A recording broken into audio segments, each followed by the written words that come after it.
Chapter 451. Zacriel's words rang in Thales's ears. They echoed among the broken walls, but they sounded like a bronze bell being rung in a city tower. His voice lingered in the air and echoed. Sensory mystic. The Night of Judgment's words were so shocking that Thales only recovered from his shock after a while. He pondered over the horrifying meaning behind his words. Senses. What kind of name of origin is this? Thales thought in a daze in the silent dungeon. Antis? The queen of the late king of Constellation, 82nd? What's her relationship with the bloody year? Thales was shocked by too many things that night. Thales did not even have time to care about the reactions of the people around him. He could only sense the people's emotions from the chaotic and rapid breathing around him. Barney Jr. was in a daze. Belden tightened his grip on his weapon. Tardin and Nalji widened their eyes at the same time. Bruley's panting and Cannon's low whimpers rose into the air one after another. Samuel's gaze was fierce, and Quick Rope bit his left index finger tightly, trying hard to make himself look inconspicuous. No, you mean. The second logistics officer Sazel Nayer's trembling breathing came from the dungeon. Everyone stared at Zacriel in disbelief. His chest rose and fell, and his emotions became unstable. Impossible. When she entered the palace, we all saw Queen Fiosa. We all remember what she looked like. Penal Officer Belden's face was pale. He seemed to be unable to believe his memories of the past. Even when Prince Kessel splashed hot black tea on her during the wedding banquet, she did not. The Night of Judgment snorted coldly. Really? The problem is, do you remember her face, or is it what the sensory mystic wants you to see? Belden's gaze froze for a moment. Zacriel questioned him coldly, what are you talking about? Ask yourself, did you see Queen Fiosa, or the Calamity Fruland? Thales took a deep breath as he muttered the name. Confusion flashed in his eyes. Fruland? Suddenly, Thales' memories trembled. It was as if a bell had rung from the distant past. Thales' gaze gradually froze. Fruland? He heard that name before. Thales stared at the shocked crowd in confusion. He tried his best to remember. He must have heard it somewhere, but at that time, he must have been doing something that he couldn't afford to be distracted, so he didn't pay much attention to it. Where was it? His Majesty's Queen, she's... Barney Jr.'s eyes were lifeless as he mumbled to himself, as if he was still digesting this fact. Tardin's laughter could barely be heard. No, she hasn't done anything abnormal during her reign. She hasn't even killed a chicken. Tardin looked at Zacriel expectantly. Perhaps you've misunderstood, or perhaps you've mistaken, but the Night of Judgment was obviously unmoved. That's what I thought in the beginning, and I also hoped that I was wrong. Zacriel said slowly. There was a gloomy look in his eyes. More than anyone else. His gloomy face, filled with despair and madness, made everyone's heart sink. At this moment, everyone turned their heads around and saw Samuel covering the brand on his face.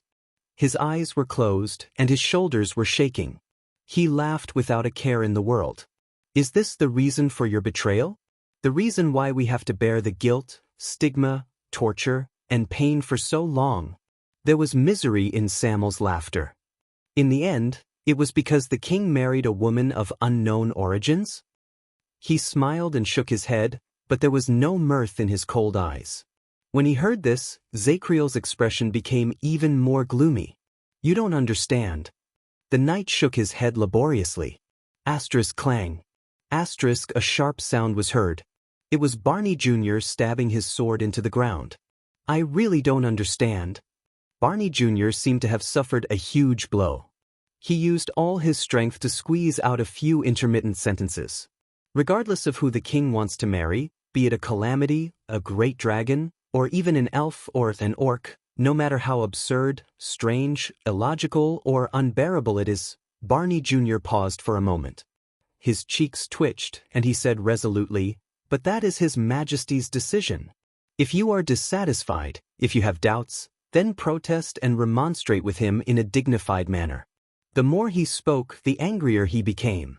That should not be an excuse for you to participate in the rebellion and collude with the enemy to kill the king. No one knew which word stimulated Zekriel's sensitive and unstable nerves. He grunted in pain and also slammed his battle axe into the ground. Asterisk thud. Asterisk, I did it. Zekriel was like an enraged beast. The veins on his neck bulged, and his hair stood on end. His fierce gaze swept through the area like a blade. Everyone was shocked by him. I tried to remonstrate with His Majesty and warn him of the threat that came from his bedside, but he always brushed it off with a smile. I tried to contact the nobles who were still loyal to the royal family and trusted by the king, hoping that they could influence His Majesty. The Knight of Judgment paused between each sentence. His voice was filled with resentment. I tried to ask for help from the Crown Prince and Lord Hanson of the Secret Intelligence Department, but it was useless. When he said this, Zekriel showed a pained expression and shook his head while he trembled. It's too late. Everyone looked at each other. Among them, Barney Jr. and Samuel's gazes were the coldest and most unforgiving. The Knight of Judgment lowered his head. His tense shoulders and tones softened at the same time. There was helplessness and despair in his voice. I don't know when it started. His Majesty seemed to have changed into a different person. He was once gentle and tolerant, but he became tough, unyielding, and a man of his word. His confused gaze slowly focused, as if he wanted to seek acknowledgement from the people in front of him. You know it, you've seen it before. His meetings with the important ministers became shorter and shorter, and he summoned his private advisors more and more frequently. He began to alienate his ministers, ignore their advice, and even his family, who were related to him by blood. He took back the Crown Prince's position, reprimanded the second prince, who led the army, and demoted his brother, the Duke. Thales, whose mind was shaken, could not help but frown. The knight's complaints and bitter words continued. His relationship with the vassals worsened. He even scolded the Duke of the Northern Territory, who had always been on good terms with him, and issued orders to reprimand the disgruntled Duke of Blade Edge Field. He issued royal decrees in a domineering manner, and even convened the High Nobles' Parliament to punish the loyal nobles, investigate the dissenting ministers, and believe in the deceitful and delusional people who incited national politics. Every word was hoarse, and every word was filled with pain. He ordered to increase taxes, expand the army, borrow money, and get rid of officials. Every order challenged the patience of every subject in the kingdom, be it those who were loyal to him or those who were disgruntled. As they listened to Zekriel's words, many of the former royal guards had melancholy and indistinct looks in their eyes. Until the people in the kingdom had no way of making a living. Emotions surged, the ministers and subordinates were divided, and rebellions rose everywhere. It destroyed his good reputation of eternal rule, which he had built up for decades. When he said this, Zekriel's shoulders twitched. Like a terrified child, he said in a trembling voice, "At that time I knew, our beloved King Adi, the former king of eternal rule, was no longer our king." The audience around him had different expressions. Some were angry, some were sad, some were hesitant, and some were sad. But all of them remained silent, as if Zekriel's words had poked at their weakness. He is no longer our king. Thales listened to these words in a daze, but he had a strange feeling. Their original King Adi, how was he? Or should I say, how should he be? Zekriel's voice grew deeper. He has been bewitched, coerced, and controlled by the most evil existence in the world. His voice became downcast, and his eyes became dull. He was like a weak traveler who had been trudging through the desert and had drunk his last drop of water before he finally fell before the mirage where his hopes were extinguished. While the crowd panted in silence, Nalji put down the torch. Zekriel's body drew a long shadow on the wall. Bewitched? By the queen? By the calamities? After a long while, Barney Jr. squeezed out a sentence from his dry throat. How did you know? You judged the queen's crimes and sentenced the late king to death based on a few words dug out from a pile of yellowed old papers? Zekriel snapped out of his daze and chuckled. How would I know? That night. His gaze drifted about, as if memories had been evoked. That terrifying, rainy night. The night of judgment forced these words out of his mouth, and it sent chills down everyone's spine. Rainy night? His Majesty dismissed all his followers, servants, and guards in the name of meditation, including the old captain and Barney Jr., who were in charge of the Supreme Shield and the Judgment Spear. And he held his new queen's hand alone and went to attend that unbelievable invitation. The royal guards felt their hearts tense. What invitation? Nalji could not help but ask. Zakriel's expression became dazed. It was as if he was lost in the past and could not walk out of the shadow of the past. That night, I held the supreme sword tightly, and with its power, I followed them to the sacred Hall of Stars. I hid in the shadows behind the pillars, and I did not even dare to breathe loudly. The Night of Judgment's pupils slowly shrank. Finally, I saw them. The dungeon was very quiet. Only the waning light from the torch illuminated the dilapidated old walls of the magic tower. It was like the dead silence after a coffin was buried. Barney Jr.'s expression was still stiff. Samuel pursed his lips, and the others looked at each other in confusion. Thales held his breath. Them? Nalji subconsciously asked with a tremble in his voice.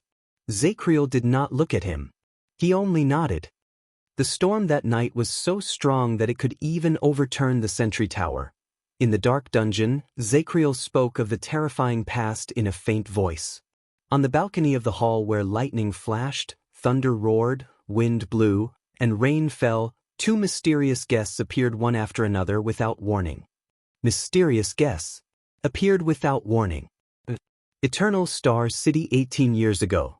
No. Thales felt his heart begin to beat faster. Zakriel's words were mixed with his uncontrollable breathing. They rose and fell. They were like the legendary gods who descended to the human world, but also like demons who woke up in a terrifying manner in the abyss of evil. Gods. Demons. Who are they? Thales asked stiffly. Zakriel suddenly lowered his head and cast Thales a cold glance. It made the latter's heart skip a beat. A few seconds later, a dry voice came out of the Night of Judgment's lips, which were almost drained of blood. That man appeared in the rain. His posture was elegant, and his actions were calm. But his body was as dry as ever, and as clean as new. Untouched by the wind and rain, he arrogantly sized up Renaissance Palace, as if he was looking at a chess piece that would be eaten sooner or later. Thales subconsciously tensed his body. In the dungeon, the knight's former colleagues stared at him without blinking. And that woman? Zakriel shook his head. His eyes were filled with fear and wariness, which he only saw when he was acting abnormally. When the storm and wind hit her, the scene was unforgettable. It was as if the wind and rain had instantly sunk into her skin, which seemed to be alive. They were absorbed completely, and not a single drop was left behind. Everyone slowed down their breathing, as if they were afraid of waking up a sleeping beast. They either respectfully or disdainfully called the queen by her real name, Fruland. Zakriel shuddered for some reason. Similarly, our queen also called them by their names, as if she was reuniting with old friends. Those are two equally taboo names. Thales squeezed his eyes shut. Barney Jr. interrupted the knight's narration with a panting voice.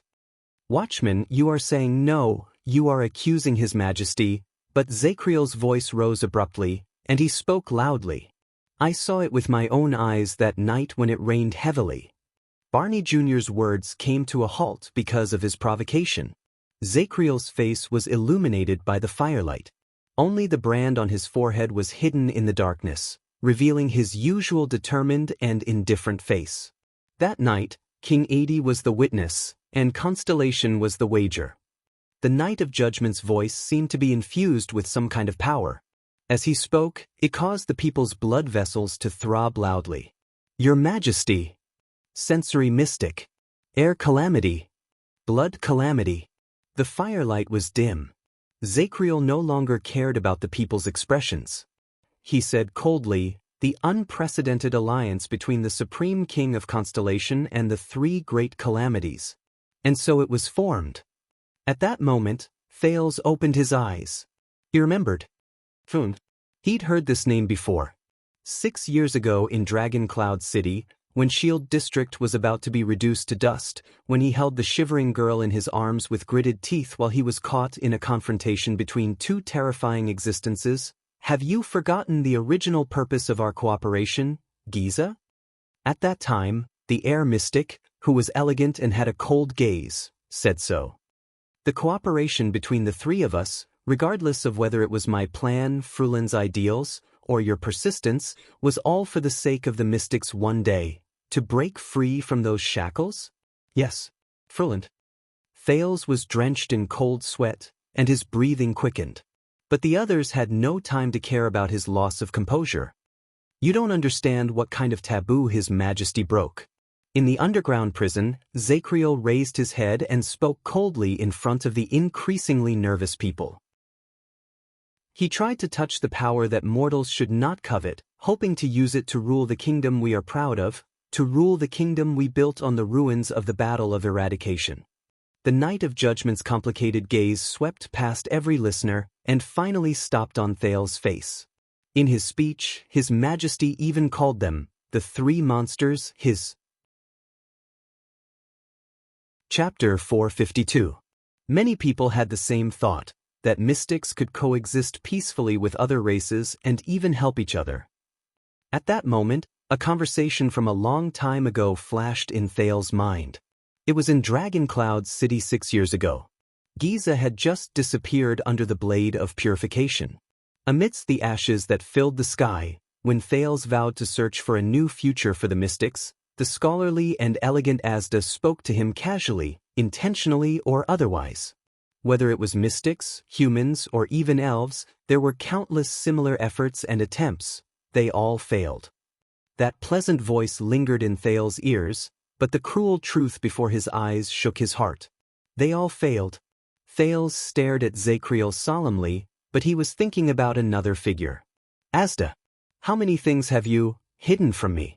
18 years ago, you and Giza, and what did you do? In the extreme silence, Tardin spoke in disbelief. His Majesty formed an alliance with the Calamities? Aura and Blood? Oh, I still remember Blood Bottle Gang, right? Nair, who seemed to be deep in thought. Their voices broke the silence, and the shocked people began to speak.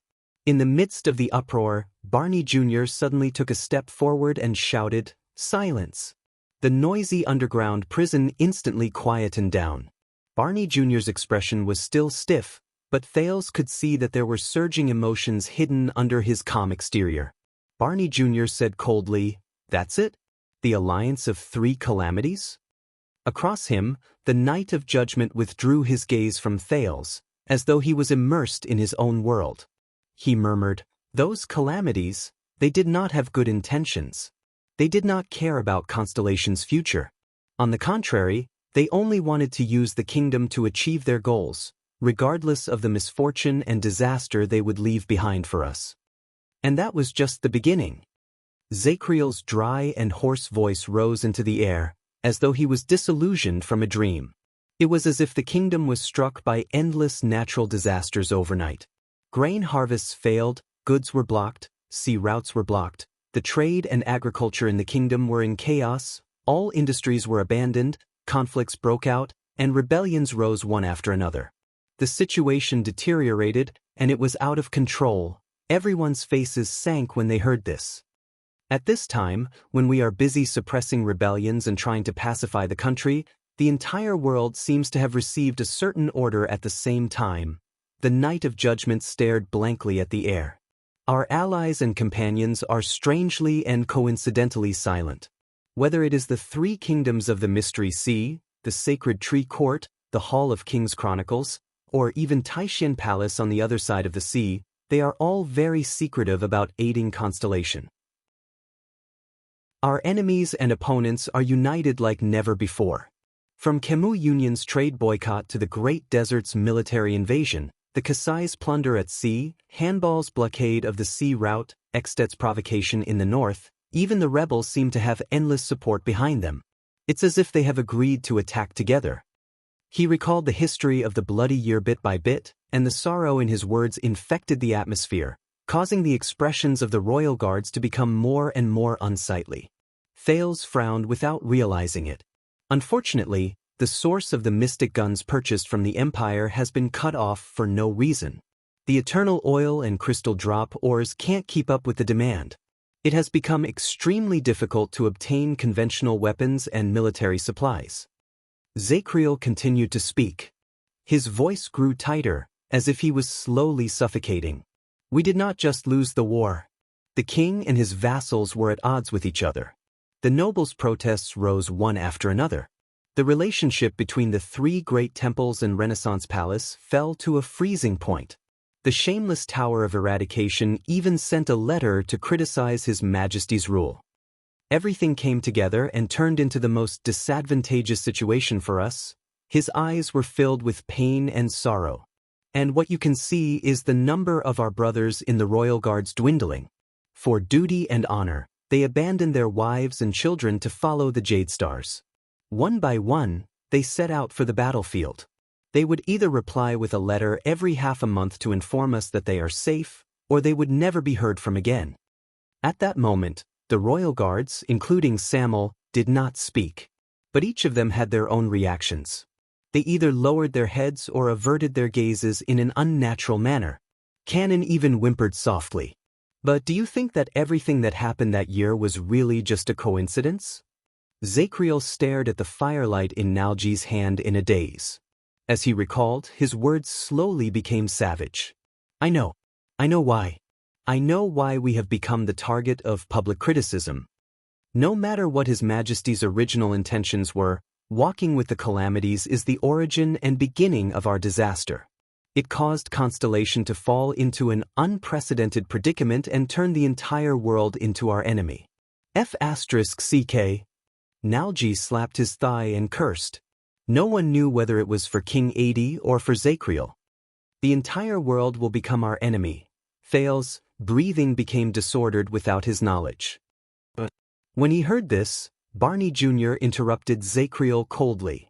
If you think that this is the source and reason, why didn't you tell us at that time? Why didn't you ask for help from the old captain, or even my father? They must have a way. Why did you make the decision on your own? Zachriel's gaze moved. The knight slowly swept his gaze over the royal guards. Thales noticed that quite a number of people subconsciously avoided his gaze, which was as sharp as a knife. A few seconds later, Zachriel chuckled in a mocking manner and lowered his head. You don't understand. By the time I really wanted to do something, it was already too late. He shuddered slightly. The situation worsened, and it went from bad to worse. Even the most elite guards who were protecting the princes would occasionally receive bad news. In less than a year, the rebel army's momentum grew stronger. They attacked cities and seized land. Our army's morale was low, and we retreated step by step. The flames of war in Western Desert and the Southwest spread to the interior and burned the entire country. The people of the kingdom were in a state of panic, and they could not rest easy. With every word Zachriel said, the royal guard's eyebrows furrowed a little. Until Extet, the terrifying great dragon who had just subdued the Golden Passage and the Camions, bared its fangs and joined the ranks of those who hit us when we were down. They mobilized the entire kingdom's army without hesitation. 100,000 elites were unstoppable, and their iron hooves thundered as they charged towards us. I think that was the final attack our enemies prepared for the kingdom. It was the final chapter of this epic of the destruction of the kingdom. Thales could not help but think of Nuvan VII, the king who was old, but whose might did not diminish. The cunning, shrewd, fierce, and valiant lion. He also remembered what the Raven of Death had told him about the purpose of Extet's army heading south in the past. When he thought of this, Thales could not help but wonder. Did King Nuvan really dispatch his army so decisively just for political purposes? And we were already badly battered and at the end of our rope. We couldn't even form a decent army. Zachriel's words became even more painful and unbearable. Just like that, Constellation, which had borne the glory of the empire and stood for 700 years, reached the brink of destruction. It was just one step away from falling into the abyss and completely coming to an end.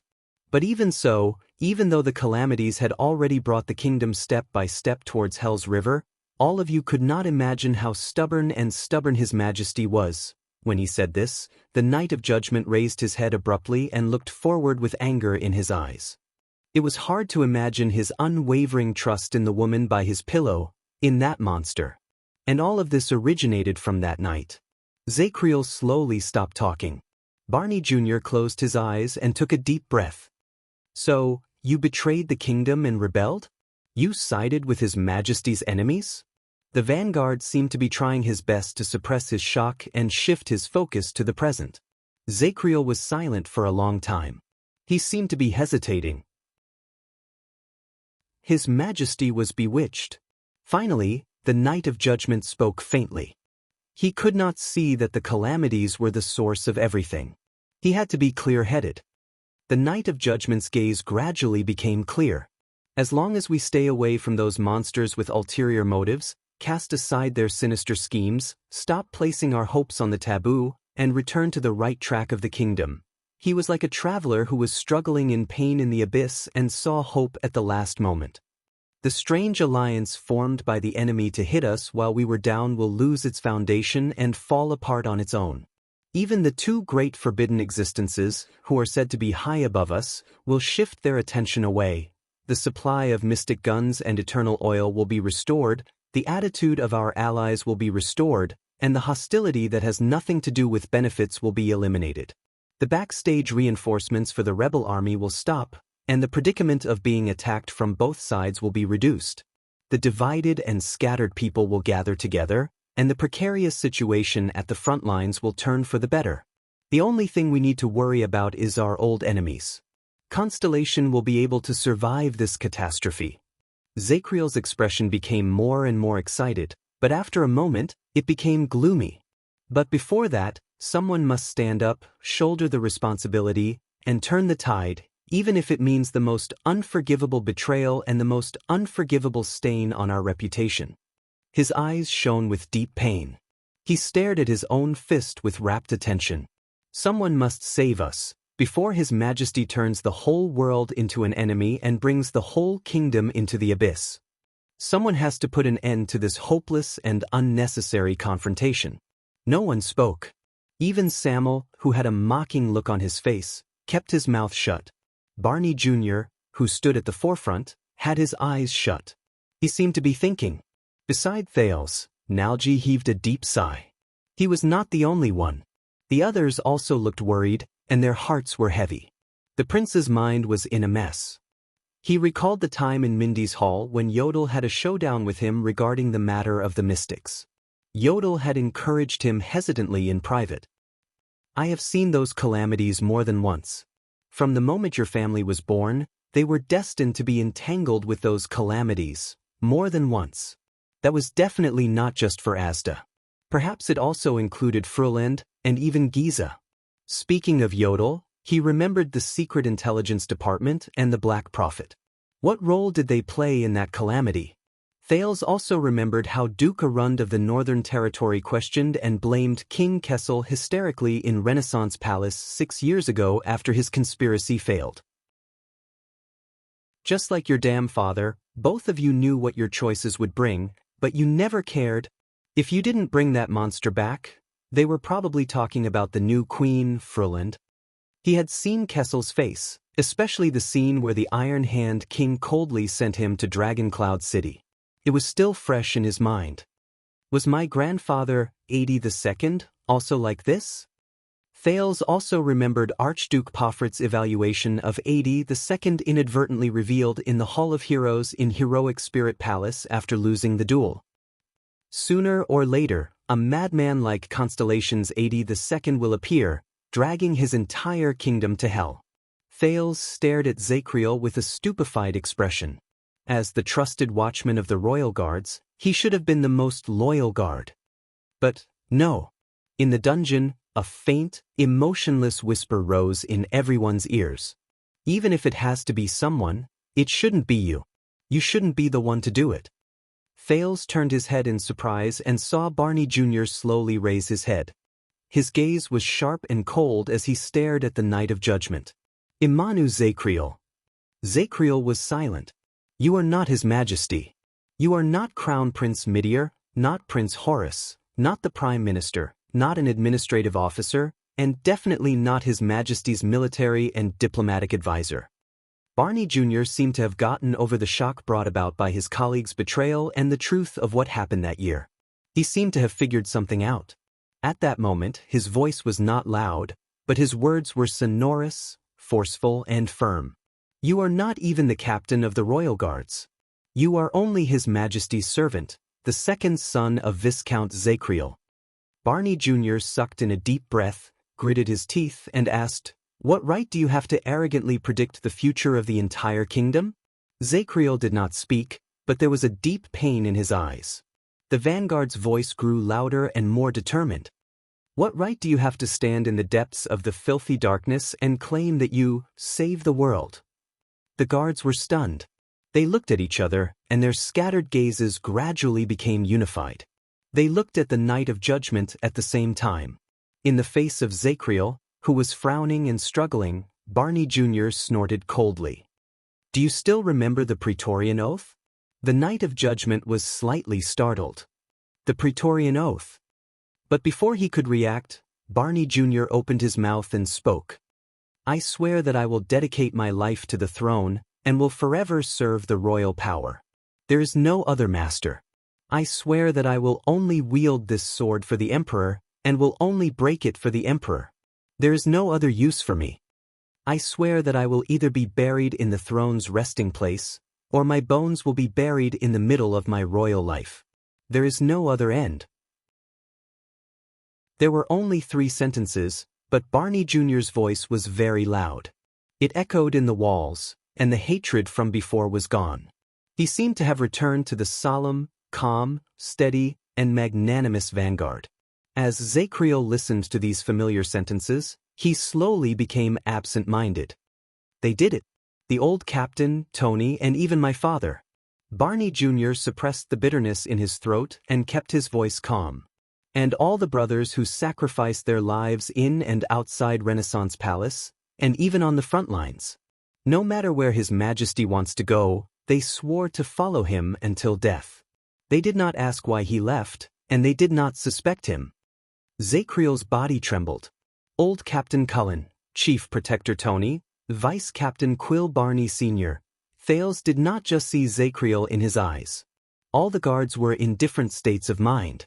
Samuel lowered his head and sank into a deep melancholy and internal struggle. Cannon leaned against the wall and covered his face as he trembled slightly. The big Bruley covered his chest tightly. Nalji stared at his torch expressionlessly, as if there was a beautiful magic trick in it. Tardan, Belden, and Nair were all in a daze. "I believe even when we are on our way to Hell's River." Barney Jr.'s voice also began to tremble. "They will also do their best to snatch the boat to ferry His Majesty." "And what about you?" The Knight of Judgment's chest heaved. But Barney Jr.'s words were like a sharp sword that pierced through his weak points. "What you have said, Zacriel, does not absolve you of your sins. It is just a dream that you convinced yourself of because of your own selfishness." Barney Jr. finished his words, leaving behind only a disgusted and scornful gaze. His words were obviously very forceful, and the royal guard seemed to have figured something out. They cast aside the hesitation and reluctance they had for their former brothers, and their gazes were replaced with the same disgust and rejection. This time, Zacriel was silent for a long time. Then he opened his mouth with great difficulty. "I do not want to absolve myself of my sins or shirk my responsibilities, much less ask for forgiveness." "You said you wanted answers," the Knight of Judgment said softly. "This is my answer. Everything that happened in the past, all the sins, I will bear them all." Barney Jr. stared at him for a very, very long time. Then, Barney's expression returned to normal. He seemed to have figured something out, and he shook his head with a wan smile. "No." Chapter 453. The prison regained its frightening silence. At that moment, "That's not right." Samuel, the only person among the royal guards who had escaped prison, interrupted coldly. "If your goal was only to make the king sober, why didn't you take the legendary anti-mystic equipment and assassinate the so-called Queen of Calamities alone?" At that moment, Samuel was cold and resolute, as if he was no longer the former royal guard. A thought appeared in Thales' mind. He remembered what Gilbert had told him about the calamity the Jade Star royal family faced during the Bloody Year, and he could not help but frown. Why did you use such an extreme method? Zacriel did not speak. Samuel continued to question him. And why did you put the entire Jade Star royal family on your elimination list? Why did you not stop until you slaughtered them all? Zacriel's lips trembled. The blood drained from his face, and he stared at Samuel in a daze. Tardin joined the conversation with a pale face. You know, even the most innocent concubines and grandchildren, and the most lively and naive Princess Constance, even they— He bit his lip and could not continue. Zacriel stared at Samuel and Tardin for a long time. Then he sighed. That was not my intention. Thales felt complicated when he saw this, but he immediately thought of another problem. Then whose intention was it? The prince's words attracted the other's attention. You did not tell the whole truth. Thales raised his voice. Tell me, who were the people who worked with you to assassinate the king, the people who intended to overthrow Constellation? Most importantly, what were the group of calamities and King Adi plotting to bring about such a calamity? Thales asked through gritted teeth. Zacriel seemed to be stumped by the question. He was silent for a long time. In the end, he only shook his head and did not answer. Also, Samuel spoke again. If what you said is true, then why? The former flag-bearer stared at the former Knight of Judgment. Since you've already accomplished your goal, why didn't you stand up and admit that you were the traitor? You are not someone who is afraid of responsibility or death. You are even willing to take the blame for me when I escaped. With your personality, shouldn't you confess the truth openly and accept your trial like what you are doing right now? Zacriel pursed his lips tighter and tighter, but the prisoners gradually noticed that something was off. They frowned and looked at him. Why did he hide for 18 years? We tortured him for 18 years. Samuel's questions were layered, and there was indignation and indignation hidden in them. Why did you wait until now to suddenly jump out and tell us these things? Tell us that you are that damn traitor? If I hadn't stepped into this place and they hadn't released you, would you have continued living like this until you died? Zacriel did not move. He just sank his face into the darkness where the firelight could not reach. Samuel gritted his teeth and swung his arm, giving Thales a fright.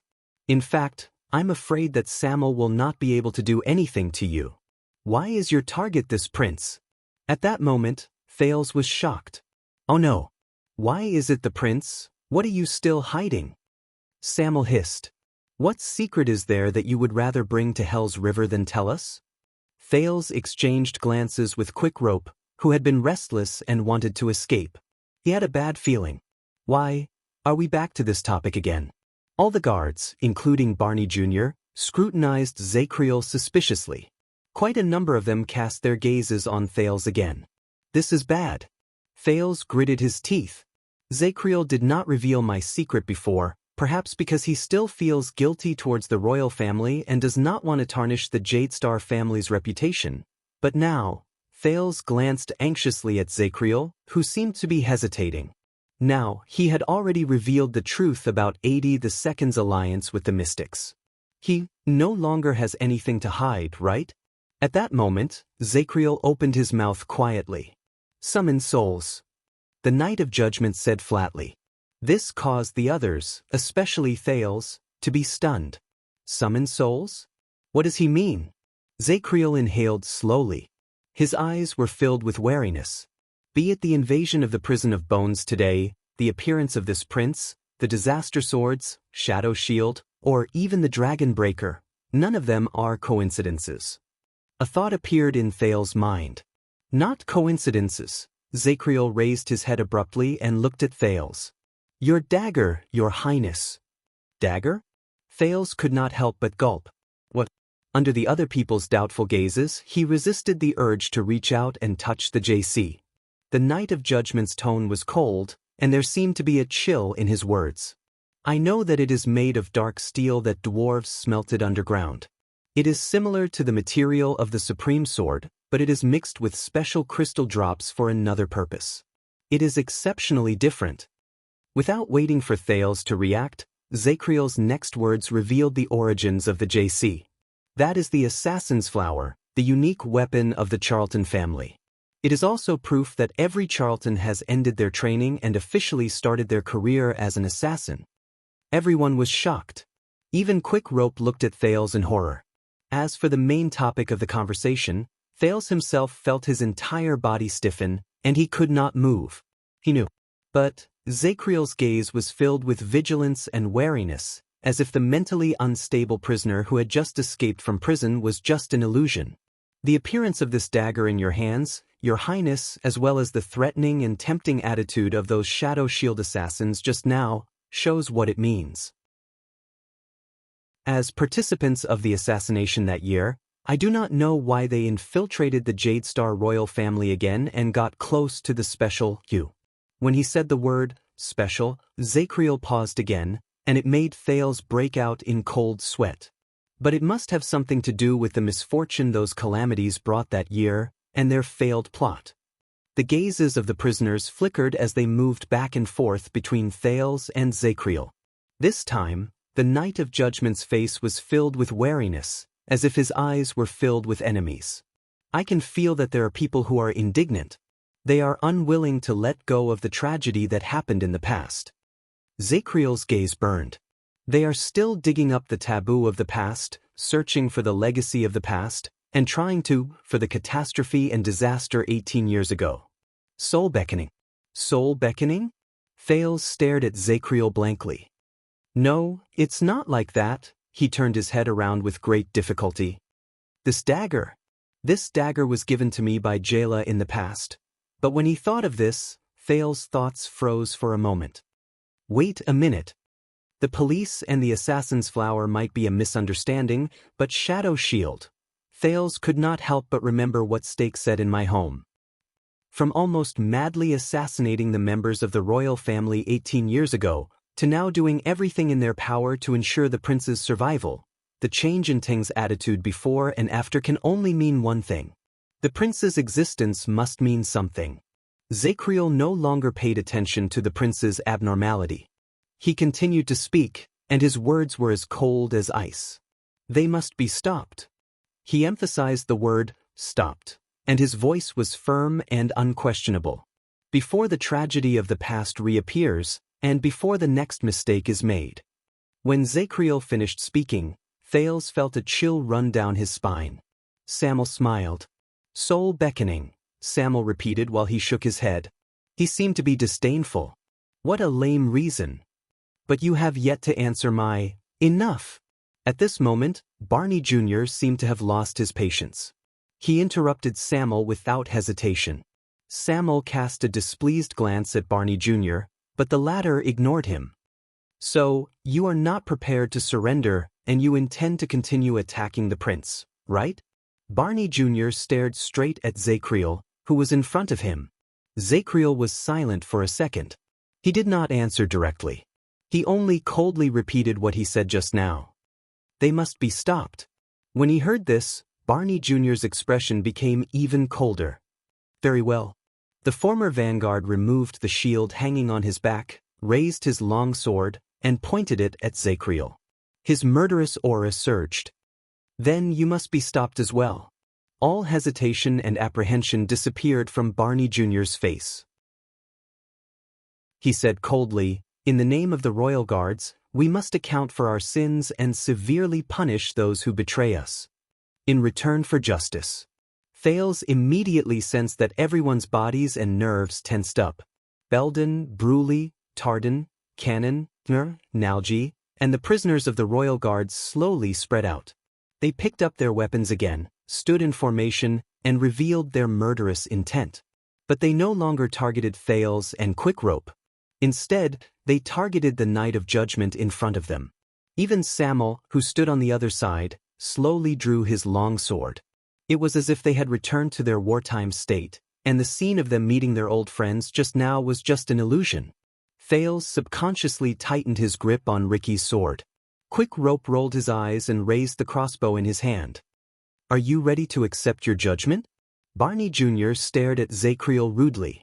The disgust and hatred in his eyes practically overflowed. Traitor? The Knight of Judgment quietly endured their gazes. Of course.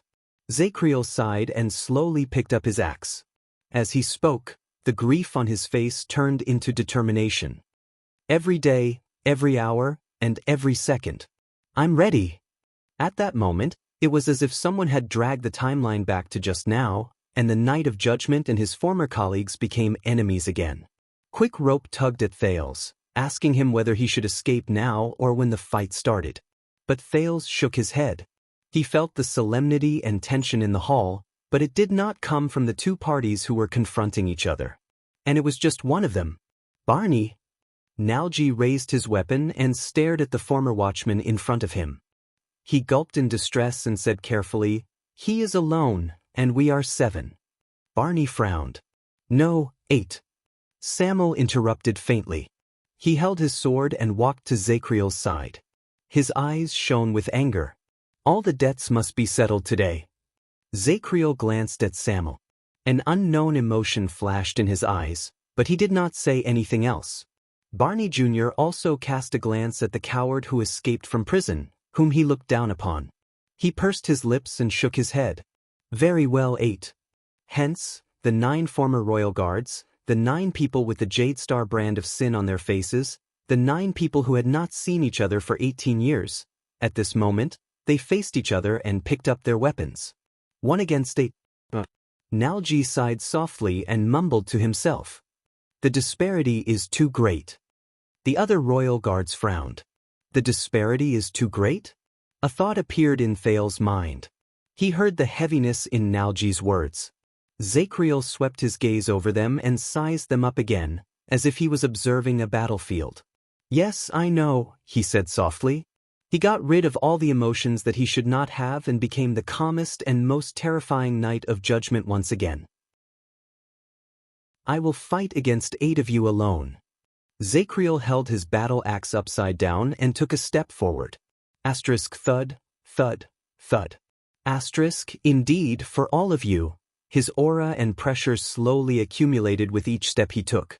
It was like a monstrous wave that seemed to be moving slowly in the distance, but would eventually come crashing down. More or less, Zacriel raised his axe and faced his opponents, who were ready for battle. His gaze was serious. Chapter 454. When Zacriel's axe collided against Barney Jr.'s shield, the reactions of the prisoners were beyond Thales's expectations. Barney Jr. took the lead. He used his sword and shield to block Zacriel's angle of attack without any fancy moves, preventing Zacriel from attacking Belden and Bruley. But the others, move back, Samuel.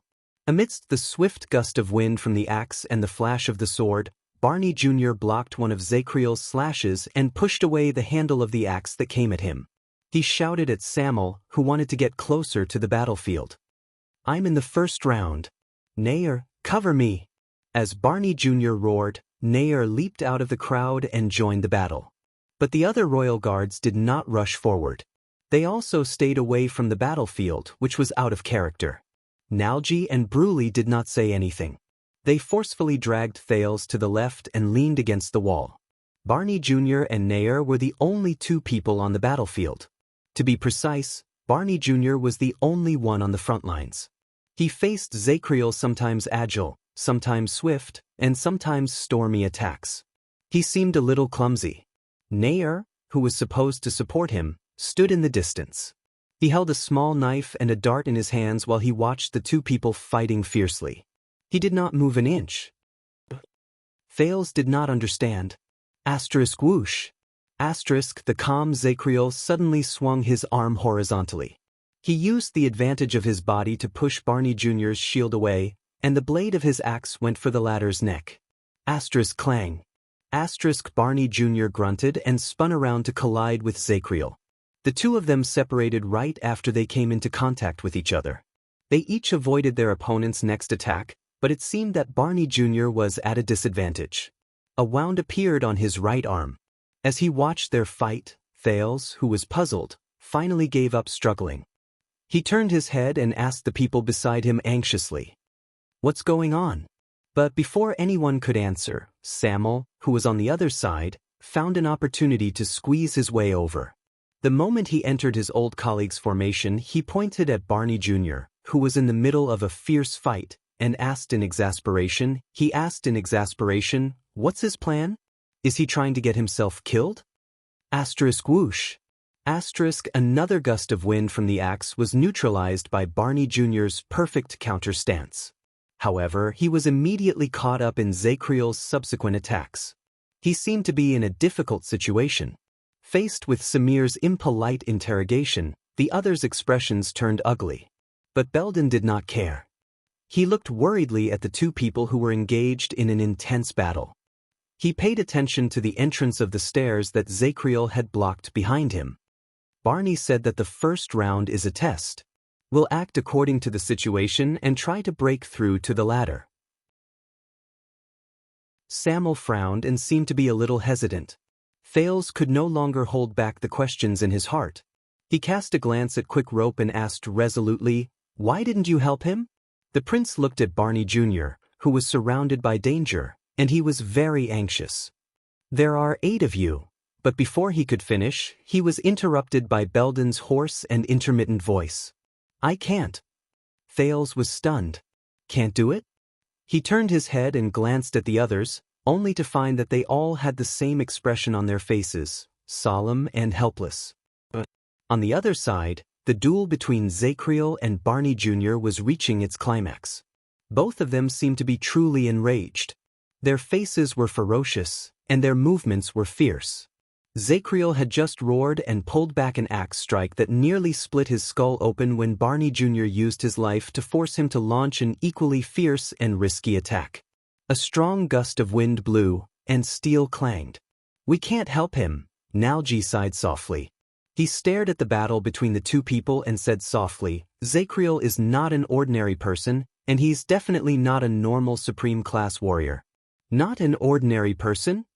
Thales and Quick Rope were both stunned.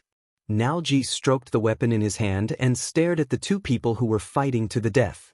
There was a gloomy look between his brows. His power of eradication is called Chaos of Armies. It's a rare variant of Pegasus music. The key lies in his unparalleled perception. When they heard Nalji say this, the royal guards were a little dazed. Pegasus music? Thales found it a little familiar. Wait, I heard Waya, the real Waya, say that it's Miranda's power of eradication. When he thought of this, Thales became serious. Chaos of armies? Perception? What do you mean? This time, the one who answered him was Belden. Focus. Belden's voice was hoarse and incoherent, as if it had been washed by sand. But this did not affect Thales from hearing the anxiety in his voice. He also saw the hesitation in Belden's eyes. A person's energy and attention are limited. He cannot multitask. Even when he is fully focused, he can only pay attention to 1 or 2 things at the same time. If there are more things, we will lose enough attention to our targets. We will be unable to pay attention to the things in front of us, behind us, and to the left. Focus. Thales chewed on this word. On the other side, Barney Jr., who was at a disadvantage, finally made a somewhat successful counterattack. At the cost of a knee strike from Barney Jr., he sliced open Zacriel's shoulder. It was only a few millimeters away from Zacriel's vital spot. Thales thought that it was a pity.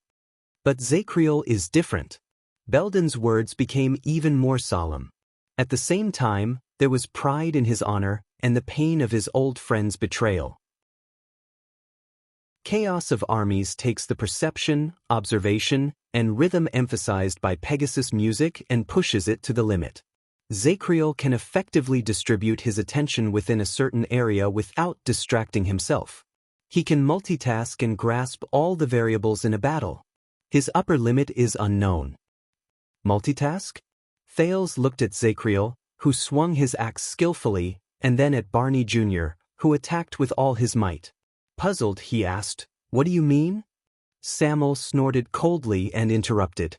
"It means that the Knight of Judgment has countless eyes, and he can observe countless targets at the same time.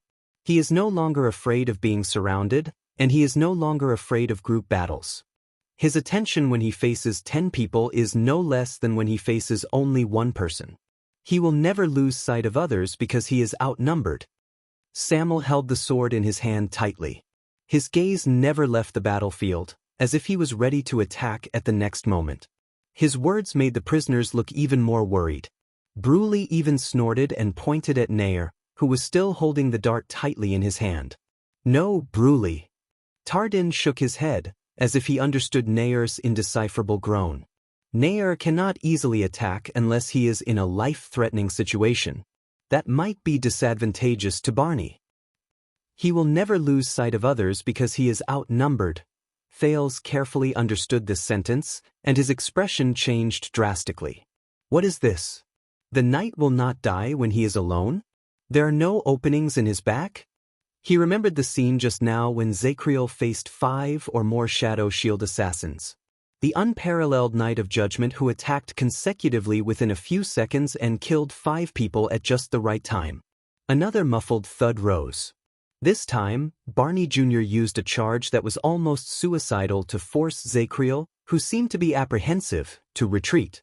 The prince turned his head to look at the battlefield and asked anxiously, "So, whether it is 1 against 1 or against many, it makes no difference to him?" This time, Tardin's voice was desolate and resigned. It was as if he had seen through the world. "It is worse than that." Tardin shook his head. He seemed to be sentimental as well as bitter. Zacriel is a genius rarely seen in the world. He has developed the advantage of the chaos of armies to the extreme. He is multitasking, and it is not just when he is fighting against his enemies. Regardless of whether it is our enemies' bodies, weapons, intentions, movements, the positions of our surroundings, the environment, the situation, the state of our bodies, the increase and decrease of force during a duel, the sand and stone obstacles under our feet, and even sudden accidents, everything on the battlefield is within Zacriel's grasp. He has even taken it a step further and perfectly transformed it into his strategy to fight against his enemies. In addition, he has trained himself through thousands of duels, and his skills are not at all inferior to his judgment. Tardin's expression was tense. He stared at Zacriel, who used the terrain, the length of his axe hilt, and the weight of his opponent's shield to force Barney Jr. into a pathetic state again. Those who fight against him are always at the greatest disadvantage. All the factors and variables on the battlefield are within Zacriel's attention and observation. Those who stand on his side will be able to control the situation with ease. It is as if they are assisted by God, and their teamwork is seamless. It is usually hard to tell, but those who have fought against him have the feeling that he is flawless and unstoppable. A thought appeared in Thales' mind. Everything is within his grasp, and he transforms it into a strategy to fight against his enemies. All the factors and variables on the battlefield are within his attention and observation. He can control the situation with ease, and he can control the situation with ease. Flawless, unstoppable. He could not help but shudder. That nightmarish night from 6 years ago where flesh and blood were spilled all over the place reappeared in his memory. What followed was another person's low murmur. Only those who have everything in their hands, the world in their hearts, and the entire situation under their eyes, are qualified to be called true elites. Thales watched the duel in a daze. He stared at Zacriel, who became more and more courageous as he fought. He seemed to have understood something. He could tell. Barney Jr.'s attacks might seem fierce, but it was difficult for his normal attacks to be effective. Zacriel could always easily neutralize his attacks with the most energy-conserving, concise, and effective method. Only those desperate attacks, which involved exchanging injuries for injuries and paying a heavy price, could leave some marks on the Knight of Judgment. Unfortunately, every time he launched a slightly effective killing move, he seemed to miss his target by a hair's breadth. But Thales understood that it was not as simple as a hair's breadth. Tardin sighed and said, "In this situation, it's not just the encirclement of many people that no longer works on him. On the contrary, the more enemies there are in a chaotic battle, the more variables there are, and the more chaotic the situation is, the more Zacriel can find the most suitable position for himself. He can use openings and gaps that ordinary people can't imagine to seize the chance to survive and win. The more he fights, the stronger he becomes. The expressions of the royal guards became increasingly unpleasant. Thales clenched his fists. Beside him, Quick Rope had a look of disbelief. Thales turned his head around in disbelief. So, when the Knight of Judgment fights against many people in a chaotic battle while he is outnumbered, compared to Zacriel in a one-on-one fight, Nalji nodded. He continued the conversation with a worried look on his face. It's countless times stronger. If we rashly join the battle, we will only increase Zacriel's leverage. Thales was shocked when he heard this. Beside him, Quick Rope even opened his mouth in the shape of an O. So, for Zacriel, fighting against 8 people alone is more advantageous? He's practically the human version of the blood mystic? He gave me pointers on my sword style, Samuel said coldly by the side. So, I know that when you face him, you won't just be facing Zacriel, but the entire battlefield known as Zacriel, which truly belongs to him, the chaos of armies. His words were sonorous and forceful, but they made people feel heavy-hearted. Thales frowned hard. Just like an army? Samuel stared at him. He was silent for a second before he nodded. Just like an army. In the distance, Barney Jr. moved in a flash. He roared and crashed into Zacriel's body with a dual stance that he did not hold back at all. Asterisk thud. Asterisk both of them fell to the ground at the same time, then jumped up at the same time. Both of them panted. Let go, Barney. This is not the ending you want, Zacriel said softly. Barney Jr. snorted coldly. Why didn't you let go in the past? In the next second, both of them moved, and their weapons clashed against each other again. By the side, Quick Rope could no longer hold back. Isn't this a little too much? The rookie mercenary rubbed his face and widened his eyes. He pointed at Zacriel, who was fighting the enemy in silence. Can he fight against 100 people alone? Can he fight against an entire army alone? In the face of Quick Rope's rather doubtful words, the prisoners stared at him with hostile expressions. Quick Rope could not help but tremble. He remembered the grudge he had formed with them, and he took a step back in embarrassment. Thales looked at the group and felt that they had something to say. As expected, the corners of Nalji's lips curled up. Do you know the battle that made Zacriel famous? The battle that made him famous. The prisoners shuddered at the same time. Quick Rope blinked, and he immediately put on a wary look that said, I'm not going to take the bait. Nalji stared at the Knight of Judgment, whose expression did not change even in the midst of the fierce battle. A fascinated look appeared in his eyes. When Zacriel was young, he went to Dragon Cloud City with Prince Midia. His Highness was too eloquent, and he made the Northlanders unhappy, so they used force to make things difficult for them. Midia, Dragon Cloud City. Thales recalled the relevant scenes in his mind. Barney Sr. told me that at that time, Zacriel, who was only 17 years old, faced the enemy alone. Nalji clicked his tongue and shook his head. He spoke in a tone that was half proud and half despondent. He used more than 10 minutes. Alone. He took down 40 white blade guards. Quick Rope was stunned for a moment. Thales' thoughts also stopped for a moment. In the next second, what? His mouth, which had no place to put it, opened and closed, as if he wanted to scream but could not make a sound. Thales snapped out of his reverie, and endless shock and fear rose in his heart. 40? White blade guards. He remembered the group of masked warriors with swords 6 years ago. They were the elite soldiers who swore not to retreat under Black Sand Region's fierce attack, fought to the end, and even counterattacked, causing Lampard's men to be battered and injured. They were the brave guards who did not hesitate to use their bodies to block arrows for him and Little Rascal. The White Blade Guards. Nicholas, Merc, Monty, and Justin. One person took down 40 of them? Thales' face stiffened. How is that possible? It was obvious that Quick Rope suffered a greater blow. He looked at Zacriel in the distance in disbelief, then at the prisoners with gloomy expressions. His face contorted, and he spoke incoherently. He seemed to be smiling, but he could not smile. Are you kidding me? 40 White Blade Guards. They were all veterans. Quick Rope waved his hands blindly in the air, as if he could throw his question further away. Impossible, this is such a big thing. Quick Rope opened his mouth in a daze, as if his outlook on life had been greatly impacted. Why, Nico? Why didn't anyone tell me? He stared at everyone in a daze. He could not accept this shocking news. No one answered him. Thales sighed in his heart. Get ready, Tarn, Belden said coldly at that moment. Barney is retreating. Everyone's expressions froze. In the distance, Barney Jr.'s attacks slowed down. So, he has no problem fighting against 100 people alone? Thales frowned. When they faced the prince, the prisoner's attitude was clearly much better than when they faced Waya Casso. Samuel said softly, "You must know that no matter how big the battlefield is, there is still a limit to how many people can benefit from it.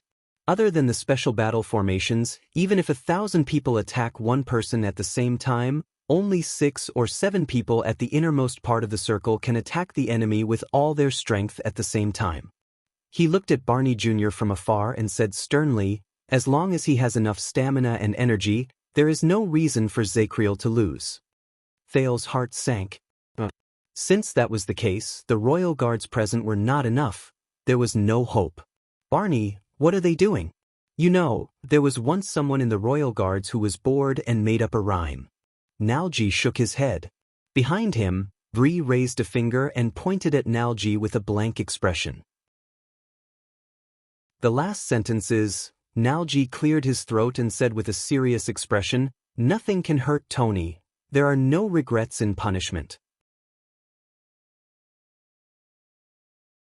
Chapter 455. The seemingly evenly matched duel between Zacriel and Barney Jr. only lasted for a few minutes. Right after Nalji finished speaking, Zacriel pressed forward with his entire body. Asterisk clang. Asterisk, a piercing sound rose. Barney's blade was caught by Zacriel's axe at a strange angle.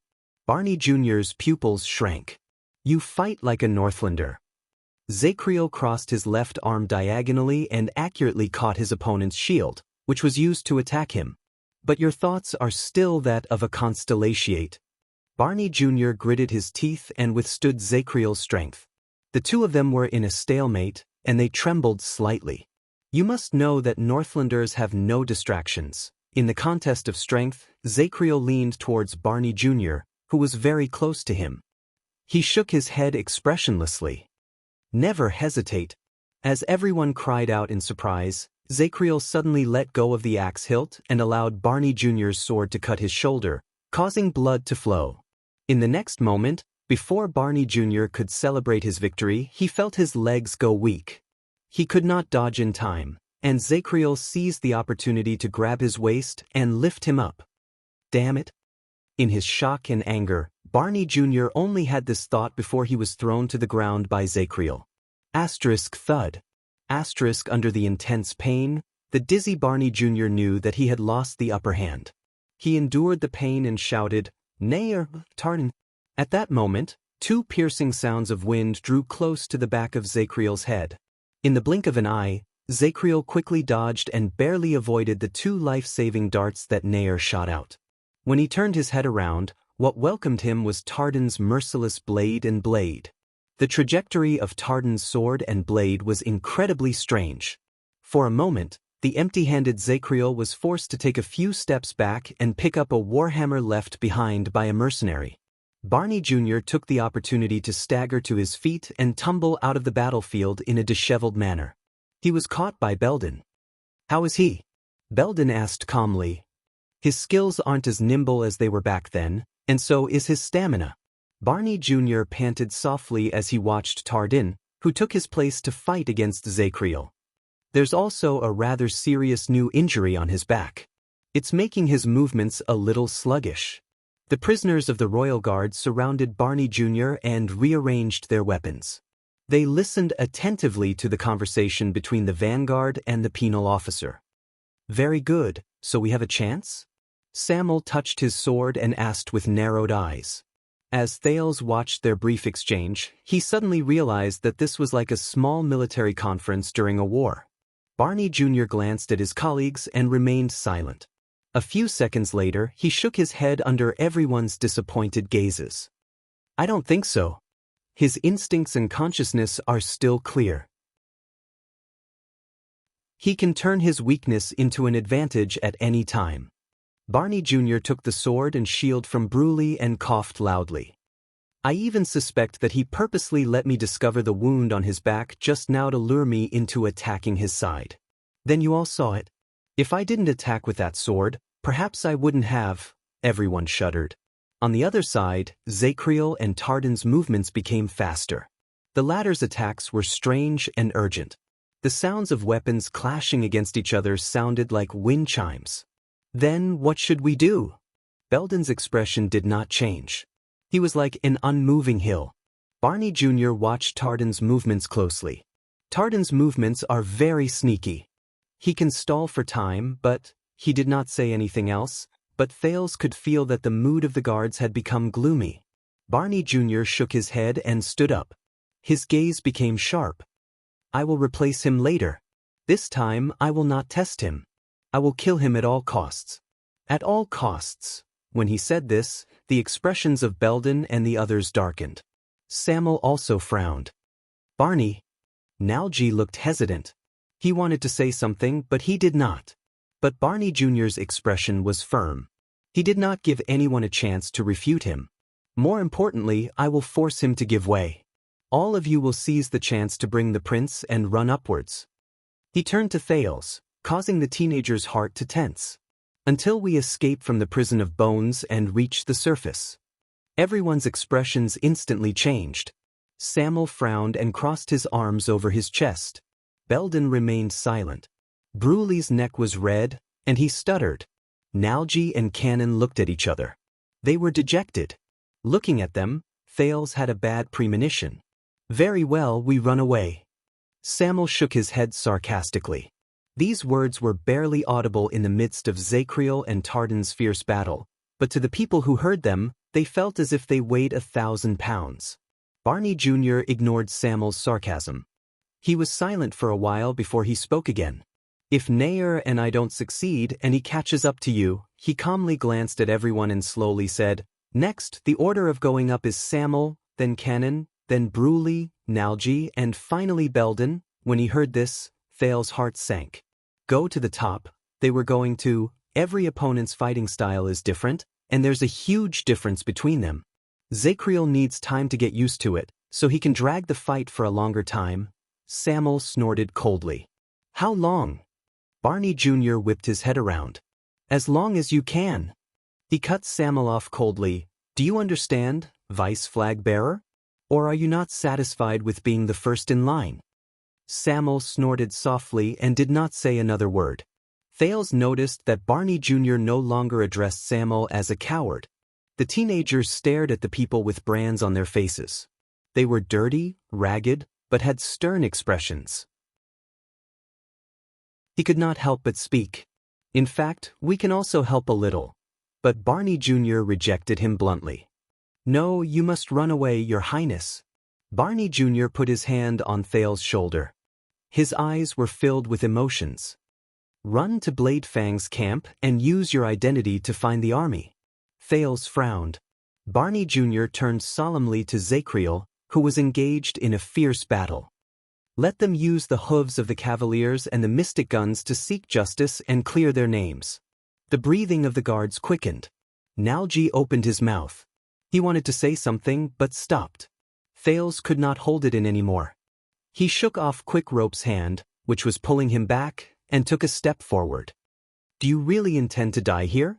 Barney Jr. paused slightly. Of course not. He turned around and cast a glance at the dark scene in the prison of bones. With a complicated expression, he exhaled a long breath. Today we can be considered to have lived in this place. His tone was bleak. Thales was immediately startled. When they heard this, the guards, who had been slightly agitated, fell silent at the same time, as if they had gone mute. And I am honored to fight alongside you guards. Barney Jr.'s back was facing them. He pressed the hilt of his sword against his chest and sighed softly. May the legacy not be destroyed, and the empire be eternal. There was silence. Behind Barney Jr., Belden raised his fist expressionlessly and pounded it against his chest gently.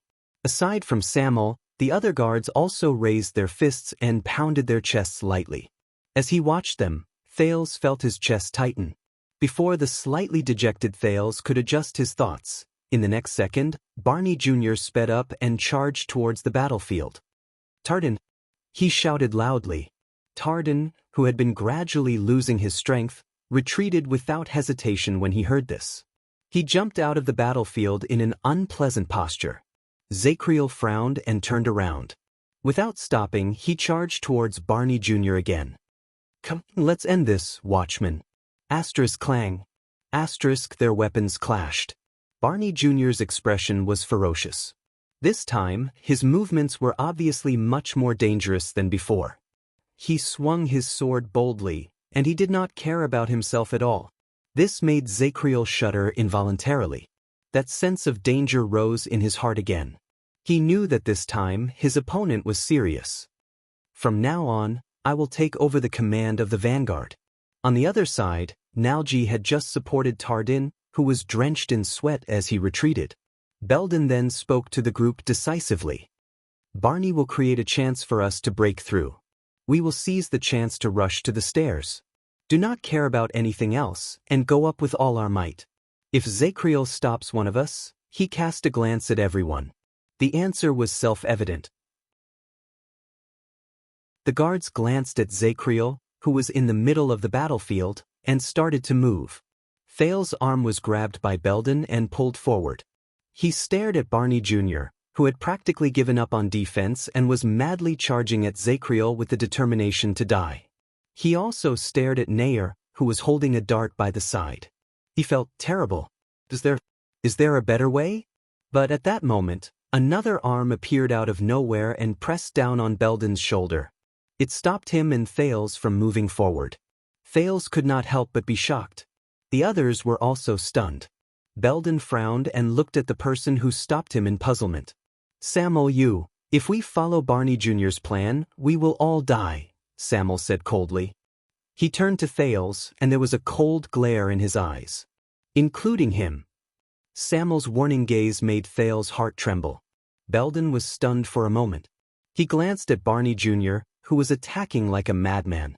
Then his anger showed on his face. "That is the best way, and it is also the vanguard's order." But before he could finish speaking, Samuel interrupted him fiercely. "We have to climb a total of 18 steps to reach the surface." Samuel pointed at Zacriel and said resolutely, "There are only 6 of us left. Even if we don't care about our lives on the ground, will we be able to hold him back for even 6 minutes? Belden was stunned. "You were both penal officers before, Belden.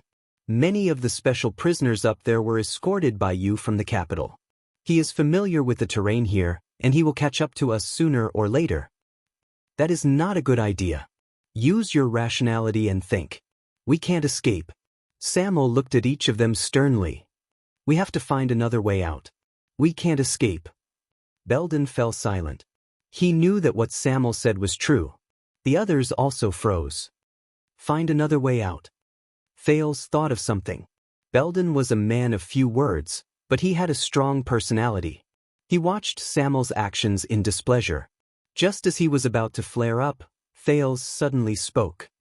"Do you mean that you have an idea?" Samuel nodded and pointed at the stone stairs. "Go down to the bottom. I know a path, a mysterious exit. Zacriel doesn't know about it. It might be our only chance of survival." Thales' eyes lit up. "Are you saying that there is another exit in the Prison of Bones? It was built by the wizards of the Alchemy Tower?" "Alchemy Tower." Belden frowned and exchanged glances with Tardin. Samuel turned to the other prisoners. His tone was slightly agitated. "Believe me, that is the escape route that we, the Disaster Swords, originally prepared. Our leader is meticulous and reliable. If he says there is one, then it must be true." Belden looked at him suspiciously. "Then, where is your leader?" Samuel was instantly speechless. He looked at Thales with a complicated expression. "Ask him." Thales quirked an eyebrow. He subconsciously put the sword in his hand behind his back. He forced a smile and changed the topic. That should be true. Shadow Shield fought with them because of this. Are you sure that the exit will work? Samuel panted and ignored the displeased gazes from the people around him. Ricky has already found Black Prison, hasn't he? Even if it doesn't work, after he catches up to you, you will die on the way up the stairs or on the way down the stairs. Which would you choose? Thales frowned. His gaze moved past the two men fighting fiercely and looked at the stairs behind them. Up, down, in the battlefield, Barney Jr. rammed a desperate blow into Zacriel's ribs, but he was hit by Zacriel's knee. Both of them grunted and retreated at the same time. I know what you're planning. Zacriel glanced at the people in the distance, then at the stone stairs behind him. That won't work. Across him, Barney Jr. trembled as he lifted his shield. He sensed the numbness in his limbs. This is bad. This battle was harder than he imagined.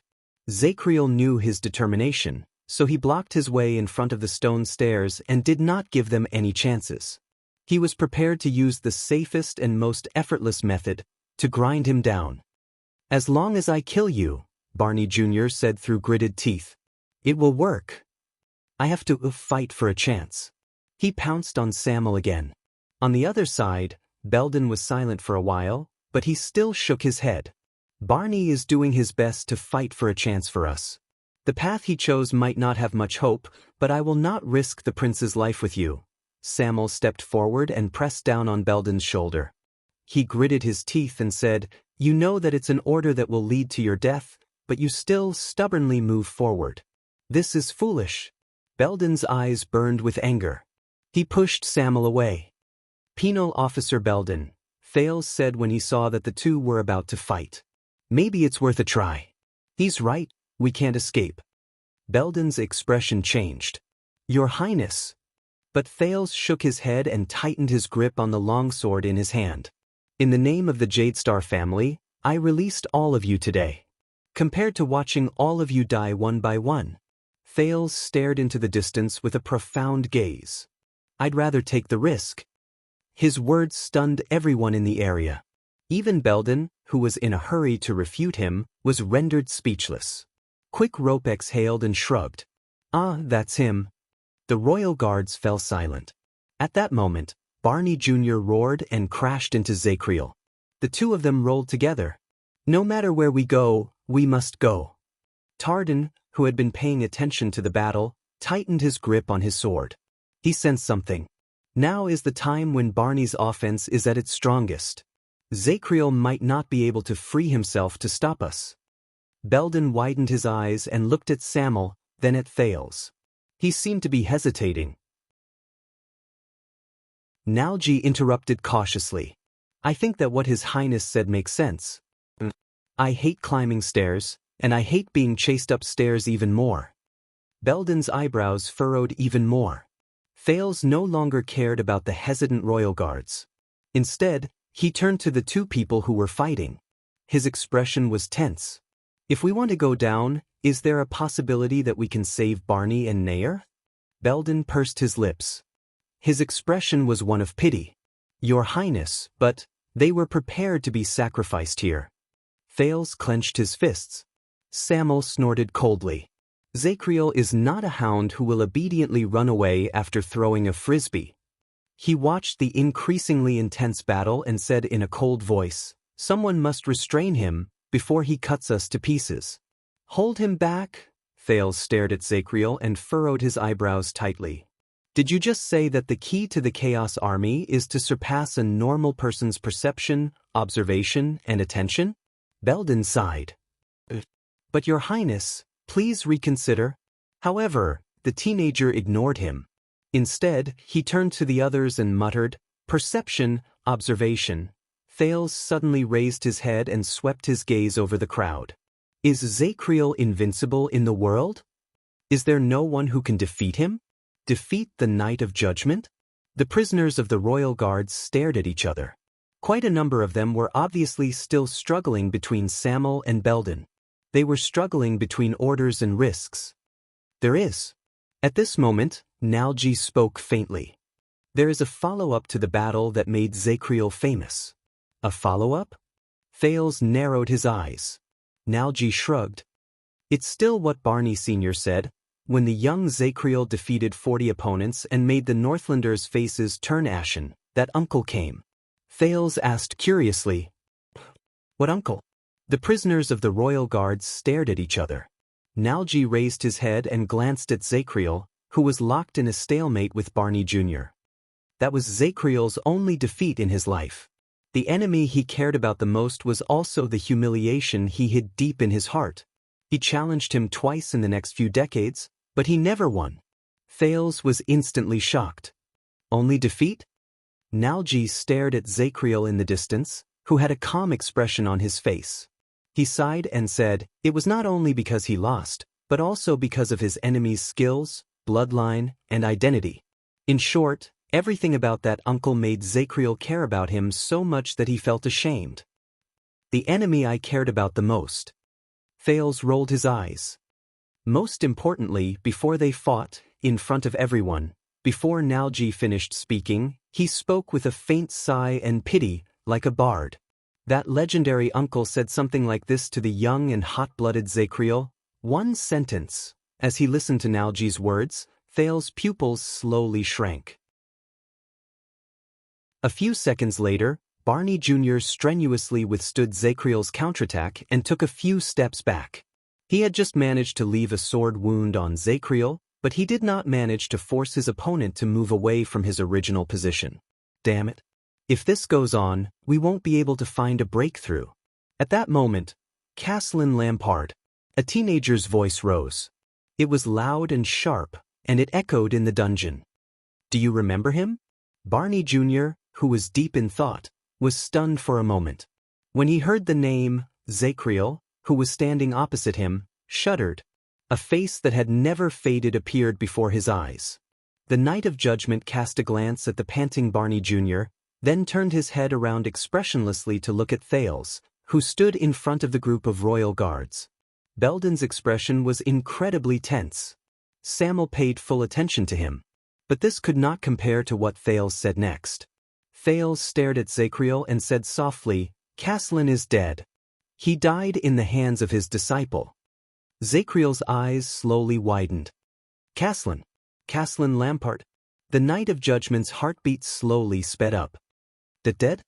He asked in return, as if he had not noticed anything. Yes, Caslin the Earthshaker is dead. Thales took a deep breath and walked forward slowly. But the person who defeated him, the undefeated and invincible strongest man in the Western Peninsula, the star killer Sori Nicholas of the White Blade Guards, Zacriel stared at Thales quietly. His expression gradually became perplexed. It was as if he had returned to the past. Thales exhaled and suppressed his increasingly rapid heartbeat. He did not forget you, nor did he forget his teacher's opponent. When you were in prison, he asked someone to deliver a message to the royal guards. Thales stared at the perplexed Zacriel and gritted his teeth. A sentence that you are very familiar with. Just as he expected, he saw Zacriel's eyebrows slowly furrow together. The sentence, a very familiar sentence? Thales took a deep breath and puffed out his chest. He recalled the old man who treated him to a drink in the tavern 6 years ago. He imagined the old man's heroic, majestic, and imposing manner. Come, little brat from the south. Thales was calm and composed. He placed his hands behind his back and spoke in a gruff and disdainful voice. I can give you a handicap, with 2 hands. Give you a handicap, with 2 hands.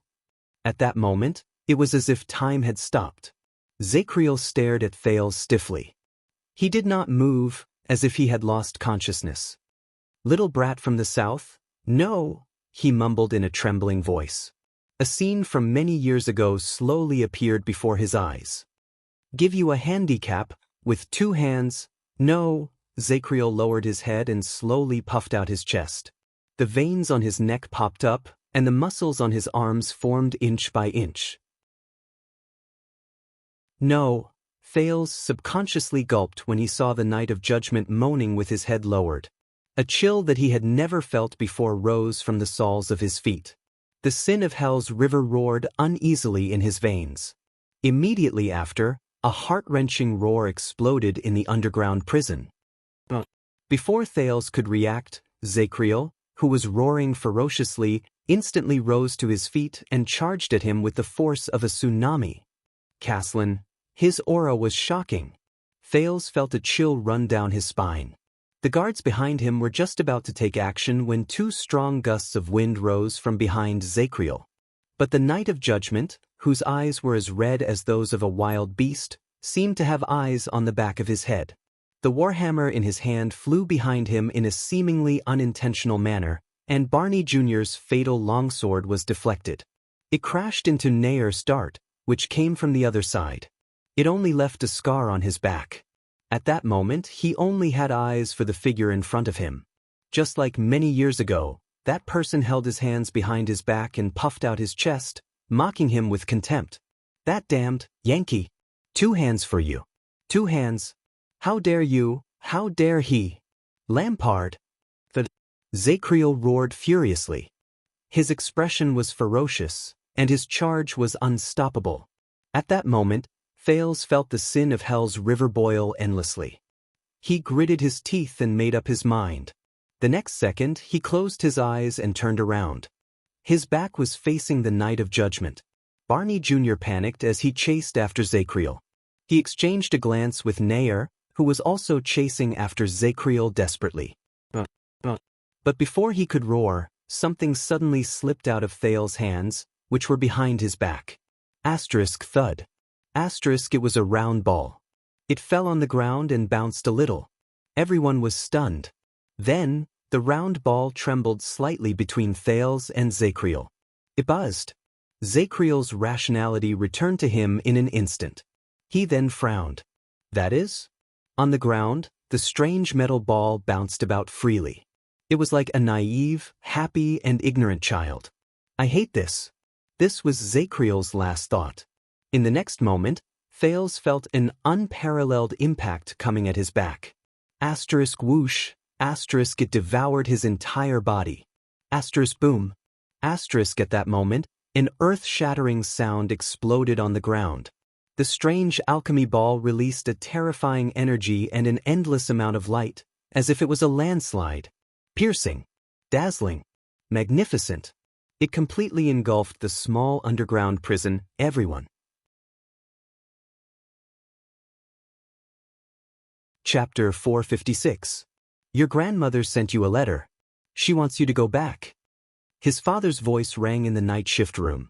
His familiar tone made him sit up straight. What? He asked instinctively. Even though he was gradually getting used to the weekly report and was used to his father's businesslike tone, he could not help but be stunned when he heard his father say such unprofessional words after the routine report. The night shift room of the guards was located in a remote corner of Renaissance Palace. Compared to the noisy palace gate that faced King's Lane and the Hall of Stars that made people hold their breaths, this place was not noisy or quiet. The atmosphere was just right. His father spoke faintly and his voice was hoarse. Your cousin is not in good health. In truth, it is very bad. He is not doing well in managing his fiefdom and he needs help. Grandmother. Cousin. These two names that he had not heard for a long time echoed in his mind, and he was dazed for a moment. It was as if he had returned to the distant past. Help? But he only instinctively thought about it before he spoke without hesitation. No, I'm not going back. When he heard his answer, his father crossed his arms behind the table. He leaned back in his chair while his armor clanked. His eyes burned, and he revealed the awe-inspiring aura that he had cultivated over the years. This made him feel a little uneasy. It had been a long time since he was alone with his father and talked about housework without a third person. But his father did not frown, and he did not show any hesitation. He seemed to have expected his answer. Your grandmother means that if anything happens to your cousin, someone needs to inherit the family's fiefdom and title, his father said softly. This made him frown. Fiefdom and title, someone needs to inherit, he instinctively frowned, then snorted softly. He tried hard to suppress the disdain in his words. They won't be so kind. What are the conditions? His father's expression remained the same. He did not know whether it was because his many years of career made him unable to show his emotions, or because he knew too much about himself. His father said faintly, "The condition is that after your cousin passes away, you have to marry your sister-in-law, who is your grandmother's grandniece. You have to give birth to an heir with her to maintain the relationship between the two families." "Marry my cousin's widow?" When he heard this, he raised his eyebrows slightly. He was satisfied that he found a reason to be disdainful. "As expected. I understand." He crossed his arms as well, and there was a hint of contempt in his nasal voice. "Tell them I won't go back. Let them do as they please." His father nodded without any surprise at his refusal, as if he had not just refused the right to inherit a noble title, but merely said, "I'm not going home for dinner tonight." His father's gaze shifted to his bandaged finger. This time, the former truly frowned. "Are you still practicing that sword technique?" He subconsciously put down his arms, but before he hid them behind his back, he changed his posture at the last minute. He naturally assumed a posture of supporting himself with the arms of the chair. He nodded and tried to answer in the most nonchalant tone. "Yes." However, his father's brows did not relax. Instead, they furrowed even tighter. "Do you think you have a chance to defeat him in the next night competition, or at least be on par with him and not be at a disadvantage?" These words made his heart clench. Defeat him. Defeat him. It was him. That's right, just like that, defeat him. Just like that Northlander, he wanted to say in a confident, relaxed, steady tone. But for some reason, he changed his words at the last minute before he said them. His tone was a little deeper. "We will know when the time comes." His father was silent for a while, but his eyes were still fixed on him. This made him very uncomfortable. "I think you should know that skill is not the only criterion when it comes to the selection of the watchman," his father said slowly. His eyebrows were still furrowed. An ominous premonition rose in his heart. He unnaturally changed his sitting posture. "I know." His father continued to stare at him. "But even so, your chances of being a watchman are not optimistic." It was as if there was a string in his heart that was tightly pulled taut. "Zakriel's martial arts are the best, and he is deeply trusted by His Majesty. Nolaner has the support of the entire Northern Territory and a good relationship with others. Tony is someone Captain Cullen thinks highly of, and Cox's battlefield command and experience are highly praised and recommended by Prince Horace. They are all popular candidates." His father stared at him and said things that everyone knew clearly. It was like a seal that was deeply imprinted in his heart. "But you only have me as your father." He did not know if it was an illusion, but when he said this, he seemed to hear his father exhale softly through his nose. He was a little annoyed. His father's gaze forced him to avert his gaze and look elsewhere. "I know." But his father did not seem ready to let him go. In the Guards, people from the same family usually do not hold important positions at the same time, especially positions like the vice captain and watchman. There was an imperceptible sadness in his father's tone. "There is a high possibility that you will not be chosen." His breathing stopped for a moment, and he only managed to recover after a few seconds. "I know," he said with some difficulty. His father finally averted his gaze and looked at the door of the night shift's room. "But you still stubbornly want to try?" For some reason, even though he frowned in the face of such a father, he felt an indescribable sense of relief. He put down his arm and was still for a few seconds. Finally, he inhaled and answered, "I still have to give it a try." This time, his father was silent for a long time, and even the atmosphere in the night shift's room, which was not very relaxed to begin with, became solemn. It was so long that he frowned and wondered whether it was time for him to interrupt and bid farewell. "You know, the royal guards are not just guards who guard the king. It is also a contract, an idea, and a tradition." His father exhaled slowly, but he did not look at him. Instead, he looked at the wall of the night shift's room. There was a schedule with the names of the guard's members written on it. Cullen, Arund, Barney, Tardin, Garth, Talon, Dagestan, Norfolk, Godwin, Canny, Havia, Nalji. He did not know why his father mentioned this, but his father's gaze seemed to be a little profound. Since the era of the King of Renaissance, the powerful noble families sent out their blood descendants. Regardless of whether it was the eldest son, the second son, or the main branch, they protected the king and cultivated a relationship with the royal family to win Renaissance palaces' trust. The king also used this to maintain a tacit understanding with the vassal families and ensure his influence over the fiefs of his subordinates. His father sighed. His voice was a little different from usual. There was less toughness and more resignation. In a sense, for hundreds of years, the royal guards were a miniature version of the kingdom's territory. From the 6 great clans to the 13 distinguished families, from the 7 Jade Star attendants to the new nobles, the rise and fall of many families of various sizes were reflected in it. He frowned fiercely. He had a premonition that his father was a little different today. His father had always been very serious since he was young. He's never been so earnest? He frowned and looked at his father. He instinctively called out the title he was most used to. What are you trying to say? His father seemed to have been called back by this, sir. His father paused for a moment. When he spoke again, he had already returned to being the tough commanding officer he was used to. I know that you don't have a good impression of your family, and you don't have a good relationship with your cousin. His father looked at him again and sat up straight. His tone was stern. But if you go home, get a promise from your grandmother and cousin, and let His Majesty know that you have a high possibility of inheriting the title and fief from your cousin. He felt a chill in his heart. This again? Inherit? His father continued to speak and told him the whole story expressionlessly. Then, at least when considering the candidate for the watchman, His Majesty will look at you in a different light. I think he would prefer the person who is in charge of the kingdom for him to be a loyal guard close to him at all times. In fact, I can even resign and retire. This may increase your chances. Is that so? As long as I do this, as long as I accept it, my chances will increase greatly. He sighed silently. A faint sense of disappointment surged in his heart. After so many years, he and his father were certainly not the perfect example of a father being kind and filial. But at least he thought that his father's view of that land, those memories, and those people should be the same as his. But, do you really want me to go back and inherit the family so badly? He spoke quietly.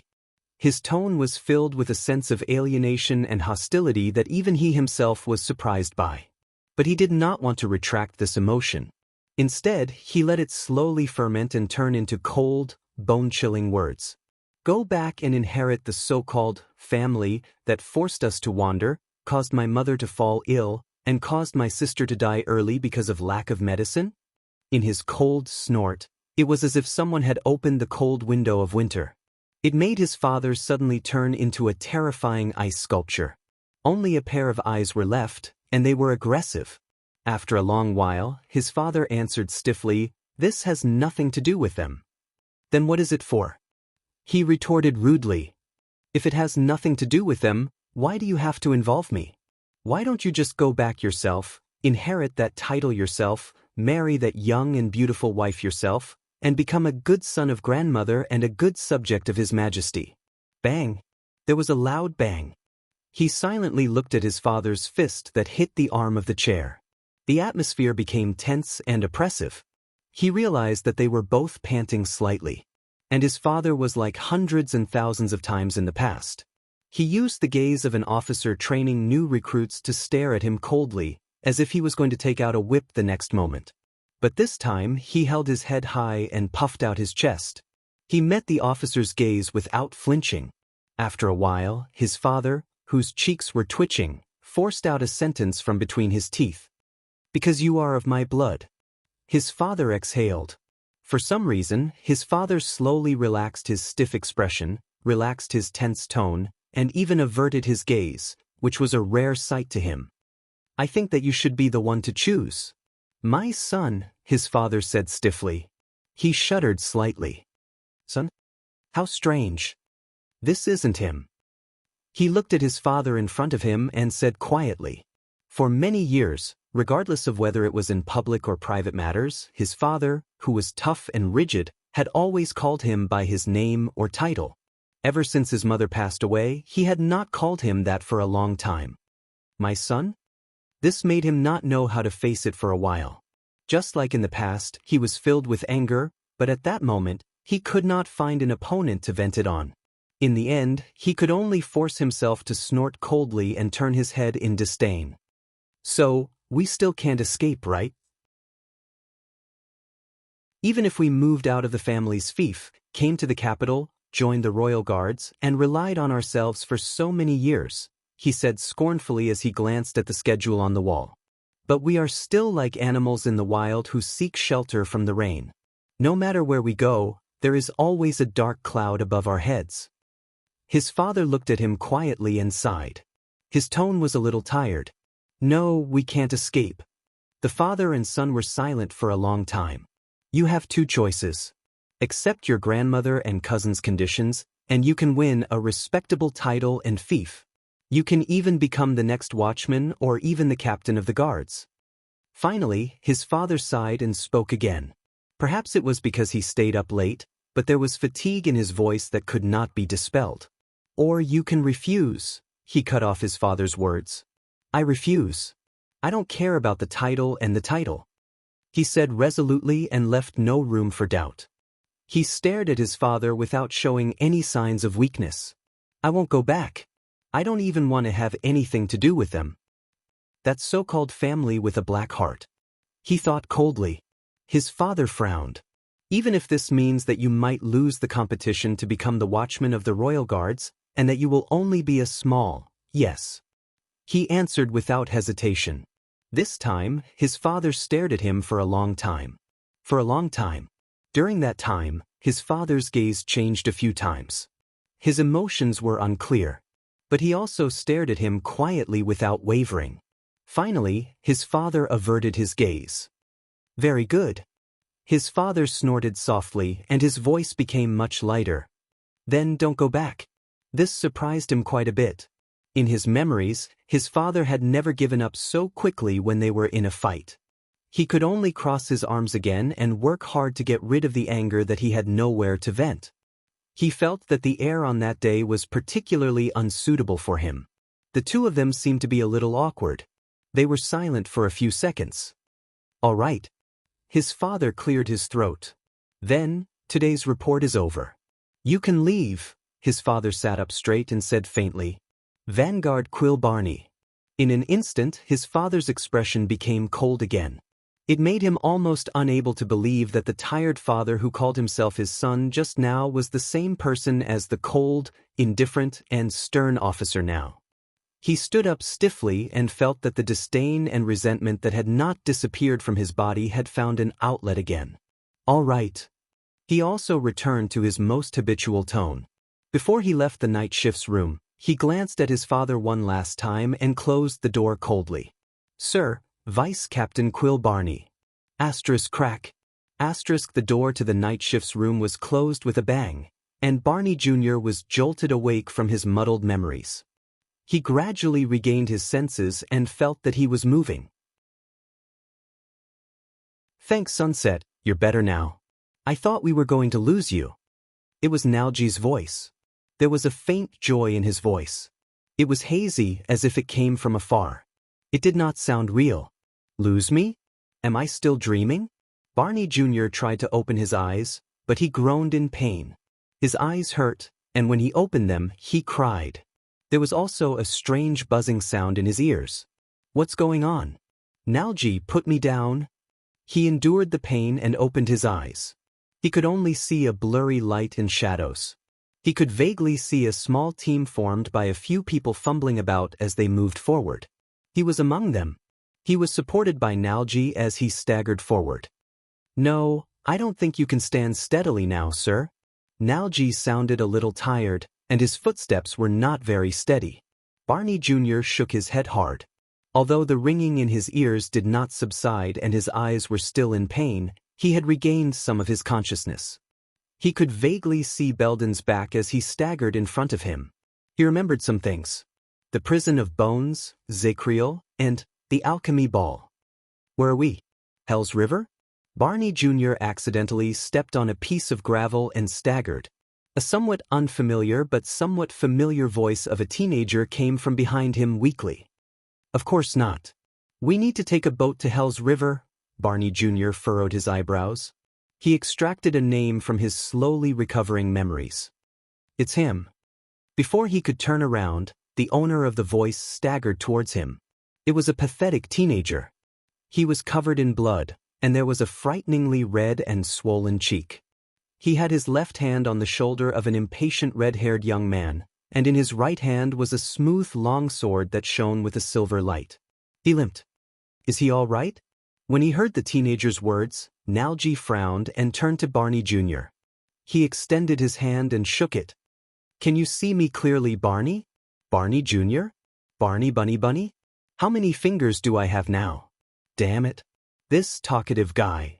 When I recover, Barney Jr. blinked furiously, but he still could not blink away the blurry double image in his eyes. But he did see Nalji. He snorted softly and said in annoyance, But, do you mean the one on the left or the one on the right? Nalji raised his eyebrows and retracted 2 of his fingers. He hummed happily.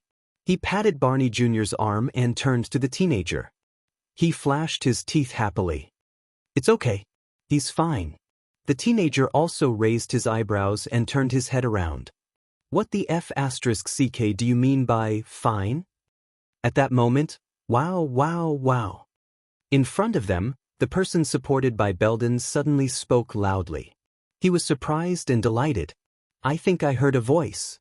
His voice was so loud that it reverberated through the tunnel and stimulated their eardrums. It shocked everyone. A huge commotion broke out in the tunnel. Most of them were complaining in dissatisfaction. For a period of time, the tunnel was filled with wails. Oh my God, make him shut up. Knock this bastard out. Boo-hoo, boo-hoo, chop him up. However, Tartan, who was supported by Belden, continued to shout happily. Hey, Nalji, great poet, hurry up and say something. I think my hearing is recovering. His voice became louder and louder. The entire group swayed as if they had been hit by an earthquake. Beside Barney, Nalji shuddered violently. Damn it, lower your voice, Tart. My ears hurt when you took. But Tardin did not seem to have any self-awareness. He turned his head around with a puzzled expression and opened his mouth in an exaggerated manner.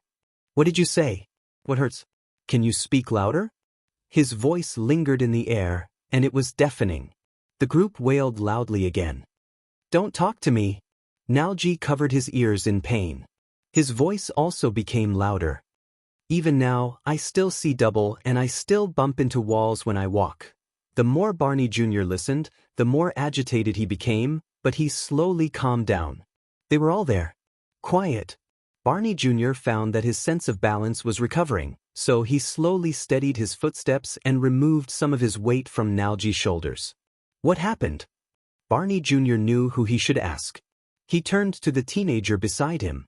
Your Highness, that alchemy ball, what's going on? Beside him was Thales Jadestar, whose eyes were also glazed over. He grimaced in pain and yawned. He exchanged glances with Waya beside him and smiled at him rather awkwardly. That's... Thales paused for a moment. You saw it. Thales shrugged. The sudden movement made quick rope and him sway. They clumsily held onto the wall so that they would not fall. That alchemy ball is a...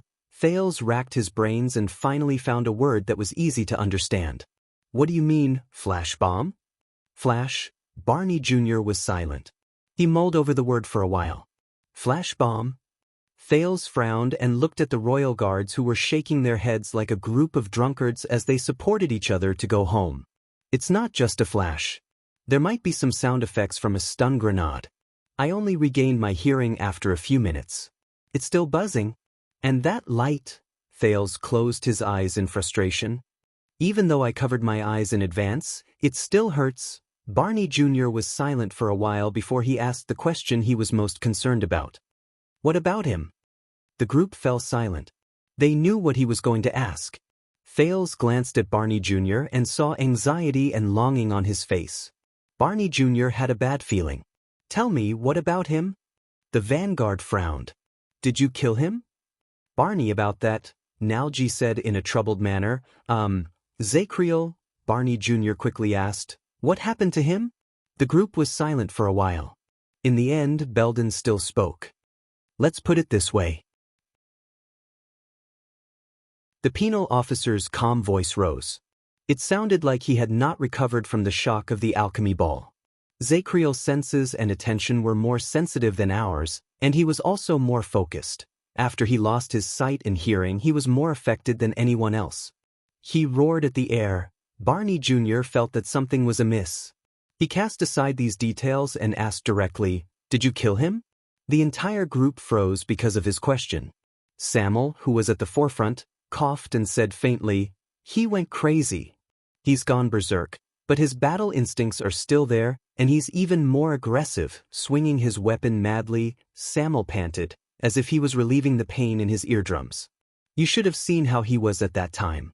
He searched for every living thing without a care for his life and tried to cut everything within a 2-meter radius into pieces. Nalji tried to get close, and he almost got his head chopped off. As for me, Samuel patted the bloody bandage on his left arm and sighed. Barney Jr. paused for a while and gritted his teeth. Long-range attacks? Belden shook his head and said softly, We tried. I've tried. That guy is Tardan's fake nephew. Do you remember him? He tried to shoot an arrow from a distance, aiming for Zacriel's head. I don't know why, but he missed. He only shot his shoulder. Thales felt Barney Jr.'s gaze on him. Quick Rope, who helped him move forward, lowered his body and lowered his head in fear, as if he wanted to stuff his entire head into Thales' arms. Missed? Barney Jr. stared blankly at Quick Rope, who lowered his head in embarrassment. Belden sighed and said, Zacriel felt pain. Zacriel felt the pain and felt the direction of the arrow. He ran into the darkness in the opposite direction. Barney Jr.'s expression froze. Tell me. After a while, Barney Jr. stared at the darkness under his feet and said in a daze, You killed him. No one spoke, and Thales subconsciously fell one step behind him. Many of the royal guards also lowered their heads. Barney Jr. exhaled heavily and gritted his teeth. But he stomped his foot so hard that Nalji, who was beside him, staggered. But why didn't you chase after him and kill him? His tone was filled with hatred, and his voice was loud. It was so loud that everyone's fragile eardrums hurt again. Barney. Belden spoke calmly. The power of that alchemy ball was extraordinary. We were also affected by it quite a bit. Many people, including Quick Rope, instinctively stared at Thales. The prince could not help but raise his eyebrows. What does this have to do with me? For a few minutes, all of us were deaf. It was as if someone was blowing a conch in our heads.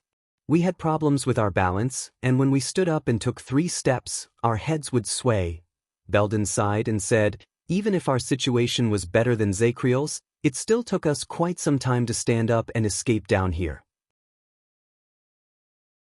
Barney Jr. stared at Belden in disbelief, then at the others, but many of them turned their heads away from his gaze. Don't worry, Samuel said softly. Zacriel's senses are more sensitive than ours, and he was more affected. I guess he needs more time to recover compared to us. He might not be able to fully recover. At least we're still alive. Barney Jr. fell silent and lowered his head quietly. The entire team continued to move forward slowly. Then, where did it come from? Just when Thales thought that everything was over, Barney Jr. suddenly spoke. Alchemy ball? Thales' eyelids twitched, and he exchanged glances with Quick Rope. This, what do I say? It's the Jade Star royal family. They always have some reserves. Thales said hesitantly. Barney Jr. frowned. Why didn't you use it earlier? Or just give it to us? Thales furrowed his eyebrows. Then, he relaxed them and said confidently, Isn't it the best time to release it when he's fully focused? If I waited until Zacriel saw it before I threw it, I don't think it would be so effective. Am I supposed to tell you that it's because I forgot to use it earlier? Fortunately, Barney Jr. pondered for a while and stopped asking. Thales retracted his resentful gaze. Besides, everyone, including Zacriel and Quick Rope, thought that it was a powerful explosive alchemy ball, just like the one Raphael used in the secret tunnel in Dragon Cloud City. But in reality, hey, how do you know that this alchemy ball only has flashes and sounds? As expected, Quick Rope poked his ribs restlessly and whispered. When Steak took it out, he clearly said. Thales sighed in his heart. See, this is my biggest concern. I just know. Thales smiled and shrugged with a look that said, I'm very knowledgeable. I know that this thing is not fatal. Quick Rope frowned when he saw this. But what if it's the kind that explodes? You must know that there are no obvious markings on alchemy balls. Only a few people? The rookie mercenary looked at him in dissatisfaction. Many years ago I saw one. Thales coughed softly and stopped the topic. It's not. The Jade Star royal family has a long history, and they have a way to identify alchemy balls. He smiled mysteriously. Just like how our blood is golden, Quick Rope put on a disgusted expression that said, forget it if you don't want to say it. He turned his head around in boredom. Thales sighed in relief. Indeed, when he faced this alchemy ball that Steak used to threaten him and Zacriel, he was also trembling in fear at first. But all the mysteries were revealed after he found the anchor point and rationally entered a state of losing control. In that magical state, Thales saw the inner layer of the alchemy ball clearly. It was a ball of spinning energy. And at that time, he vaguely knew that the spinning energy inside was actually very empty. Even if all of it was released, it would at most send a few feet of dust flying away. More importantly, there are no obvious markings. In fact, when Thales' vision penetrated the inner layer of the metal shell, he found that there were a few words in the language of the modern empire that he was not familiar with engraved on the inner layer of the metal shell that could not be seen from the mysterious alchemy ball. Blinding glare XX film plus XXXX film. Alchemy Tower, Battle Wizard XX Honorable Product, XX No. 1109-8-17, Creator, First Class XX Master, ETH, Charlton. Used to suppress perception, XX Suppression, XXXX, XX, etc. Unified XX, limited to use in the tower, strictly prohibited from exporting XX. Prohibited areas include, but are not limited to, Soul Tower, Bright God Church, XXX, The Third Ring, Hell's Gate, XXXX, Temple of Knights, the Empire, and XXXXX. This strange line of words contained a lot of information, such as the creator's surname. There were also a lot of unfamiliar terms in it, but it was enough for Thales to understand its function. Hence, when he thought of what he could use to restrain Zacriel, who had outstanding perception, it came in handy. Quick Rope frowned and said thoughtfully, that's right. So, just now, Steak threatened you with a fake bargaining chip and threw us around in circles? It seems so. When Thales thought of the cunning Steak, he shook his head in annoyance. Actually, it's not wrong. I should have thought of it a long time ago. How could someone like him have the courage to die together with us? At this moment, thud, Thales was the first to be shocked. Under the torment of that XX film, everyone's speed of recovery was different.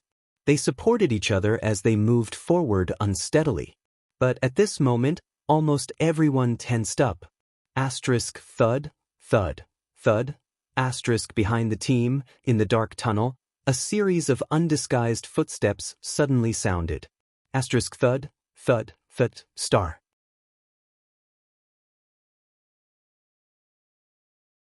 Chapter 457. Thud. Perhaps it was because his damaged hearing had just recovered not long ago, but the sudden footsteps in the dark dungeon were exceptionally frightening. The royal guards, who were not in good condition, reacted very quickly. All of them immediately extinguished their torches and held their breaths. Pursuers? So fast? This was the first thought that appeared in Thales' mind after he was chased continuously for half a month. Thud. Belden made a light gesture, and the entire royal guards quietly and swiftly spread out to both sides of the tunnel. They found a spot for an ambush, held their weapons in their hands, and were ready for battle. Thales was pressed behind Barney Jr., and even quick rope was pulled into a corner by Bruley. Asterisk thud, thud, thud. Asterisk the footsteps drew closer, and the corner of the tunnel gradually lit up with torches. The prince did not need to listen to know that everyone's hearts were slowly racing. In the dark, Belden aimed his sword at the corner and prepared to strike suddenly. Then, the owner of the footsteps appeared from the corner with a torch in his hand. "Cannon!"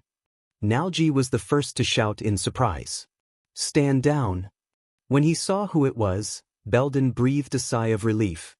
He patted the nervous Barney Jr. behind him and said gently, "It's Cannon, our scouting cavalier trailing behind us." The royal guards released a long sigh of relief, put away their weapons, and lit their torches. "It's Cannon." Thales also let go of his nervousness and anticipation. "It's not him." Cannon, one of the 7 royal guards who had just turned the corner with a torch in his hand, looked at everyone's expressions and understood something. "You know, you almost scared the sh*t out of us." Nalji shrugged. He looked as if he had just escaped from a difficult situation and punched Cannon's chest. Cannon shuddered a little and lowered his head. "I'm sorry, my ears haven't fully recovered." Cannon pointed at his left ear and winced a little. "I can only control my footsteps based on habit. And my scouting skills have also regressed." Barney Jr. patted his shoulder. He seemed to be very pleased. "No, you did very well, Cannon, as always." Barney Jr. forced himself to smile. "How are things at the back?" When they heard this, the royal guard's expressions froze slightly. Cannon handed the torch to Nalji. His expression was stern. He should have recovered some of his sight, and perhaps his hearing. He treated his wounds, lit a torch, and moved along the wall. He didn't move fast, but he paused for a moment and looked at the crowd. "He's chasing in the right direction. Am I on the right track?" Everyone's expression changed. Thales felt a chill in his heart. He knew who Cannon was talking about. "I left a few traps, but I don't think they can delay him for too long. Zacriel is familiar with all the tricks of the Vanguard Division." Cannon's voice became more dejected. The atmosphere became heavy and stiff. Barney Jr. was silent. He seemed to be thinking. "Can we ambush him?" Belden asked with a frown. "I don't think so." The second logistics officer, Nair, shook his head. "I don't need an assessment to know that this is not the best time for us to face the enemy. If we hope that Zacriel's condition is worse than ours, we will lose even more." Tardin ended the suggestion with a sigh. The guards' expressions became even gloomier, and this made Thales secretly realize that he was in trouble. Nalji observed everyone's expressions and coughed. "Everyone, I don't think the most important thing right now is to fight head-on against Zacriel. In fact, I think we should avoid him if we can." Thales noticed that even though Nalji was looking at everyone when he said this, his gaze always drifted to the quiet Barney Jr., as if he knew that this was the key. Everyone was smart enough not to say anything. They just waited for the Vanguard's decision. Finally, after a brief change between Barney Jr.'s eyebrows, he raised his head, exhaled, and said, "Nalji is right." Thales swore that he felt the crowd more or less heave a sigh of relief. "From now on, our first goal is no longer to kill Zacriel." Barney Jr. turned to Thales. His eyes shone with a strange light. "Instead, it is to protect His Highness." Thales' eyebrows twitched. He awkwardly returned a friendly smile to a few pairs of gazes that were directed at him. "Perhaps you should be glad that they are still quite loyal?" Quick Rope whispered to Thales. "No, not completely loyal." Thales stared back at Barney Jr.'s expectant gaze and said in his heart, "Then let us seize the moment. We will no longer rest and continue moving downwards."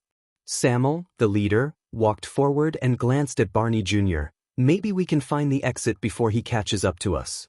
Barney Jr. frowned. "Wait, go downwards?" He looked at his other colleagues in surprise. "Aren't we going to the surface?" After Belden sighed and Samuel explained the whole story in a cold tone, Barney Jr.'s face darkened. But when he saw the slightly troubled expressions on the others' faces, he did not say anything. He only clenched his fists and urged everyone to continue moving downwards. Hence, the royal guards and the 2 princes continued moving forward. But this time, their footsteps were much faster. "You better find the so-called exit, Samuel." Barney Jr. walked to the front of the group and stood beside Samuel. He suppressed his emotions and spoke in a calm tone, but Thales could feel the vanguard's dissatisfaction. "Otherwise, everything we do today will be meaningless." Surprisingly, Samuel did not refute him. He only cast a profound glance at Barney Jr. and continued moving forward. The group of people walked quietly in the deep darkness. They felt less relaxed and more solemn. Samuel led the way forward. While he recalled what Ricky told him, he discussed their route with Penal Officer Belden, who had some understanding of the Prison of Bones, behind him. Barney Jr. occasionally joined the discussion, but his communication with Samuel was still stiff. Behind the vanguard were Thales and Quick Rope, who were trembling in fear. Nalji and Nair stood guard beside them. Bruley and Tardin, who could not speak, stood behind them like two iron walls, acting as a second barrier. Cannon was still at the back of the group, constantly paying attention to the movements behind him. In a few minutes, they walked down many stone steps and finally arrived at the empty hall on the last floor. The moment the torches illuminated their surroundings, everyone's expressions froze. Corpses. Corpses all over the floor. They were the Disaster Sword's mercenaries. There were more than 20 of them, and they were scattered all over the floor. The blood that flowed out from the corner of the wall in the distance to the floor tiles under their feet was enough to soak the entire hall. These people died in different ways. Some died from decapitation, some had their throats slit, some had their necks broken in an irregular shape, some had their bodies pierced by crossbow bolts, and there were even some who had been nailed into the wall by a terrifyingly large axe. Without exception, their faces were still filled with terror before they died. When he saw the scene before him, Thales almost thought that the blood mystic had returned. This guy died from his companion's sword. This one has 7 or 8 wounds. He should have been held hostage and used as a human shield. As for the one on the wall, he should have been unlucky enough to bump into the axe beside him when he was attacking. Barney Jr. swept his gaze past the corpses with a stern expression. His expression was not very natural. It's Zacriel. It's his warm-up work when he was just released from prison. Samuel stared expressionlessly at the faces of the corpses that he was either familiar or unfamiliar with. He stepped over a corpse whose abdomen had been cut open. Nalji gulped softly. As the guards moved forward, the puddles of blood on the ground grew from sparse to dense. In the end, they pointed to a tunnel. Thales stared at the dark tunnel that led to Zacriel's prison. He looked at the blood in front of him and frowned deeply. He remembered that he and Yodel had sneaked out of Zacriel's prison through that tunnel. And after they left, he remembered that Zacriel had said that the Disaster Swords ran away. Ran away? They must have thought that they had the advantage in numbers, and that there was only one of them, so they swarmed forward. Belden raised his torch and looked at the hellish scene. He shook his head slowly. But this time, they don't know what they're facing. 40 white blade guards. Quick Rope mumbled subconsciously with a ghastly pale face. He accidentally stepped on a blood clot that might have been an intestine or something else. Chaos of armies. Thales muttered the term in his heart. His nerves tensed up. He stepped over a mercenary who had a crossbow bolt stuck in his left eye socket. Nalji kicked away a corpse who had a short knife stabbed into his chest. He sighed and said, "I'm guessing. He's still considered polite to us, isn't he?" No one answered him. Samuel walked past the crimson tunnel that led to Zacriel's prison and lit up another fork in the road. Ricky said that this leads to the storage room. Thales turned around and tried his best not to look at the mess on the ground. He looked at the square tunnel that looked like it was left for the transportation of goods. Compared to the other 2 roads, it was inconspicuous. Ricky said that the Alchemy Tower has a secret tradition to always be prepared for war. Samuel's expression was complicated, and the storage room is one of them. He raised his torch, strode forward, and took the lead to walk into the tunnel. The remaining guards looked at each other at a loss. Barney Jr. cast a glance behind him, sighed, and followed. The others shrugged in resignation and entered the tunnel in a single file. "How did you know about this place?" How did you know about the secret that even the kingdom has not discovered? Did you find a forbidden wizard's handbook? Barney Jr. pushed aside a thick spider web and carefully illuminated the area. The place where Ricky came from has some research on these things. Samuel did not even turn his head as he walked forward. Based on his hateful tone, they might have been wizards' enemies, or at least they used to study how to deal with wizards and magic.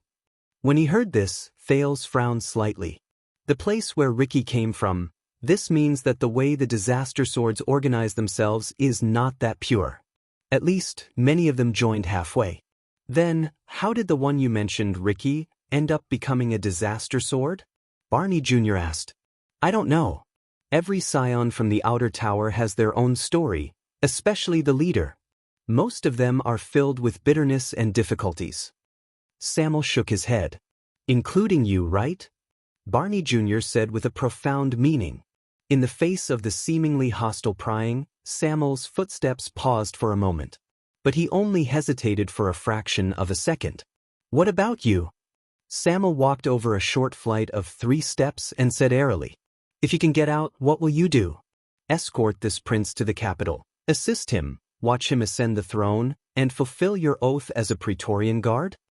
When they heard this, all the members of the royal guards froze for a moment. Thales endured the people's gazes that drifted towards him out of nowhere, and he suddenly felt awkward. Barney Jr. was silent for a few seconds.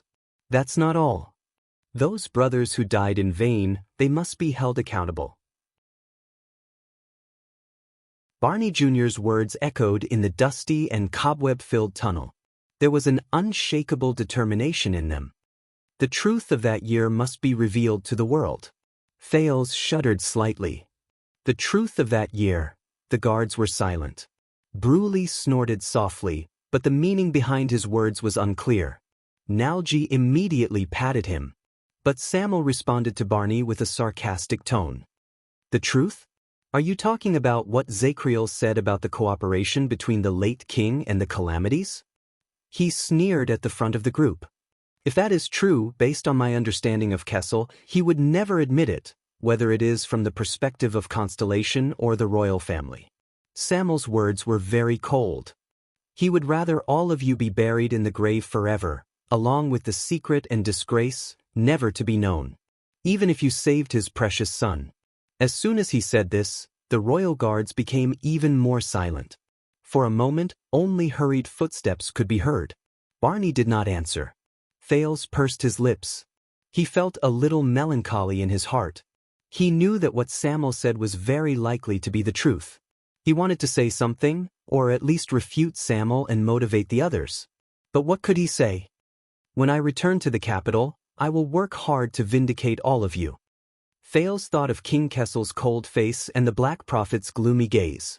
He pursed his lips again. He felt that his tongue was heavy and he felt sad. Quick Rope obviously understood the atmosphere very well. He hid behind Thales obediently and did not dare to breathe loudly. Nalji coughed. Barney? His voice rang behind Thales, and it sounded a little shaky. I was thinking that maybe we need to hide part of the truth. At this moment, Barney Jr. suddenly spoke and interrupted Nalji. That's why we need this prince even more. Thales was stunned.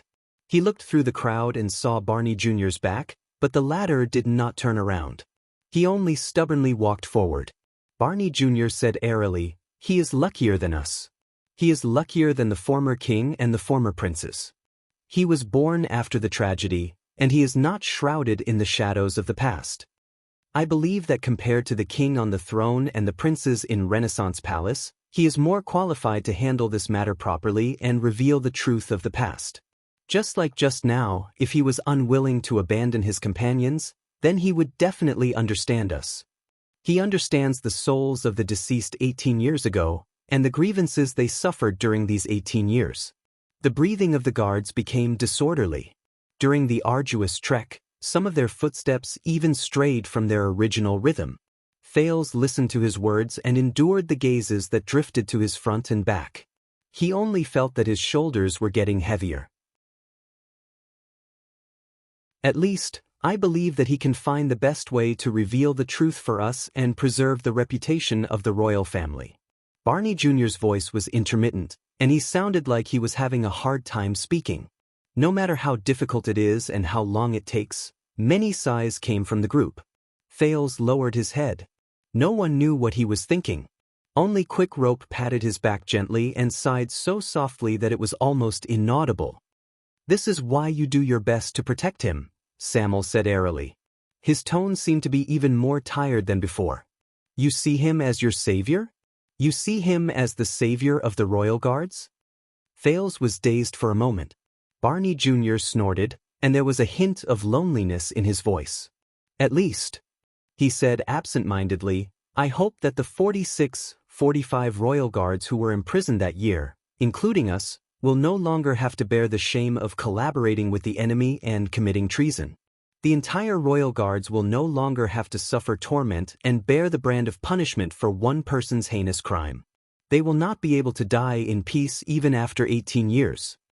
We will no longer have to cry at night, tremble in nightmares, and rot in guilt."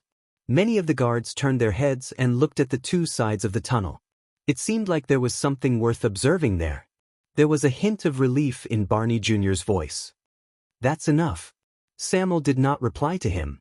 Everyone's footsteps remained the same, but Thales felt that his footsteps had become heavier. Barney Jr. took a deep breath, as if he had recovered from his emotions just now. His tone became a little louder. "So, yes, we will wash away the stain on us and return to Eternal Star City with dignity. At least, we will be able to see our families again." There was a hint of hope in his voice. "I remember that Nair had a daughter who was just born." Nair, who was walking behind him, sighed. At this moment, Barney Nalji suddenly spoke. His tone was very dejected and terrified, like a lost child. "What about Zacriel?" When they heard this name, even the light around them seemed to have dimmed for a second. After a while, Barney Jr.'s tone became cold, as it should be. "Ah, that traitor," he snorted softly. His words were filled with strong disdain and hatred that could not be erased. Zacriel's shameful deeds must and will definitely be made known to the public.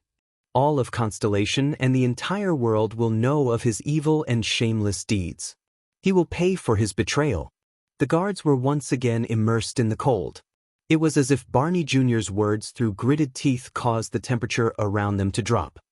Regardless of whether he was alive or dead, he will forever bear the infamy and torment of a traitor. Thales sensed that Nalji wanted to say something, but did not. Barney Jr. snorted coldly. "Instead, we will, and we will eventually find him and find peace, be it ours or his." Nalji took a deep breath. "But Zacriel, after all, he was once one of us. He was also one of the royal guards." His tone was filled with hesitation and pain. Everyone was silent. Barney Jr. frowned. "What do you mean?" Thales saw Nalji lower his head. His entire body trembled. "I think, be it him or us, everyone has suffered enough injuries." He seemed to be enduring something. With great difficulty, he squeezed out a few emotional words.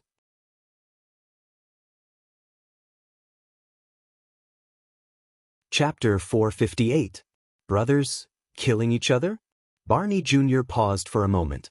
His gaze was unfocused. It was as if he was recalling the past. When they heard this, the expressions of the guards varied. Belden and Nair were silent. Tardin snorted coldly. Bruley squeaked anxiously. Cannon, who was walking at the back, even lost his composure and let out an Nalji held the torch in pain. The light flickered. "Barney, please, after we go out, can we just forget about it?" Barney Jr.'s frown deepened. He seemed to be unable to understand. "Forget about it?" Nalji hummed in acknowledgement. His words traveled in the tunnel, and there was a vague emptiness in them.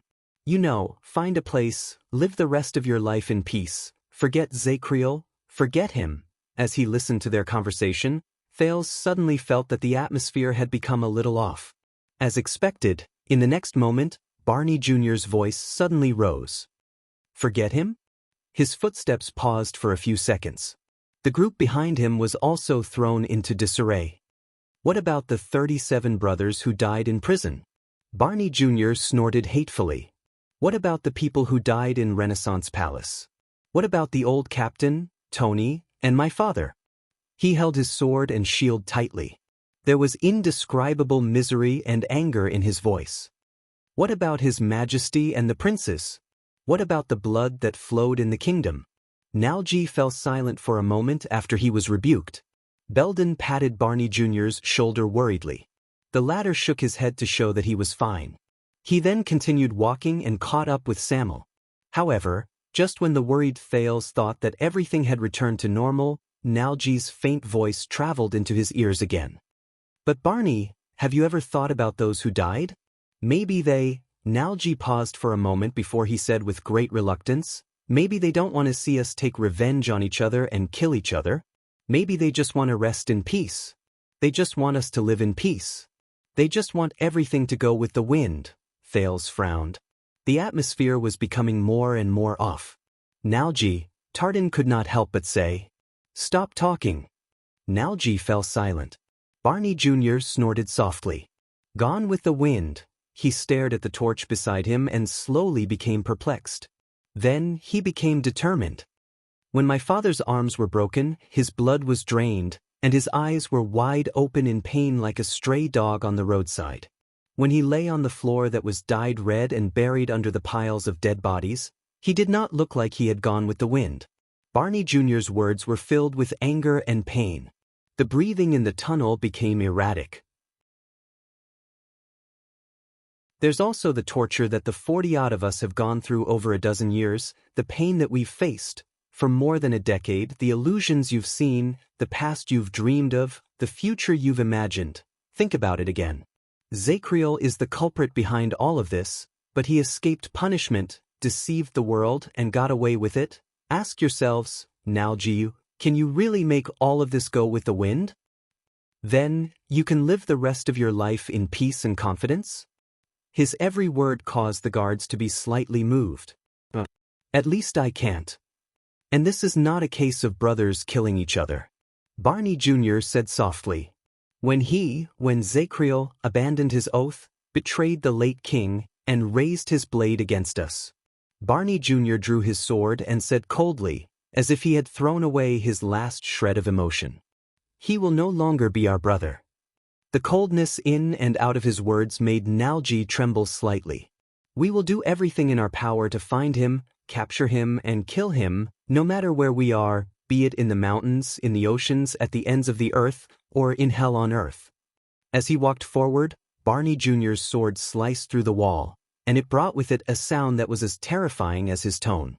We will force Zacriel to give us an answer and make him witness his own fate. We will see how his sins and debts in the past will be repaid one by one. At that moment, Barney Jr. gritted his teeth. The traitor must pay the price. Nalji's voice rose again. This time, there was a hint of anxiety and pleading in his voice.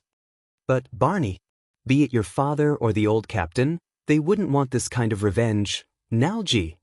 Tardin seemed to be unable to stand Nalji's untimely advice anymore. Shut up.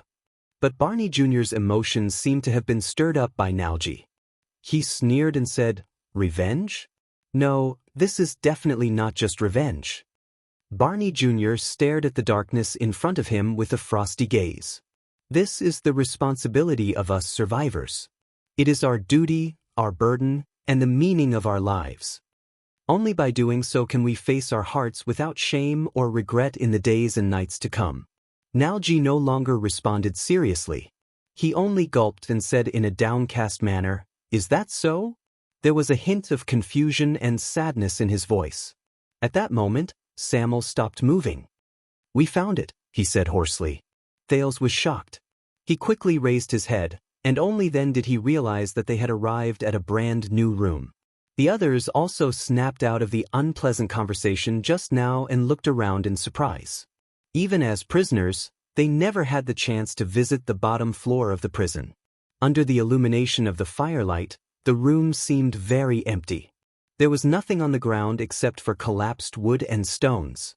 However, there was an empty shelf standing diagonally in the corner of the wall. The material of the shelf was unknown. Obviously, there used to be countless shelves here, and they stored an abundance of resources. The storage room of the alchemy tower. But now, where's the exit? Barney Jr. asked in puzzlement as he looked at the empty walls. Samuel's expression was solemn. He walked straight to the wall opposite the passage. Do you see this wall? If Ricky is right, this is a door. Samuel exhaled. Excitement rose in his eyes. The exit is hidden here. When the entire underground fortress is unfortunately lost, the remaining wizards will retreat to the storage room, and they will still have a final way to escape. Everyone, including Thales, walked forward in amazement and touched the dusty wall. It was rough to the touch, and it had a long history. This huge, spacious wall that didn't even have any joints was actually a door? Now, we only need to find that special, hidden keyhole. Samuel's tone was filled with hope. Open this door, he turned to Thales. Since you can let them out, Your Highness. I believe that the key is definitely on you. Everyone looked at Thales. Samuel's invasive gaze made Thales very uncomfortable. But with the urgent task at hand, the teenager only snorted softly before he took out the strange, long key from his bosom and handed it to Samuel. But an accident happened. The moment Thales extended his palm, another hand swiftly intercepted him from the side. Under the watchful eyes of the royal guards, that person snatched the key. The sudden change stunned everyone. Asterisk thud. Asterisk the person who snatched the key moved without hesitation.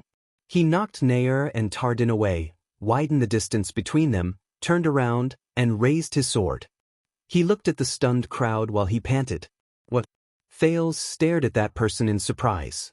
He believed that it was not that the guards could not react, but that they did not expect. Wait, is it him? But Barney Jr. was the first to react. He instinctively shouted the name of the robber. Nalji, what are you doing?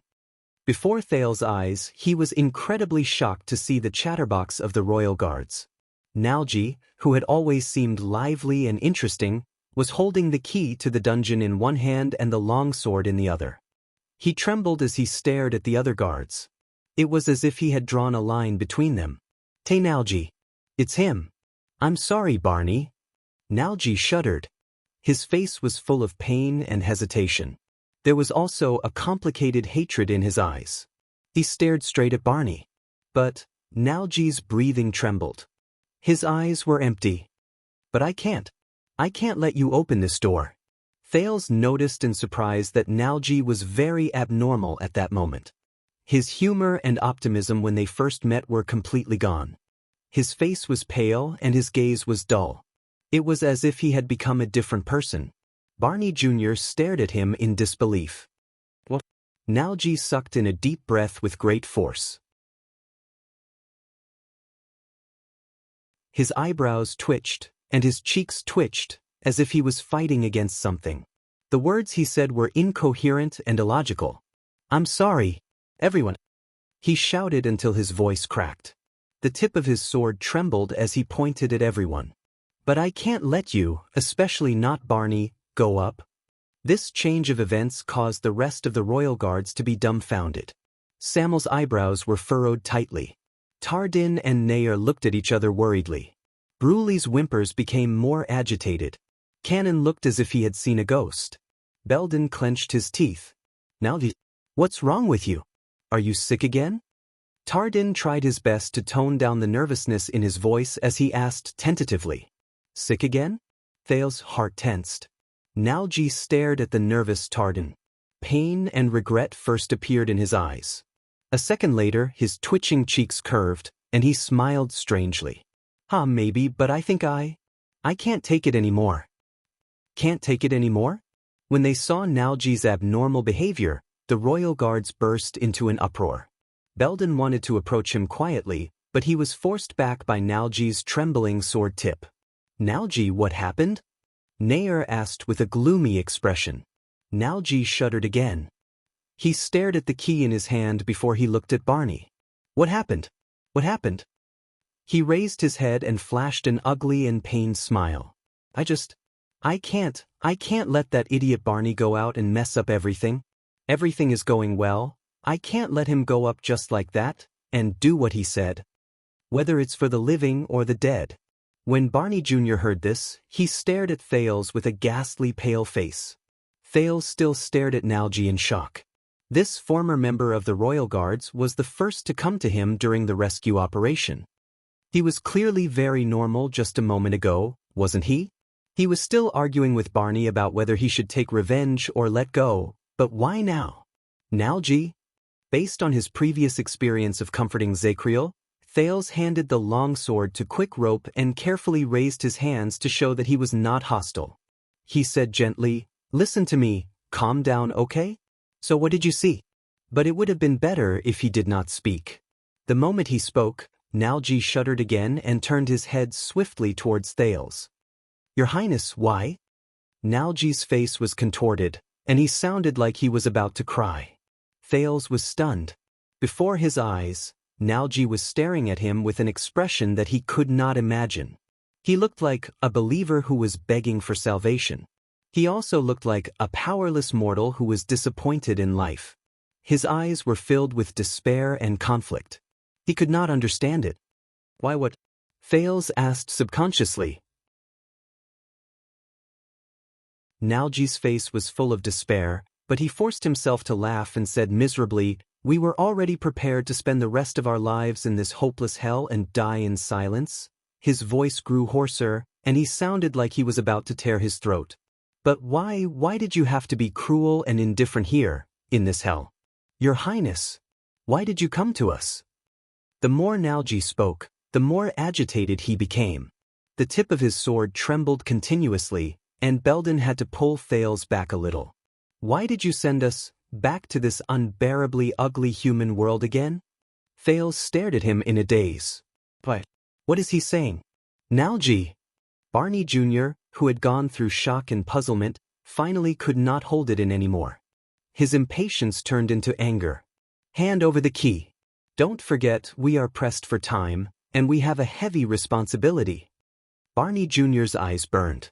He gritted his teeth and said, "I don't care what kind of madness you are going through, we did not stand here for 18 years just for ourselves. We did not live for our own feelings.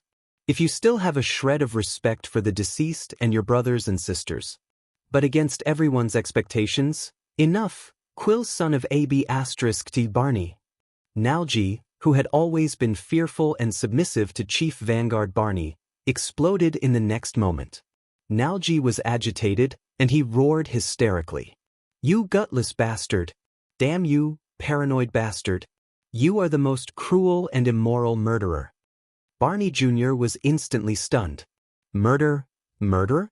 In an instant, the resolute Vanguard felt his heart become a mess. Under everyone's incredulous gazes, Nalji's expression was ferocious, and he struggled. "It has been 18 years, he raised his sword, gritted his teeth, and squeezed out a few words. "I've had enough of your self-righteousness and smart aleck." Nalji glared at the shocked Barney and pointed his sword at him. "I've had enough of your incessant preaching and declarations, day and night." Nalji sucked in a sharp breath, as if he wanted to vent all his discomfort and resentment.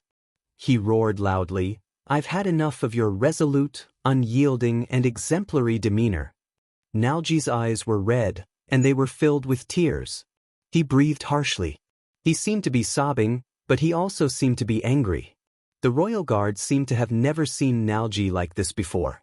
All of them were caught off guard. But when he saw him like this, Thales felt puzzled from the bottom of his heart. That's not right. The sin of hell's river surged into his brain. Thales began to force himself to recall. He recalled those abnormal things. From the moment he came to the prison of bones. All the factors, all the things, and all the logic. That's not right. From the moment he saw Zacriel, Nalji's attitude was very wrong. No, it's not just that place. Earlier. Nalji. At this moment, Thales spoke in a daze. That song. Nalji's pained and struggling expression froze. What? His shoulders trembled violently. His expression changed drastically, and his breathing became irregular. Thales remembered. He finally figured out what was wrong. In front of everyone, the teenager breathed absent-mindedly. He enunciated his speculations clearly. Just now, Zacriel said that he was the only one who knew the truth. And all the misfortunes started when he failed to dissuade the old King Adi and stop him from marrying Queen Fiosa, a mystic who claimed to be his old friend. Nalji shuddered when he heard this. But Thales's voice also trembled slightly. He seemed to have thought of something terrifying. But that song... Thales stared at him in a daze. But when we met for the first time across the prison cell, that song you sang to appease Cannon, Barney Jr., Samuel, Belden? The others frowned. That wasn't a coincidence, was it? At that moment, it was as if someone had pressed down on the air. Nalji's breathing instantly calmed down. In just a few seconds, Nalji's expression changed from despair and pain to sadness and relief. He closed his eyes and let his tears fall. In the next second, Nalji curled up the corners of his lips with great difficulty. "You are very sharp, Your Highness." Before everyone's incredulous gazes, Nalji let out a forlorn chuckle as tears rolled down his face.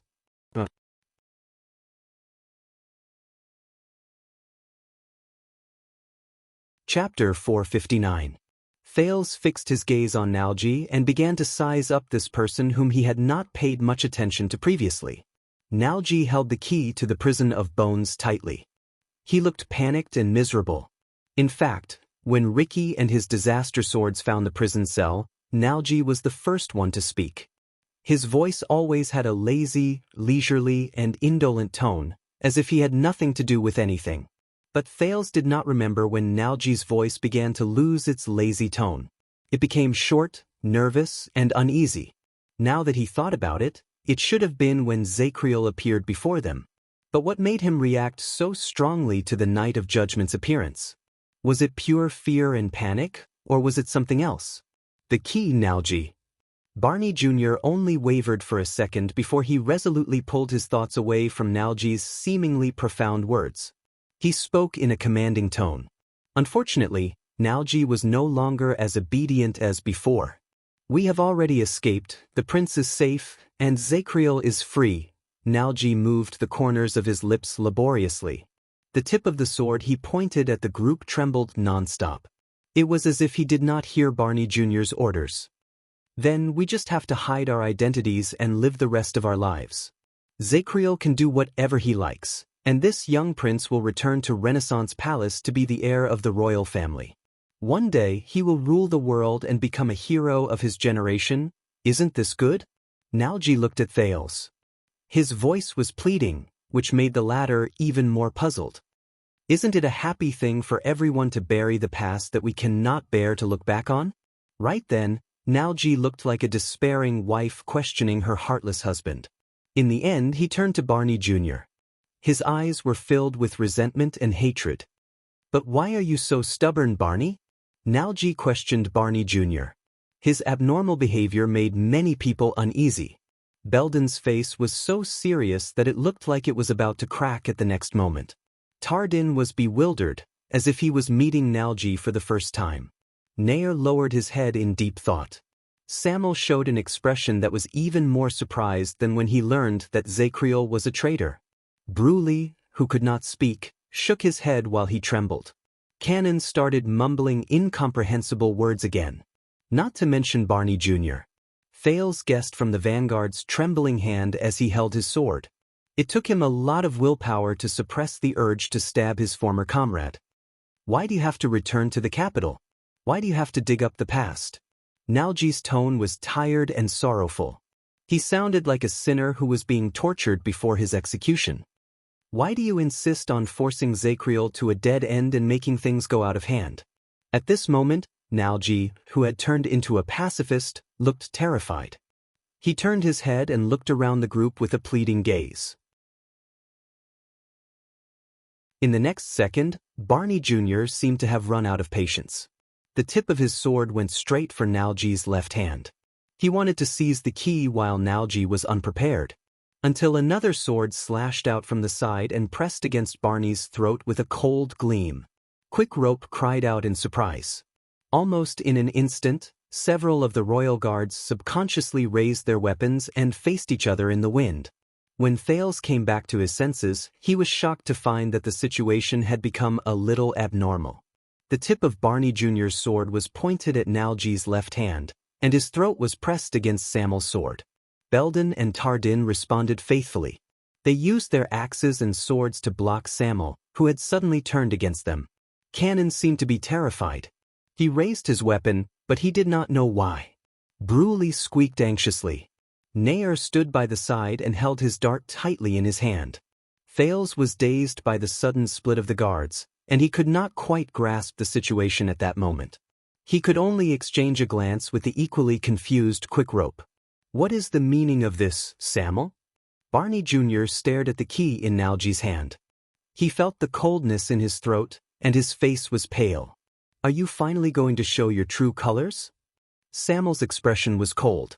He held his sword against the incredulous Barney Jr., completely disregarding the fact that his vitals were shrouded by 3 weapons. He glanced at Nalji, whose eyes were lifeless. "Let him finish." Tardin held his sword and saber against Samel's vitals at the back of his waist. He seemed to find it hard to understand. "Wait, Samel, do you realize that we are running for our lives?" Samel snorted coldly. He tilted the sword in his hand slightly, forcing Barney Jr. to move to the side. "Do you think I care about running for my life? After 18 years on the run?" His emotionless and disregard for life and death made the other guards look at each other at a loss. The veins on Barney Jr.'s neck almost popped out of his flesh. Quickrope looked at the wall behind him, which was supposed to be the exit, but it was empty. He scratched his hair in pain and whispered to Thales, "You constellations are so troublesome." Thales frowned as he watched the royal guards fight amongst themselves again. "Yes. Unless, that's not a simple, troublesome matter." Once he finished speaking, Samel did not even look at the angry vanguard. Instead, he turned to the person who seized the only chance of survival in the field. "Tell us, Nalji. Aside from that song and what Zacriel said, what else do you know about the Bloody Year?" Even though the situation was not good, this topic still stirred up many people's interest. No one put down the weapons in their hands, but Barney Jr., Samel, Belden, and Tardin all turned their gazes to Nalji at that moment. "It's the other way around, Samel." As he watched the brothers turn against each other, Nalji chuckled strangely, as if he had been relieved of something. "What you should ask is, what else do you not know about that year? Things we don't know?" Questions appeared on Barney Jr. and Samel's faces at the same time. This was probably the only thing they could find in common at that moment. Barney Jr. looked at Belden in puzzlement. But Belden shook his head at Barney Jr., indicating that he did not know. Nalji noticed their interaction, but he laughed nervously. "Didn't you notice?" Thales watched in astonishment as Nalji's face was dyed with madness and delight, but there was despair and gloom reflected in his eyes. "Didn't you notice that when Zacriel wantonly exaggerated his dissatisfaction towards the late king and expressed his hatred towards the calamities, his acting was really bad? His explanations were very far-fetched, and his words were pale and powerless? Bad acting. His words were pale and powerless." Barney Jr. paused for a moment. Nalji laughed again. He pointed at Samel, and there were tears in his laughter. "Haven't you noticed that Samel is still filled with misgivings? He is questioning and doubting every single word that our famous watchman says?" Thales was filled with doubts. He carefully thought about every word Zacriel said. What does he mean? Is Zacriel lying? He was not the only one who was puzzled. Barney Jr. and Belden looked at each other. They were very puzzled. Then, Samel continued Nalji's words. "So, his betrayal was not because of those **t reasons," he said. Samel shook his head gently. Surprise flashed in his eyes. It was because Zacriel had no choice in that matter. He was in a dilemma and he could only go with the flow, right? Nalji turned his head and cast a tired glance at Samel. He did not say a word, but his tense face relaxed. Thales noticed that many people's expressions had changed. Samel was still holding his sword, but all his attention had been shifted to Nalji. He asked skeptically, "Nalji, Nalji." He asked tentatively, and today, when the truth is about to be revealed, he is also in a dilemma. He is in a dilemma, and he would rather bear all of this himself. When he said this, Samuel's expression slowly changed.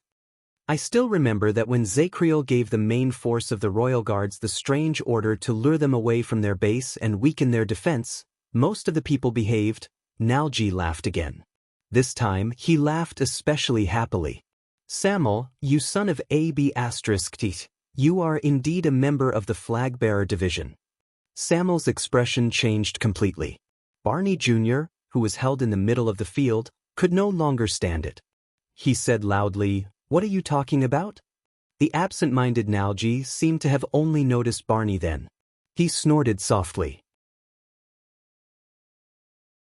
"Ah, Barney." He looked at Barney Jr., who was holding a sword of righteous indignation, and shook his head in disdain. "I was thinking, just how stupid and bigoted do you have to be to believe that the noble, virtuous, and cautious Knight of Judgment is the source of all evil and the mastermind behind the scenes? That you will believe that he is the person who betrayed his loyalty and killed the late king because of righteous indignation, delusion, injustice, and anger? Then, you will deceive yourself and search for your so-called justice on him?" Nalji held the key and pounded his chest. He swept his gaze over everyone with a mocking gaze. "Do you really think that he can make dozens of noble, outstanding, smart and powerful royal guards, including us, obey his orders without hesitation, easily dismantle the defense of Renaissance Palace, and allow the despicable assassination to happen just because he is the watchman?" Many people frowned even more. "Wait, he means..." Thales' expression slowly changed. Samuel wanted to say something, but he stopped. Barney Jr.'s expression did not change, but the meaning in his eyes slowly changed.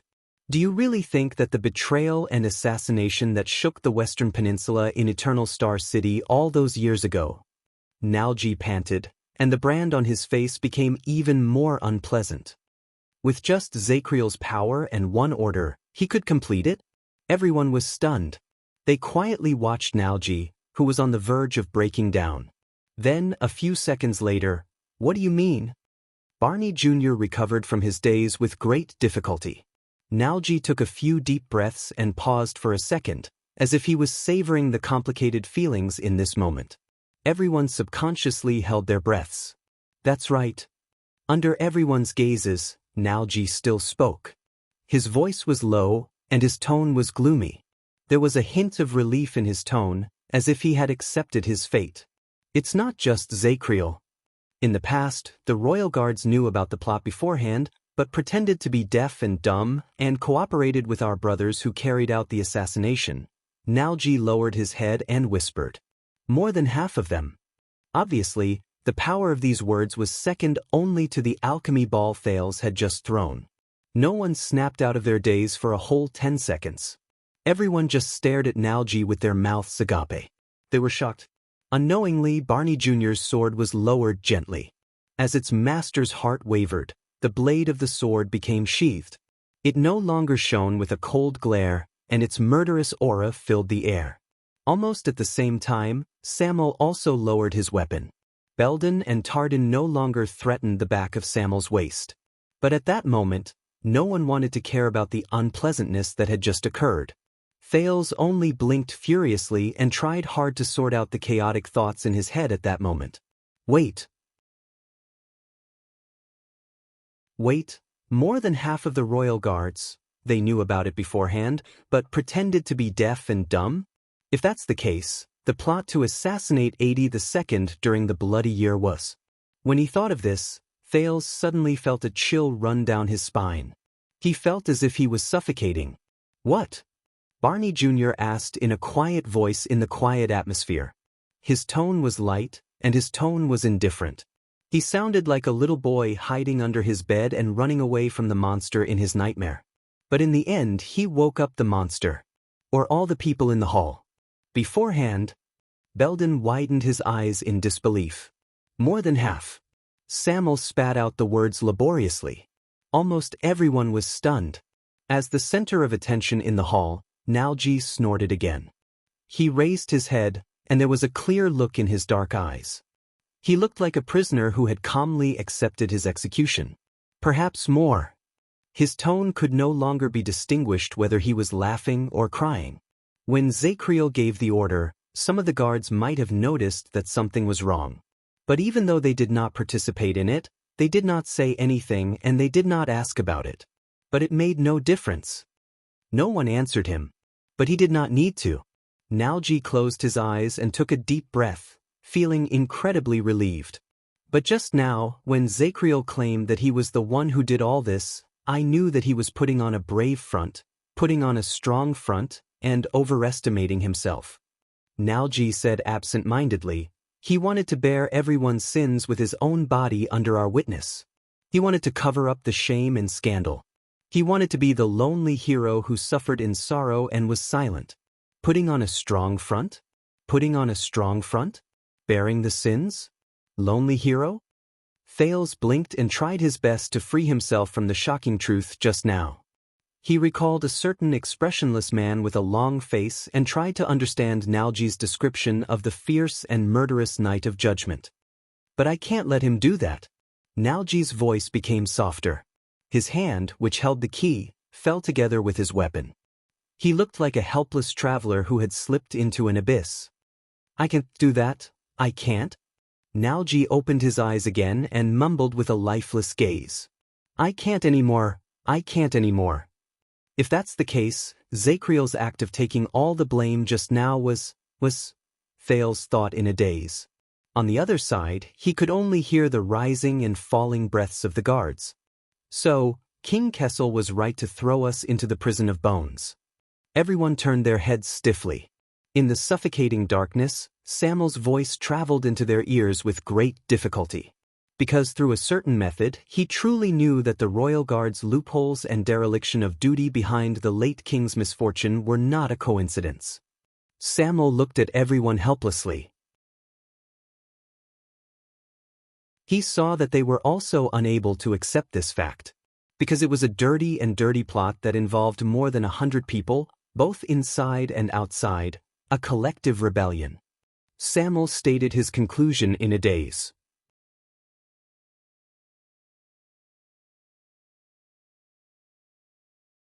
Chapter 460. A collective rebellion. Thales stared at Nalji, whose breathing was unstable. Royal guards? Rebellion? No one responded to Samuel's heart-wrenching words. Time seemed to have stopped for a moment. Everything stopped in the past and no longer moved forward. It was only when Barney Jr. inhaled and sneered in disdain that everyone snapped out of their shock again. Ridiculous! Barney Jr.'s voice sounded a little disheveled. Nalji, your shameless lies are just like lies? Nalji retorted loudly like an enraged animal, cutting off Barney Jr.'s unnatural question in his throat. Lies? There was a despairing coldness in Nalji's tone, and it made everyone shudder even though it was not cold. He looked around at his fellow guards, who all had different expressions on their faces, and said to Barney Jr. with the ghost of a smile, "Then take a guess, Barney. All these years in the dungeon, the 37 brothers whom you said you would avenge and seek justice for, why did they pass away?" 37. Without any warning, Barney Jr. shuddered. He was not the only one who reacted this way. Samuel, Belden, Tardan, Cannon, and many others had different expressions on their faces. Thales was still immersed in the shocking news of the guards' collective rebellion. He sized up the crowd again with a pale face. Based on what Nalji said, half of the royal guards knew about the king's assassination. Perhaps many of them were not participants, but at least they were bystanders who did not do anything. Then, in the royal guards, most of the participants and insiders who were no longer alive, what was their relationship with the bloody year, the tragedy of the royal family, and the mastermind behind the scenes? In fact, these people who were still alive here, these people who swore the Praetorian oath to be eternally loyal to the minister. Belden, Tartan, Kennan, Bruley, without realizing it, Thales' face turned pale, and he took a step back. Nalji's hoarse and pained voice continued. Do you remember Walker? He died during the internal strife in the first year. I guess he must have found out the truth later on and brought the matter to light. Quick knife Walker.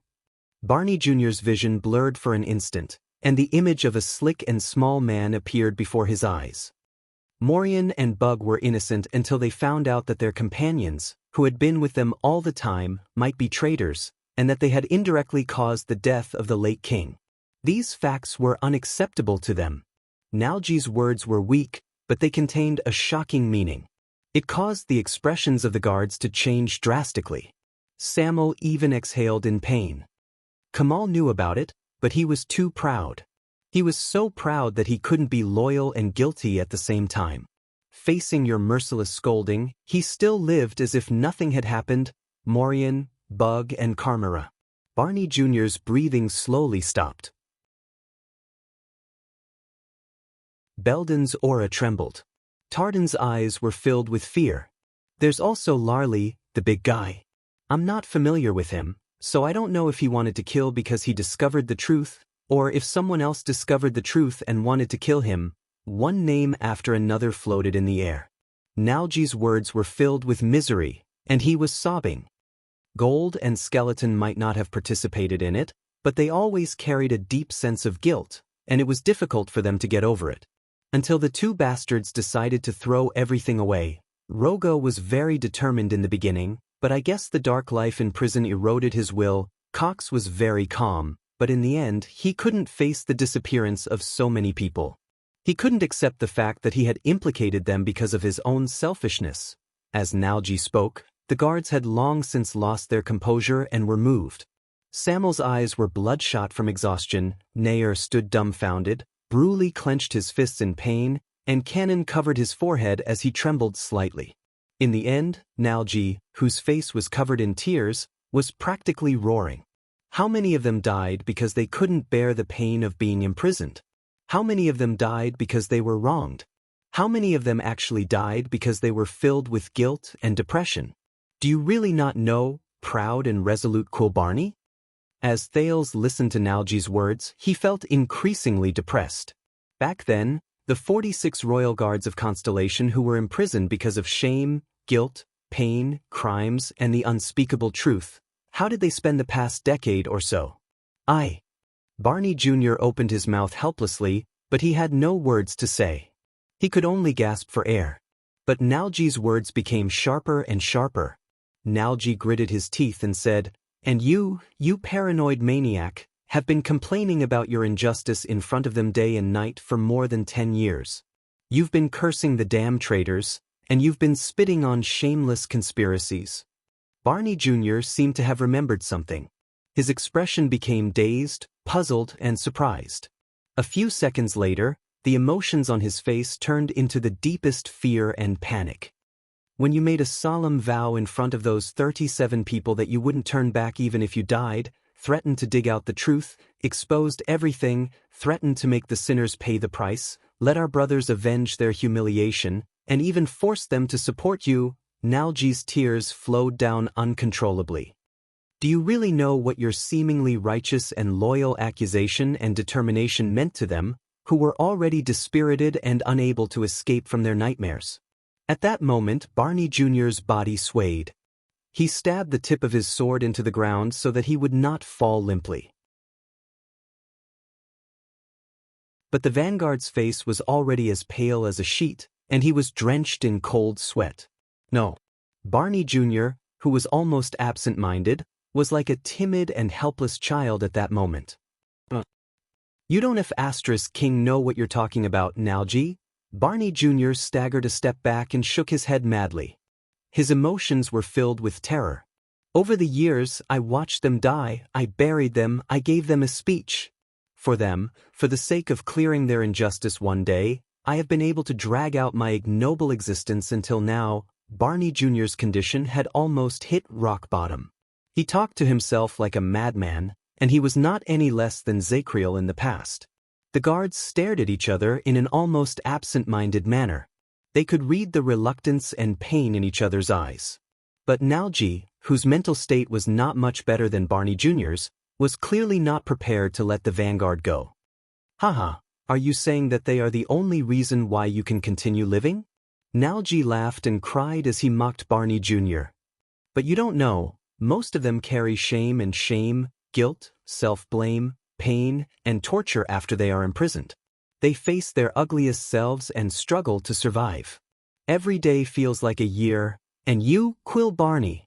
Nalji pointed at Barney Jr. with hatred written all over his face. You thought you were encouraging them, saving them, and redressing their grievances, but in fact, you were constantly lashing at their hearts, reminding them, recalling them, and deepening their impression and shame of that night. You used your noble and loyal moral integrity and personality, your righteous slogans, and your determination to make them suffer even in prison. You forced them to have nowhere to go, and they tortured themselves. As he listened to Nalji's words, Barney Jr. was like an unfortunate traveler who fell into an abyss. He trembled in fear, and even his breathing became uneven. It's you. Nalji's vicious accusation was engraved in his heart. It's you. It's you, one after another. Day after day, you used a method that seemed to encourage them, but was actually cursing them. You forced them into a dead end, and in the end, you forced them to die to free themselves. Nalji's words were heart-wrenching. They echoed in the underground prison, and the expressions of all those who heard them changed. You are the real murderer of those 37 brothers. Quill Barney! Asterisk clang. Asterisk while everyone's minds trembled, the sword and shield in Barney Jr.'s hands fell to the ground at the same time, and they trembled non-stop. No! Barney Jr. covered his face with his hands in pain, and his entire body trembled. No. No, it's not me. His voice was timid and fearful. In the face of Barney Jr. in this state, Nalji laughed loudly. And you, the young soldier, are still returning to the capital in a righteous and high-spirited manner to uncover the truth and seek justice for them? His smile slowly faded away. Stop joking, you son of a b****, Barney. You don't know that when you stood there and accused Zacriel just now, every word you said made me sick. Barney Jr.'s moans became even more pained. Thales watched this incredibly cruel confrontation with complicated emotions. The discomfort and puzzlement in his heart were tormenting him as well. He remembered the brutal and merciless confrontation between the Star Killer and the Raven of Death in the land of barren rocks in the city of faraway prayers. But even then, it could not be compared to the scene before his eyes. The other guards watched this scene in a daze. Even Samuel was speechless. For a time, only Barney Jr.'s pained moans could be heard in the underground prison. He bent down and pressed his hands on his knees. He inhaled and exhaled mouthfuls of air, as if this was the only way he could obtain nourishment to continue living. But, all of you don't know, do you? Barney Jr. turned to the others while trembling. He no longer had the calmness and awe-inspiring air of a vanguard. That's right. It's impossible for all of us not to know about such an important matter. Tell me, he must have made this up. His tone was almost begging. He hoped to get an answer. But the answer was usually not what he wanted. I suspected it. A deep voice rose. But he lowered his head under everyone's gazes. His face was ashen. The order that day was too strange. It was too rare, but no one stood up to oppose it, so later, when I was in prison, I also suspected it, but he did not continue. Barney Jr.'s gaze was first filled with shock, then despair grew. Belden stared at Nair in disbelief. Another calm, frail, and frighteningly frail voice cut in. It's true. Everyone turned their gazes to the other person. It's true. I know what Nalji said. The speaker answered with a lifeless voice. Barney Jr.'s voice trembled as he looked at the speaker. Tardin? Thales furrowed his eyebrows. Tardin threw down his sword and spoke in a desolate and deathly manner. If they told me that this would happen, if I knew that Constance would, then I wouldn't have. As he spoke, tears rolled down his cheeks. I wouldn't have. Tardin's throat seemed to be blocked. It lowered along with his head, and he no longer responded. Samuel stared at him in shock. No. This was the dumbfounded Barney Jr. A third trembling voice rang out. It shouldn't have been like this. Thales turned his head. Cannon was shivering as he leaned against the corner of the wall. I was the one who delayed them. I recalled the sentries and left the door open. But according to the plan, everything should have been simple and straightforward. It should have ended before they even realized it. Then I should have died with the assassins. I shouldn't have lived until now. Cannon's eyes were lifeless as he muttered to himself, "I'm sorry." The light in Barney Jr.'s eyes gradually dimmed, as if his last glimmer of hope had been extinguished. Cannon let out a strained laugh. Nalji was right. Sama was also right. This is our fault. We can't run away from it. He shook his head nervously and muttered to himself, "We can't let Zakriel be alone. He's already shouldering too much." When Nalji finished speaking, the dungeon was silent for a long time. Then, Barney Jr.'s hoarse and numb voice rose again. "Is there anyone else?" A few seconds later, Bruley sobbed in pain and knelt down. He stuttered in pain. "Bruley?" Barney stared at him in a daze. Nalji chuckled softly. His eyes were unfocused. "This is why he can't speak anymore," Nalji said softly. "He doesn't have the courage to face it." The last hint of expression on Barney Jr.'s face disappeared. Turn, Cannon, Bruley, Nalji. The vanguard stared numbly at the four people in front of him, who were behaving differently. Over the past decade or so, 37 people. Why didn't you tell me the truth? His voice echoed in the four walls. No one spoke. Thales watched them with a depressed heart. At that moment, it was as if nothing else mattered. The truth? The one who spoke was still Nalji. With a mocking gaze, he looked straight at Barney Jr. "Barney, do you know who was the leader of the incident that year?" When he said this, almost everyone's expression changed, including Barney's. His almost numb and lifeless face twitched again. Thales suddenly moved. He seemed to have understood something. Nalji bent down and laughed in pain. "Barney, you pathetic fool. He really loved you, didn't he?" There was deep hatred in Nalji's words. "That's why he protected you too well. You didn't know anything." Perhaps he was betting on both sides. He still hoped that after the incident, you could escape with your innocence and ignorance and stay in the palace. And even take over his position? Barney Jr.'s eyes suddenly widened. "No, no," the vanguard mumbled. A great wave of grief and despair came crashing down on him.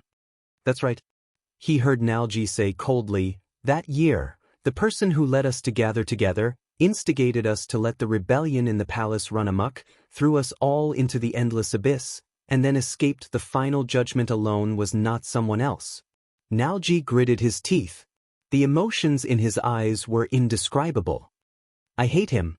I curse him," he said hatefully. "That's right, the vice-captain of the royal guards. Quill Barney the senior. Your damned father." Asterisk thud. Asterisk Barney Jr.'s weapon fell from his hand, and his knees touched the ground. He knelt on the ground in a daze. His breathing was intermittent, and his eyes were empty. From that moment onwards, there was no longer a hint of life on his face.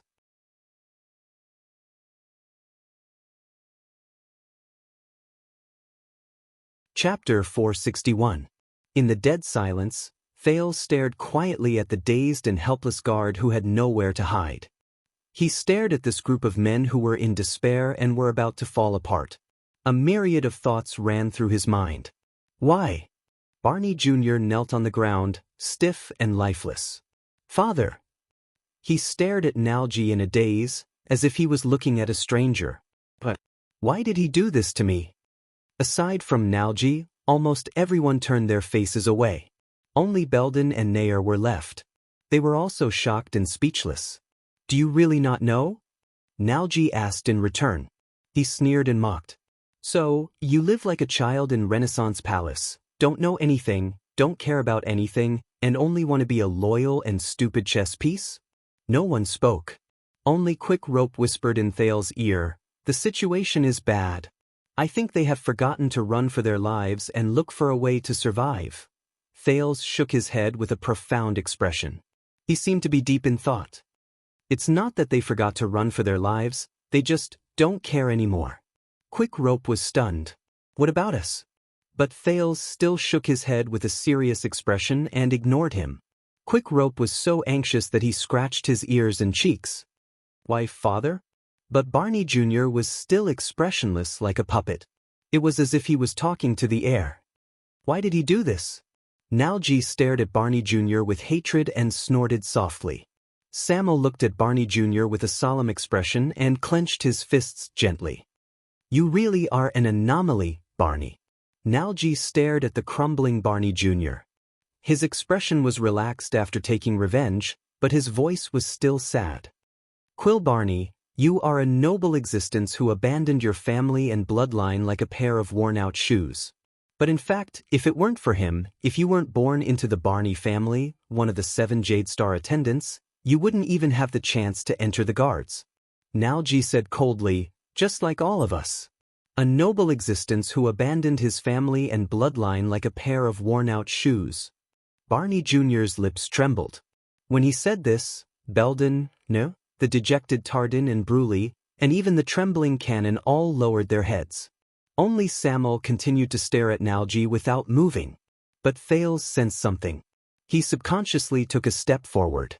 But the young man's sudden words attracted everyone's attention. If you don't want to tell him, then tell me. Tell the last descendant of Jade Star. Thales' words echoed in the dungeon, and even Quick Rope was shocked. This sentence stunned Nalji for a moment. He stared at the teenager in front of him, as if he was getting to know him all over again. It was as if he wanted to recognize something from the other party's serious face. Hey, these lunatics are enough of a headache. Quick Rope pressed on Thales' shoulder and whispered anxiously, we should focus on finding a way to survive now. What else do you want? But Thales only sucked in a light breath and firmly pushed Quick Rope's hand away. Just like you said, find our way out. Quick Rope was stunned. Thales looked at Nalji again. His gaze lingered on the key in Nalji's hand. Tell me, why did Barney's father and you and even Zacriel do that? Thales furrowed his eyebrows tightly. Or should I say, what else did the King of Eternal Rule, 82nd, do aside from the so-called alliance of the 3 disasters that Zacriel mentioned? Nalji's gaze gradually became confused. Barney Jr. raised his head in a daze, but he only repeated the same sentence. Why, father? Nalji looked at everyone in a daze, but he found that many people had shifted their gazes away. Only Samuel was staring at him. Finally, he seemed to have figured something out. He chuckled in relief. You're right, Your Highness. The tragedy at that time was far from just the fight between His Majesty and the cunning vassals, not just a game of loyalty and betrayal, and not just the hostility between Constellation and the world. Be it the natural disaster or the rebel army, there was naturally a reason for the chaos in the kingdom at that time. Thales' frown deepened. The Knight of Judgment thought that the late king was bewitched by some legendary monster and that some people were conspiring to bring chaos to the kingdom, but that was just his wishful thinking. Nalji returned to his state as if there was no one else around him. It was as if he could see the past. Because Zacriel was just an antique family name that had been in decline for 1,000 years, and did not even have a castle or a fief, he was too naive. He could not sense it. He could not sense our despair. When he said this, Nalji shuddered. On the other side, Tardin sighed softly. A thought appeared in Thales' mind. Despair? Nalji sucked in a breath and recalled the most unbearable years. He smiled bleakly and said, back then, there were countless rumors circulating in Renaissance Palace. Not everyone knew about the taboo between the late king and the calamities, but there was one thing that everyone was very clear about. Many people's breathing became chaotic. Barney Jr. slowly focused his gaze while he knelt on the ground. What is that? Thales listened solemnly. Nalji turned his head and said absent-mindedly, during those years, His Majesty wanted to make a difference. He gave many orders. Make a difference. Many orders. Thales' heart clenched. For some reason, he suddenly thought of the Old Crows class. So, regardless of whether it was the 7 Jade Star attendants, who were directly under the royal family like Belden, Tardin, and Barney, or the so-called 13 distinguished families like Talon and Caribbean, or the 6 great clans who founded the kingdom like Arund and Tabark, we saw and experienced it all. Barney Jr. recovered from the shock and stared at Nalji in a daze. Nalji swept his gaze over each of his royal guards and said airily, with every move His Majesty took, our days became harder, our future became more hopeless. and our future as nobles became even bleaker. Thales was shocked. Tardan's expression changed slightly. He wanted to say something, but he did not. But before he could say anything, Thales, who had a premonition a long time ago, hurriedly urged him. What happened? Nalji raised his lifeless eyes and shook his head with the ghost of a smile. His tone was full of grief. I don't know. First of all, because of the land measurement order, my family's fief was reduced rapidly. The farmers on the arable land moved to the city because of the household measurement order. He spoke tirelessly, and his gaze was dreamy. Every word he said was filled with complicated and chaotic emotions. The suzerain's bureaucrats lost their prestige after the cleaning of officials was issued. Because of the tax order, we were forced to live a life of poverty and bankruptcy. We had to disband the army of servants in our territories and castles to reduce our expenses. My mother and sisters had to sell their jewelry to supplement our family's income. The expressions of the prisoners in the royal guards became increasingly worse. Nalji sneered. The irony is that the nouveau riche, who are from the countryside, can use money to obtain a status and life that is equivalent to ours, but it is illegal for us to even raise taxes on our own fief to tide us over difficult times. There's also that damned naming order. It clearly divides our titles and duties. And finally, the relocation order that came with the general edict. Nalji shook his head mockingly and said, the 6 great clans and the 13 distinguished families might be able to withstand twists and turns, losses, and the king's sanctions, but for us, families that are neither good enough nor good enough. He stared at the air in a daze. It's as if the whole world changed overnight. The happiness and stability you used to take for granted have all turned into disaster and turmoil. Can you imagine? At this time, being born into nobility doesn't sound so good anymore. The happiness and stability we used to take for granted have turned into disaster and turmoil. Thales was stunned. Nalji spoke very slowly, but no one interrupted him. There was a weariness in his tone, as if he had given up on himself. With every word he said, Thales' expression darkened a little. Assassination, foreign enemies, war, conspiracy. In the past, he thought that this was everything that the bloody year would reveal, but now it seemed, Thales remembered the old crow, Hicks, as well as the lesson he had taught himself. Victory and defeat. Enemies and friends. Do not underestimate war itself. It is not as simple as you think. It is not a game where you have to win or lose, where you have to pay the price, where you have to live or die. The bloody year.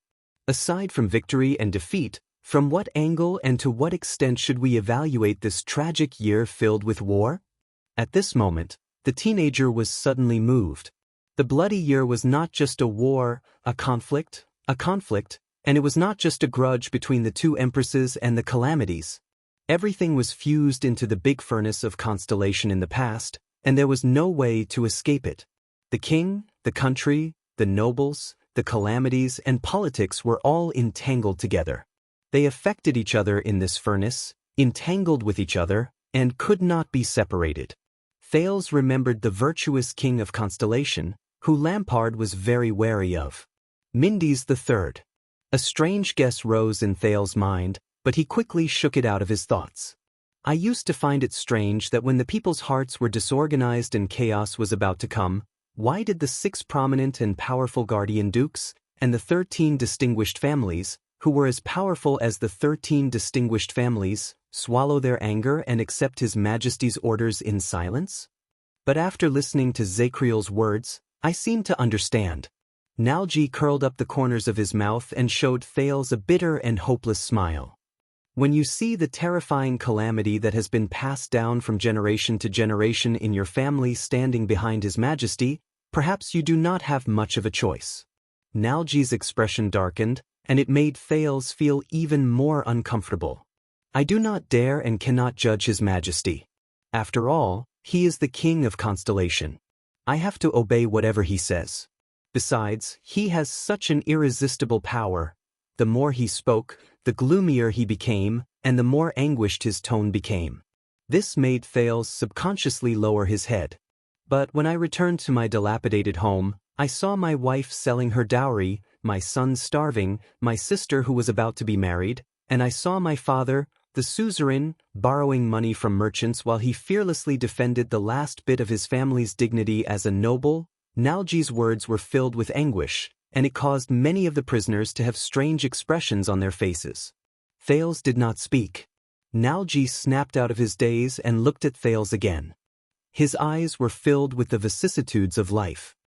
Ever since I could understand things, my father has taught me that the Nalji family has been granted land since the virtuous king's era. We are loyal to the Jadestar family because we know that our status comes from the power of the royal family. Our children being selected as royal guards is a symbol of our loyalty to the royal family. But, like a drowning man looking at his last straw, Nalji stared at Thales fervently and longingly. The color in his eyes was like that of a person who was about to die.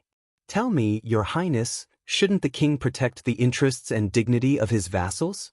Shouldn't he protect the prosperity and happiness of his vassals? Why is it that the more loyal we are to His Majesty and to the kingdom, the more? Nalji's voice faltered. He became weary, confused, and puzzled. Do I not love my kingdom enough, or does my kingdom not love me enough? At that moment, Thales, who was in anguish, opened his mouth to speak. But he couldn't say anything. At that moment, all the guards in the underground prison fell silent. Nalji snorted. His entire body was filled with a sense of relief, as if he had given up on everything.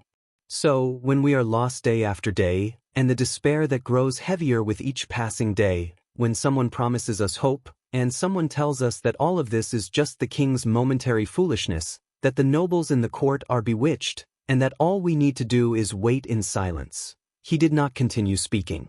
On the other side, Cannon began to sob softly again. Bruley no longer snorted. Tardin was dejected.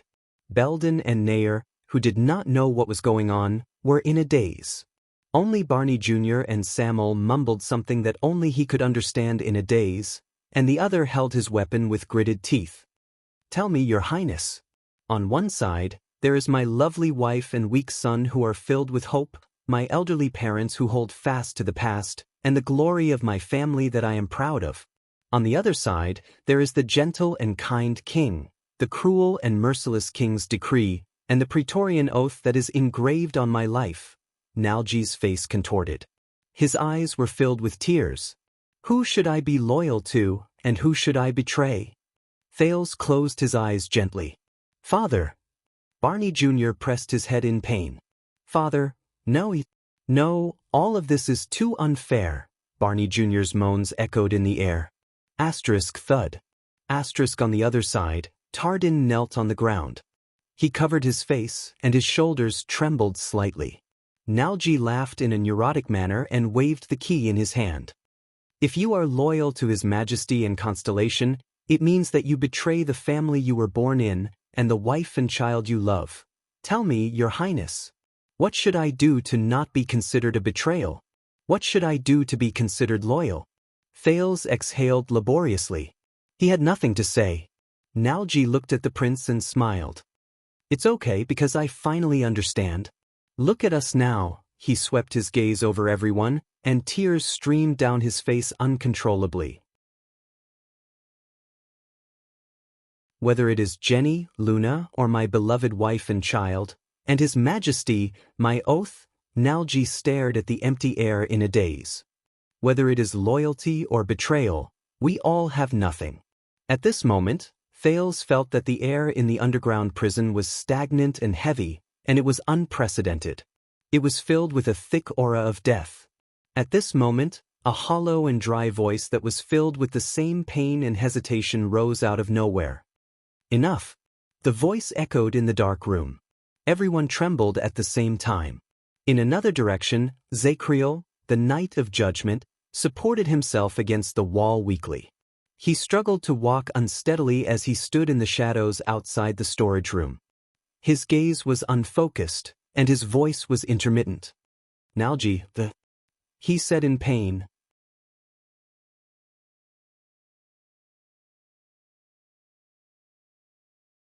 Chapter 462.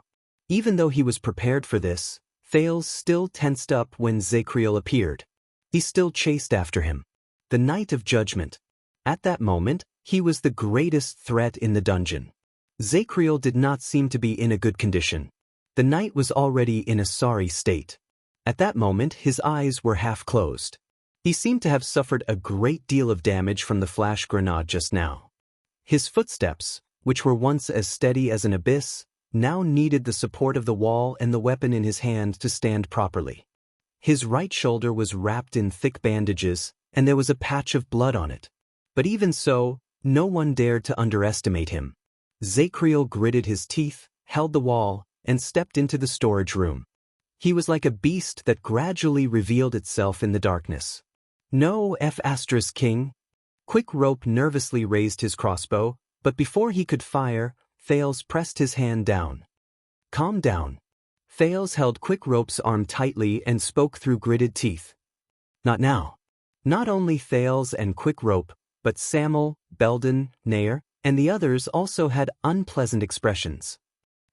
Say no more? Nalji recovered from his daze and smiled sadly. Nalji's expression changed. He swept his gaze over everyone. Everyone here has the right to make me shut up. Nalji raised his trembling finger and pointed at the Night of Judgment. Except you. Zacriel. Zacriel stopped in his tracks. He was already covered in wounds as he stood by the door. He looked at Nalji, who looked as if he had given up everything. His gaze swept past the group of his former colleagues, who were dejected and were unable to get up. The prison was very quiet. Only the pained or rapid breathing of the people could be heard. Zacriel shook his head slightly and looked away. Nalji, you're tired. The Night of Judgment murmured softly, as if he was coaxing a child. But Nalji did not appreciate it. Yes, I'm tired. Nalji took a few steps back and smiled brokenly. I've had enough of your arrogance, Night of Judgment. Zacriel frowned. You don't want to tarnish the royal family's reputation, but you can't bear to expose us shameless traitors. Nalji's breathing became more rapid. You always want to find the most comprehensive solution. He narrowed his eyes, and there was despair in his voice. But do you think that you are shouldering all the sins and the pillars that are about to collapse by yourself? That no one's honor has been tarnished and no one's reputation has been damaged? That you are silent and carrying the heavy burden alone is a great sacrifice, and that you are worthy of everyone? Zacriel said nothing. Barney Jr. was still kneeling on the ground in a daze. Belden looked nervous, and Samuel was silent. Nalji began to tremble. A few seconds later, the resentment he had suppressed for who knew how many years erupted from his throat. CKU. You damn bastard, arrogant watchman Zacriel. His curses echoed in the storeroom, causing the torch in Samuel's hand to flicker. But no one made a sound, including Zacriel. As he stared at Zacriel and Nalji, who had a mental breakdown, Quick Rope gulped and poked Thales nervously. What did I say? I knew it. These lunatics are unreliable. However, Thales only looked at the people in the field with a complicated gaze and did not say a word. Yes. He stared at Barney, who had a mental breakdown, and Nalji, who had lost his soul. But if it weren't for these unreliable lunatics, we would have become part of the prison of bones a long time ago. You thought you were protecting us, protecting those who have passed away? Nalji's eyes were red. He roared at Zacriel, who had a melancholic expression on his face, like a wild beast. But you don't understand. Nalji's voice gradually became softer, but the difficulty and despair in his words became more obvious. You sacrificed yourself for others and took responsibility for your own crimes. You are great, glorious, selfless, a hero. The poor prisoner of the royal guards collapsed and knelt on the ground. His weapon and the key slipped from his hand at the same time. But you, a selfish bastard who calls yourself a saint, threw endless self-blame, guilt, and torture back at us. You made us play the ugliest roles on the stage, and face the painful reality that you could not face. Nalji hit his chest hysterically. We.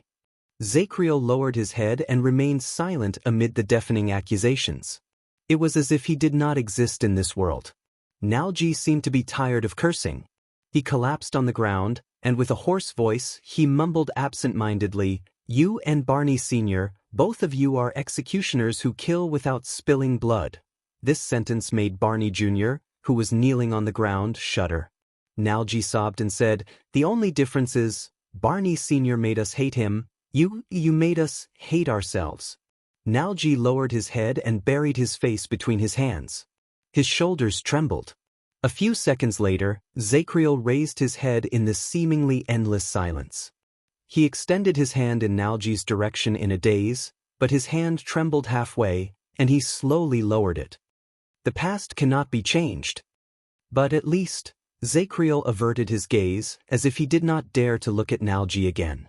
Instead, he staggered towards Thales. This made many people nervous. Barney, wake up."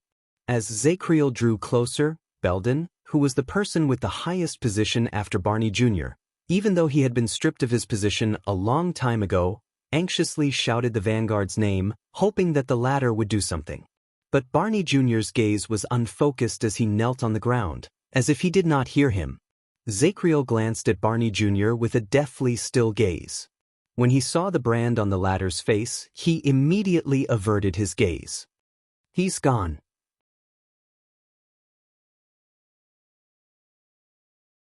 Zacriel said to himself in silence. The resolute and unshakable vanguard, Quill Barney, was no longer here. He turned his head around dejectedly and continued to move forward.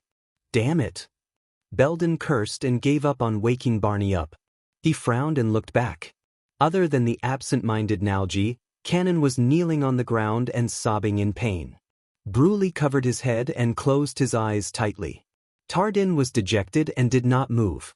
The veins on Belden's hands tightened. No, the truth of the past caused everyone, including him, to be in a state of chaos.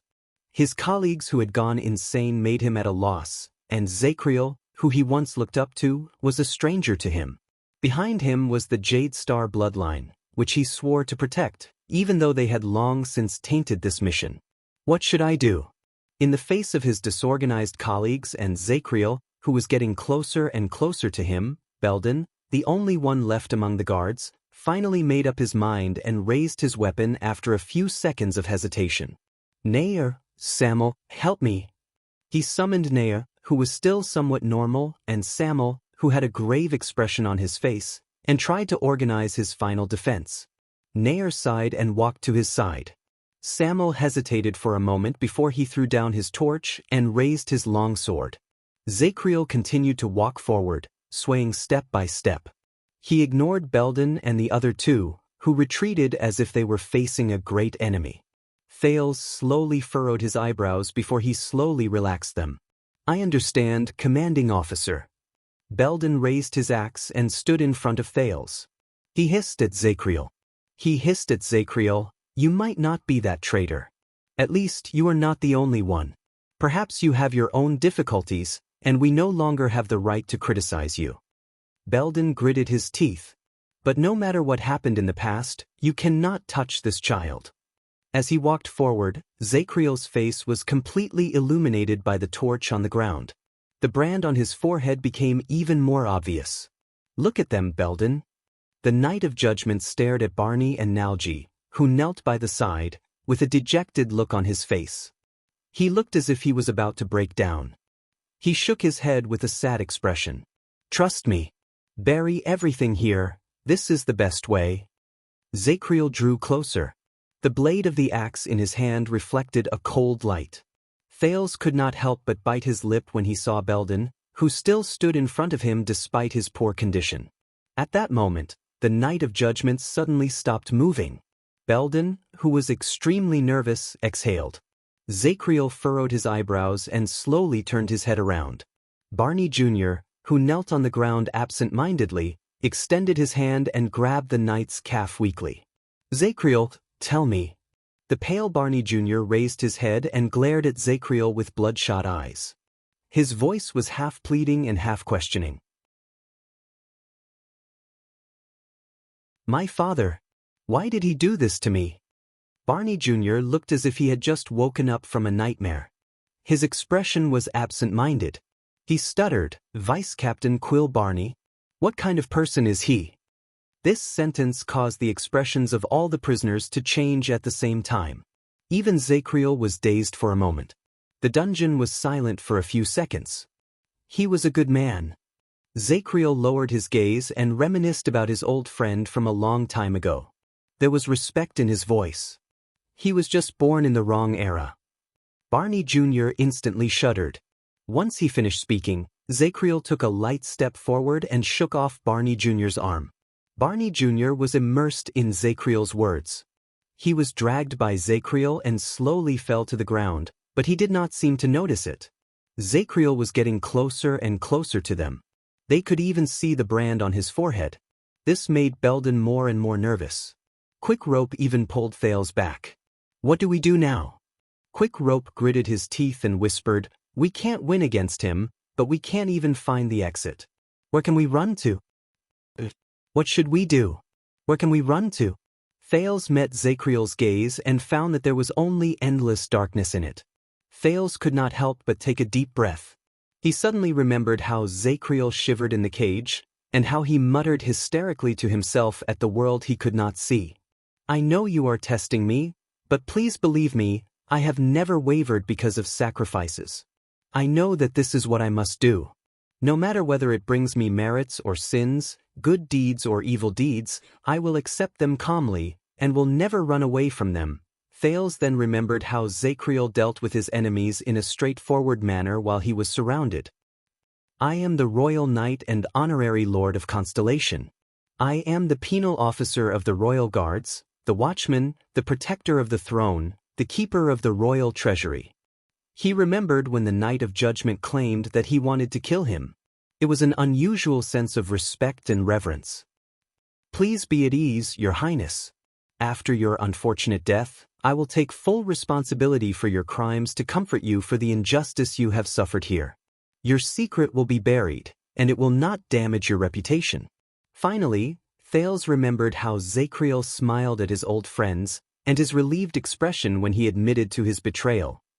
The person who should really bear the crime of colluding with the enemy, but despicably hid the truth for 18 years.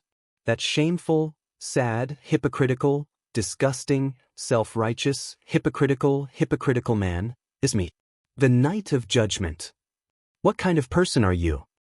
I understand now, Quick Rope, Thales said softly. Even he himself was surprised by the steadiness in his tone. He was like a prey that had broken free of its shackles in an instant. Quick Rope raised his eyebrows. Understand what? Thales shook his head at Quick Rope and gently unclenched his fist. It is useless to keep running away. Because a long time ago, Thales stared at the dejected Barney Jr. and Nalji, then at Zacriel, who was slowly approaching him. His words had a double meaning. We have nowhere to run. Quick Rope was stunned. His face was full of puzzlement. After he said this, Thales made up his mind. He felt a wave of relief wash over him. He should do this. He had to do this. In the next second, under Quick Rope's shocked gaze, Thales took a step forward in Zacriel's direction. Is this what you want? The teenager's voice echoed in the dungeon. The Knight of Judgment's footsteps froze. Everyone's gazes were focused on the prince. Bury all the filth and pain in the past and underground, pretend that nothing happened, and tell yourself that this is the best choice? Thales panted and broke free from Quick Rope's grip. He ignored Belden's expression, endured the pain, and continued to speak. If I die here, it will be your responsibility, your past, their torture, and their pain. Will everything that happened in the past end? Thales extended his finger and swept it over every Royal Guard prisoner who was in pain, broke down, or absent-minded. When Zacriel met Thales' firm gaze, he froze in a daze. He opened his mouth to speak, but in the end he only sighed softly. You don't understand, Your Highness. The knight closed his eyes and shook his head. Thales took a deep breath and swept his gaze over everyone. Barney Jr. was still broken down and absent-minded. Nalji was still twitching softly. Zacriel, who stood before him, was weak and lifeless. His expression was sorrowful. No. But there is one thing I don't understand. Thales turned his head swiftly and gritted his teeth. Who is it? Zacriel's eyebrows twitched. What? Thales spoke in a firm and unquestionable tone, which was rarely seen on him. Who is the person behind you? The person behind me? When he said this, everyone frowned. Zacriel twitched the corners of his lips, as if he did not want to pay attention to it. But what Thales said next greatly exceeded his expectations. I have not known all of you for long, but Thales slowly turned his gaze around. Nalji might value his family more, but he could not just watch you bear the responsibility for his crimes. Nalji's shoulders trembled violently.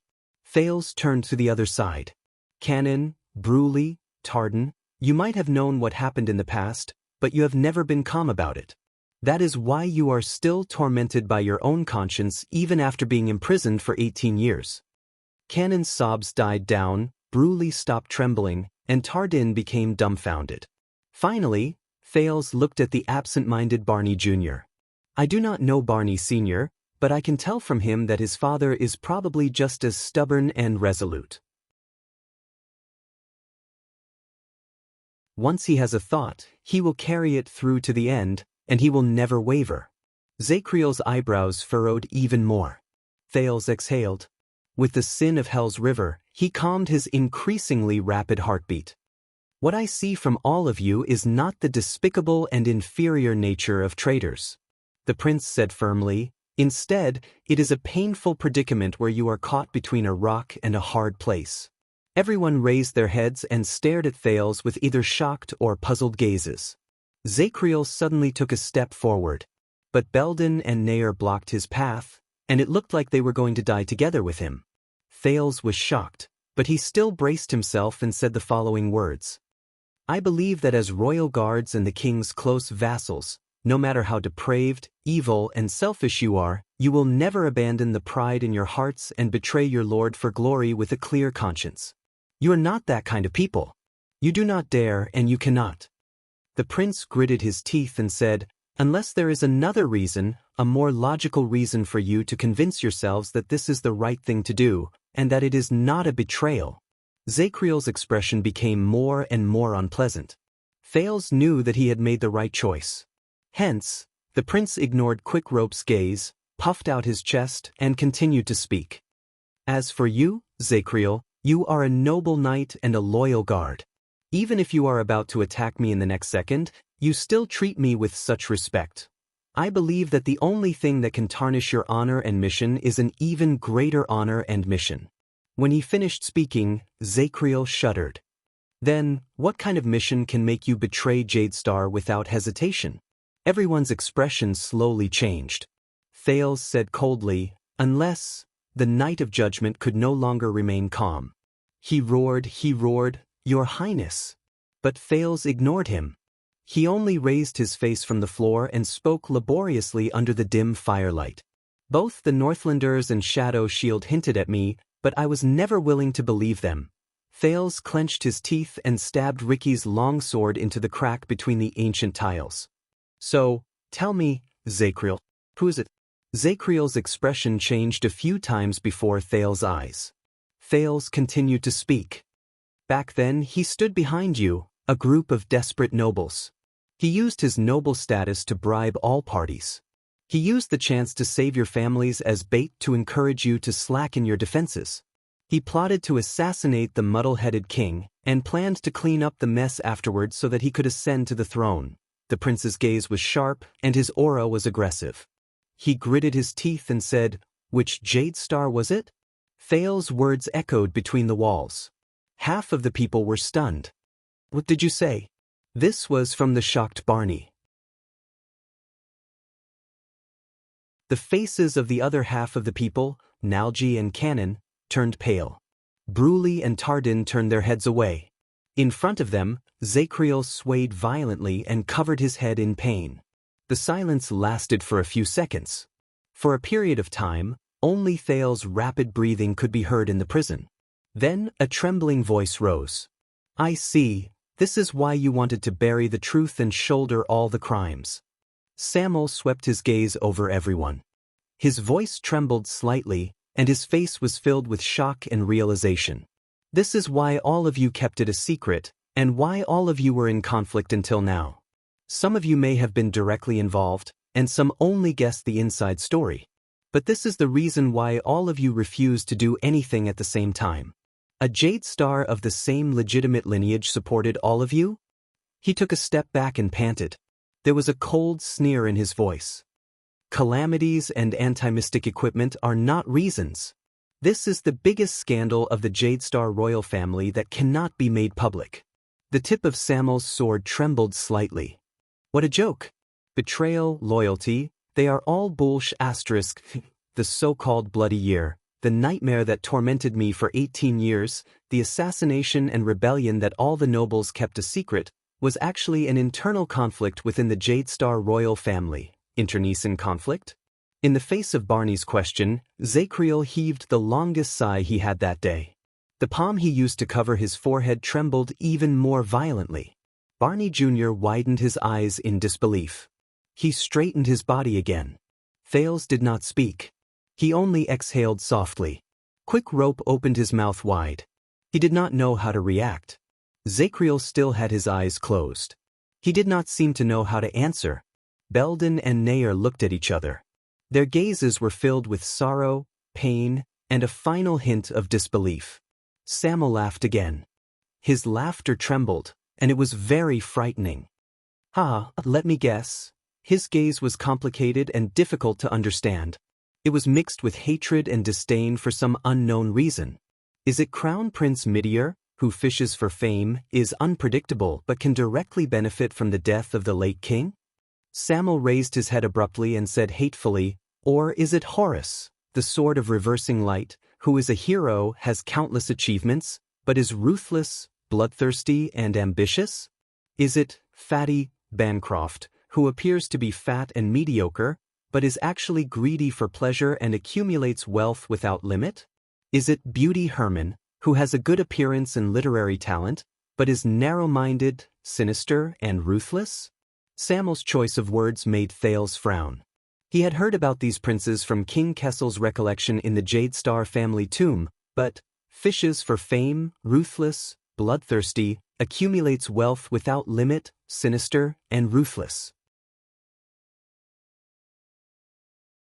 These descriptions, Samuel panted and continued to speak.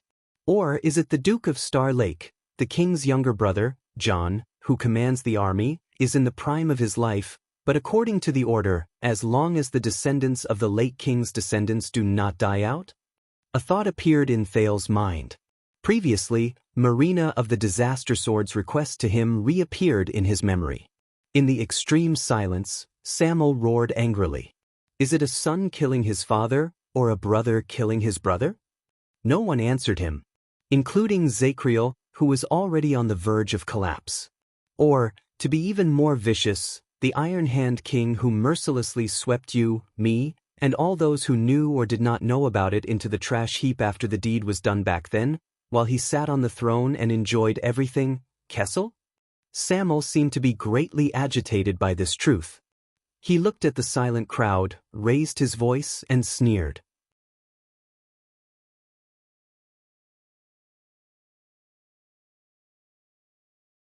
Chapter 463. Guy walked in the garden in front of Mindy's hall, passing through the pebbled path that was filled with morning light and greenery. He was in a good mood. Of course, according to the schedule, the stubborn old man had left the city today with a full entourage. It was said that he was going to patrol the south for at least a month or two. As Guy thought of this, he felt that even the sky had become much clearer. As for the grounding order the stubborn old man gave him, who the hell cared about that? Well, maybe there were people who did care. When Guy approached the hall door, Noliner, who was standing guard under the pillar, stared at him with a silly expression that said, "Why are you here?" And that was why he had brought Val along.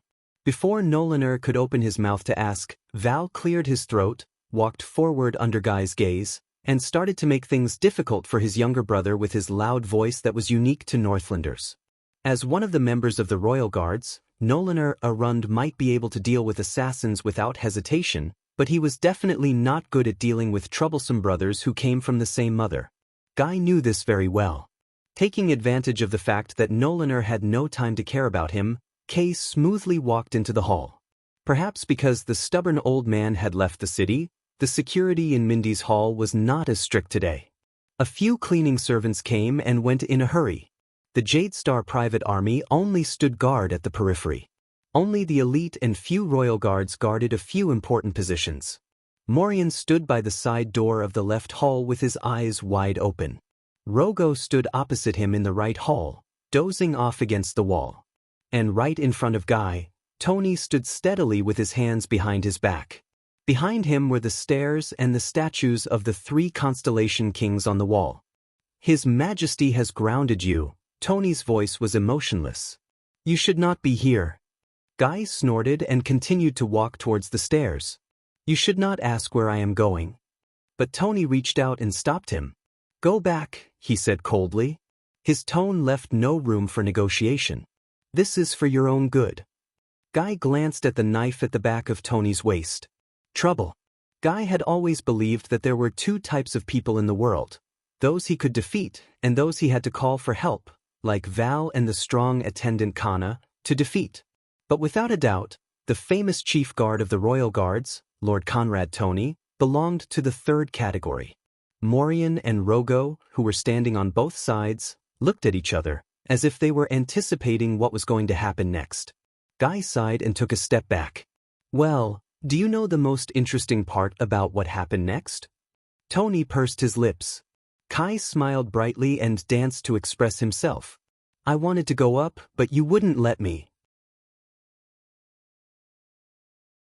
Then I insisted, so you started fighting. But I struggled, and the commotion was big enough to flip the roof of the hall. Then the messenger came down with the order to stop, to bring me up. Tony frowned and glanced at the steps behind him. Guy crossed his arms and smiled confidently. So why don't we skip all the steps in the middle and get to the end result? Let me go up? Tony's expression became even more unsightly. On the other side, Morian blinked and pointed to the top of his head. Ahem, he has a point. I mean, let him go up? In the right hall, the corners of Rogo's mouth twitched. He looked as if he wanted to laugh but couldn't help it. Guy felt that he had indeed won.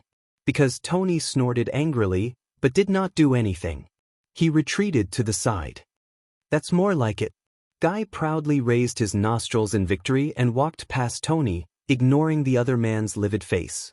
In order to provoke him, he even raised his hands and snapped his fingers rhythmically. He tapped his feet, hummed a tune, and shook his shoulders.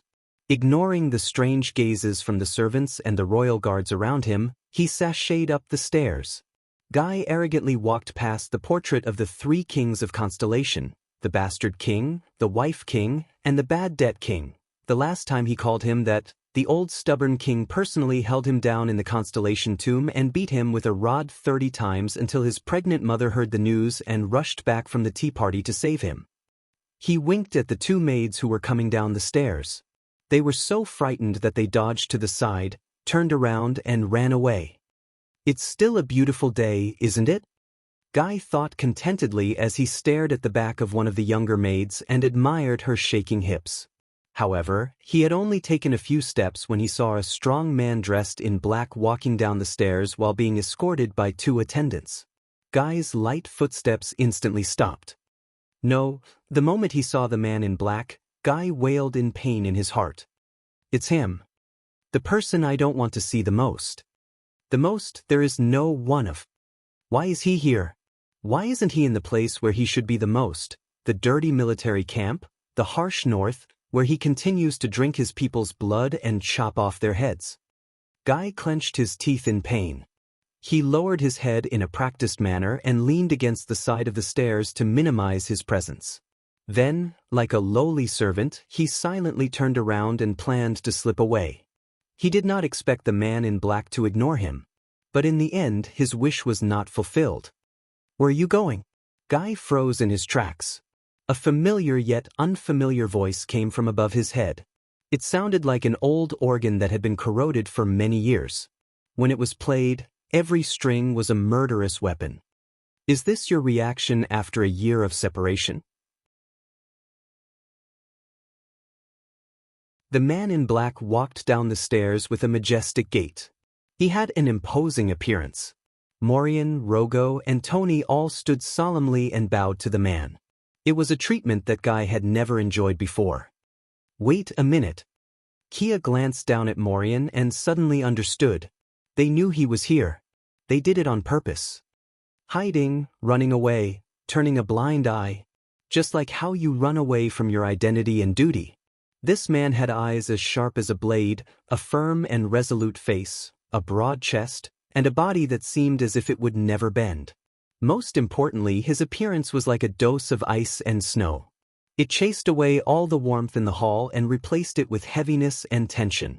Guy exhaled in resignation and turned around with a numb scalp. The man in black stood above him and said coldly, "My dear little brother." Cold sweat broke out on Guy's forehead. Panic and fear, which he had not felt for a long time, assaulted him at the same time. Damn it. Guy sighed silently in his heart. He did not want to, not that he did not dare. He looked straight into the man's eyes and only fixed his gaze on the front of the man's chest. "I'm not afraid of him." "You are not afraid of him." "Damn it, Guy, you are not afraid of him." Guy repeated it 3 times in his heart. Guy raised his head and forced himself to squeeze out an ugly smile. "Hi, Horace. My dear brother, the weather is not good. When did you return to the capital?" God knew how much effort Guy had put in to squeeze out this sentence amid his fear and nervousness. Horace frowned slightly. It was as if the temperature around him had started to drop. Indeed, in this world, Guy was one of the people Guy did not want to see the most. It was his tall, strong, courageous, murderous, and mentally unstable second brother who lacked love. Of course, Guy would not usually say the last description to his face. "If I had known earlier, I could have prepared." Horace stared at Guy for a while until the coldness in his eyes could almost fill up the entire cellar. Then, he snorted and interrupted Guy with an ominous sound. "I heard. When the police station was chasing after the fugitive, they, coincidentally, dragged you out of a club in Red Street Market." Guy's smile instantly froze. "Wait. This?" Horace continued to stare at Guy expressionlessly.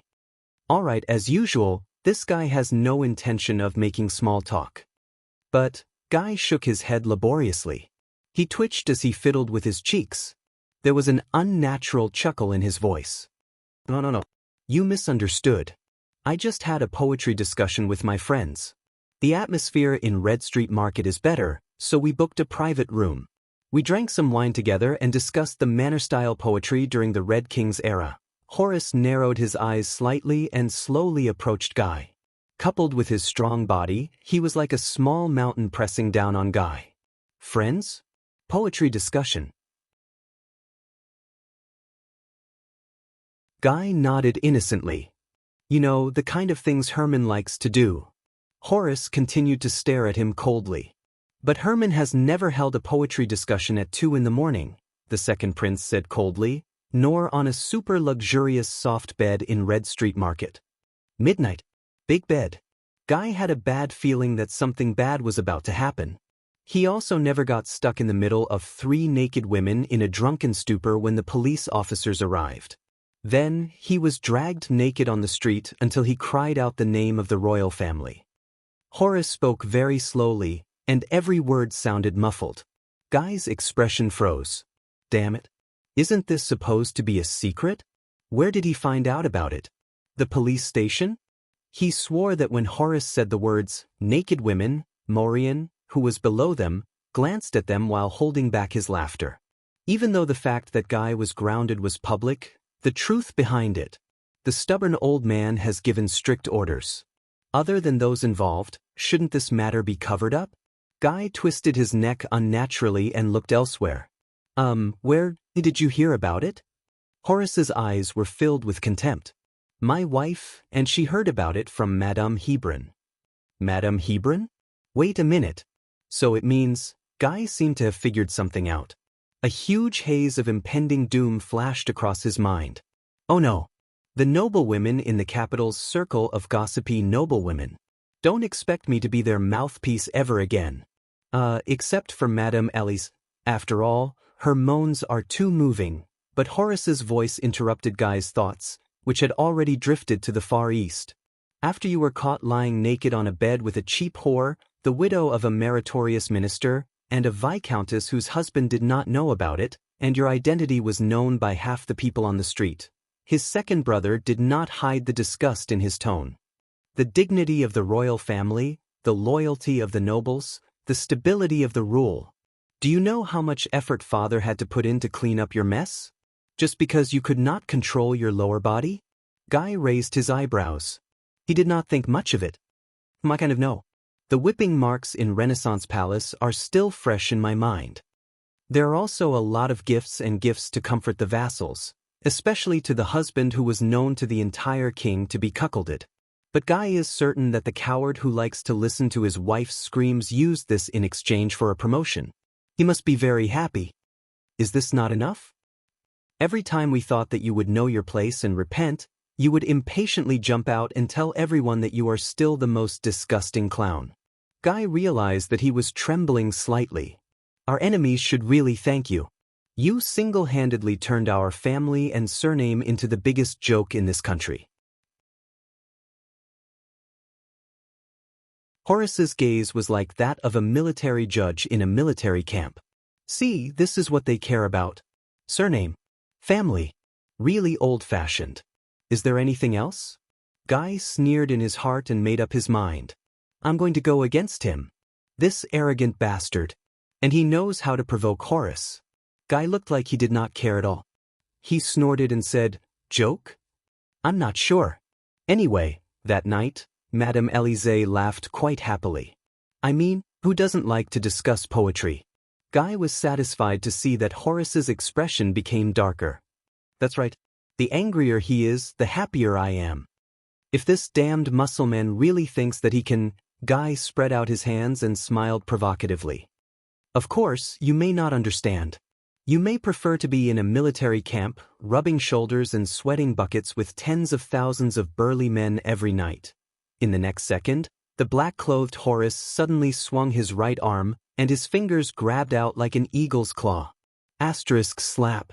Asterisk he grabbed Guy's shoulder joint in a death grip. Kia shuddered, hissing at the sudden pain. He subconsciously raised his hand and struggled against Horace's fingers in a flurry. But his brother used some unknown technique. With a flash and a wave of his left hand, Guy's right wrist became numb, and then it drooped down powerlessly. Is this all you can do? Horace's gaze was as sharp as a knife as he approached him. The strength in his hands slowly increased, and Guy was in so much pain that he was sweating all over. You can't even break an egg. How do you get women? Let them *CK you? Damn it, damn it, damn it. Guy's face twitched and his shoulders trembled. He turned his body sideways and tried his best to resist the rough, hook-like hand. He wanted to break free, but he could not. Damn it, damn it. Where did this damn Mussulman get his strength from? Cry, scream just like before. It's a pity that I can't come and save you anymore. There seemed to be a storm in Horace's eyes. Or continue to run away from home like a coward, just like you did 3 years ago? Oh, I forgot. You're a young master with soft skin and tender flesh. You can't even reach Cold Castle. You died penniless on the side of the road. Or was it my troops who brought you back? Guy wanted to kick with his right leg, but Horace, who could predict the future, kicked his ankle in advance, and he returned empty-handed. Behind Horace were 2 fierce-looking attendants to the prince. They were Poke and Surd, who were obviously not good people. They seemed to be used to their master punishing people. They only cast each other a glance before they quietly took a few steps back and looked elsewhere to give their prince some space. Tell me, how many years has it been? Horace's voice was very terrifying. He exerted more force in his hand, and Guy was forced to bend his knees slowly. When will you learn not to be a useless piece of trash, not to be a disgrace to the family, and not to drag us down? Waves of pain shot through Guy's shoulder joint and his collarbone. He almost fainted from the pain. But that was no longer important. When will you stop being an eyesore to us like that rat poop in the pot? Guy sulked and pretended to glare at his older brother in a tough manner. He did not beg for mercy, Nor did he scream. He did not lower his head and admit his mistake. He could not admit defeat. He could not show weakness, especially in front of this lunatic. Just like in the past. No. What? Guy's face contorted. With his blurry eyes, he stubbornly squeezed out a pained smile. Perhaps, never? Horace was obviously not satisfied with his answer. The second prince's arm muscles, which were honed from years in the army, trembled slightly. In the next second, Guy felt the big hand on his shoulder change its position. What followed was a sharp pain that pierced his heart. Guy's face turned pale from the pain. He could not help but tighten his body, hoping to reduce the pain. He had to leave this place. This was a fact that every part of Guy's body reminded its master in an unnatural manner. He had to leave this damned muscular man in front of him. Val was probably still arguing with his brothers at the door. Kana was ordered to go home and reflect on his actions, and Guy's attendants could not be counted on. Below them, the royal guards must have seen it, but they dutifully stood on their posts and turned a blind eye to it. Guy could not help but regret his terrible attitude towards them just now. At this moment, "I did not want to interrupt you, Horace." A crisp and powerful, yet refreshing and pleasant male voice rose from the stairs in front of them. There was a hint of mockery in it. "But all of you seem to be blocking the stairs?" Horace snorted coldly and rudely. His hand loosened a little because of this shout. Guy breathed a sigh of relief when he did not feel as much pain anymore. But Horace did not even look at him. The second prince's attendants, Poke and Surd, moved to the side and bowed slightly to the newcomer. This man was tall and slender, but not skinny. His skin was fair, but not weak. When he stepped down the stairs and looked up, he gave off a refreshing feeling.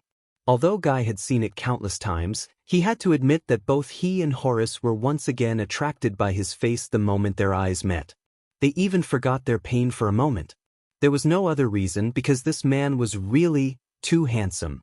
The edges and corners of his face seemed to have been personally chiseled by a master. Every inch was just right. It was not sharp or abrupt, but it was not mediocre either. His entire body gave off a natural, elegant, and valiant aura. When he did not smile, he was like a still painting. Every part of him was exquisitely carved.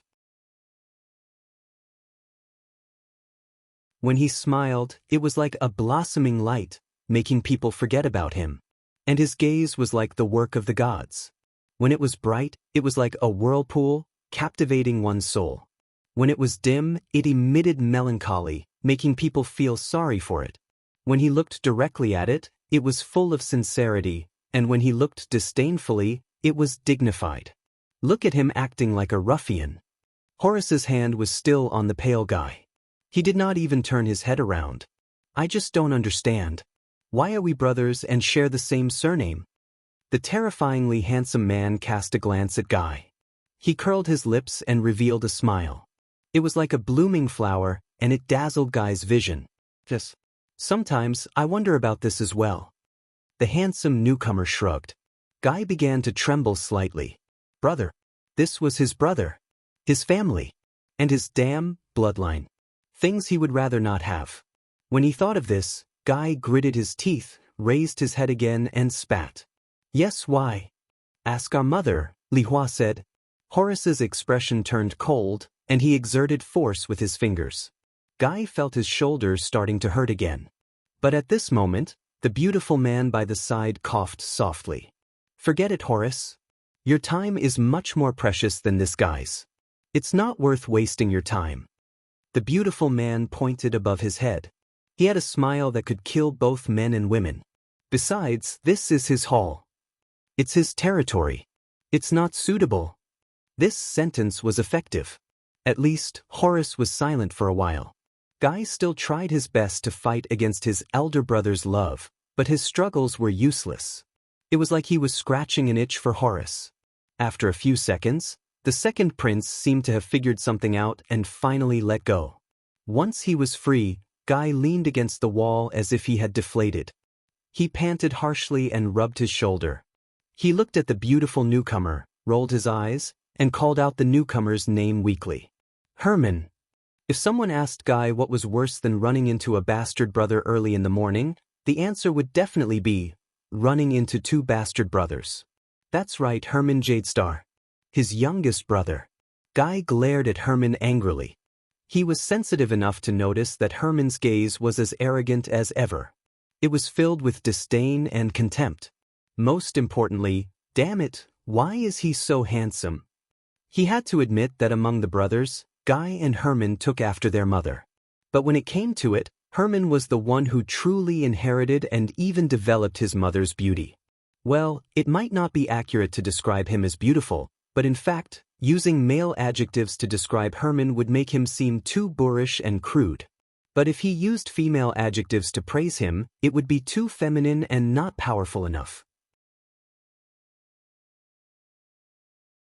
So, Guy found a nickname for him that would not be too boorish and masculine, and would not be mistaken for a female.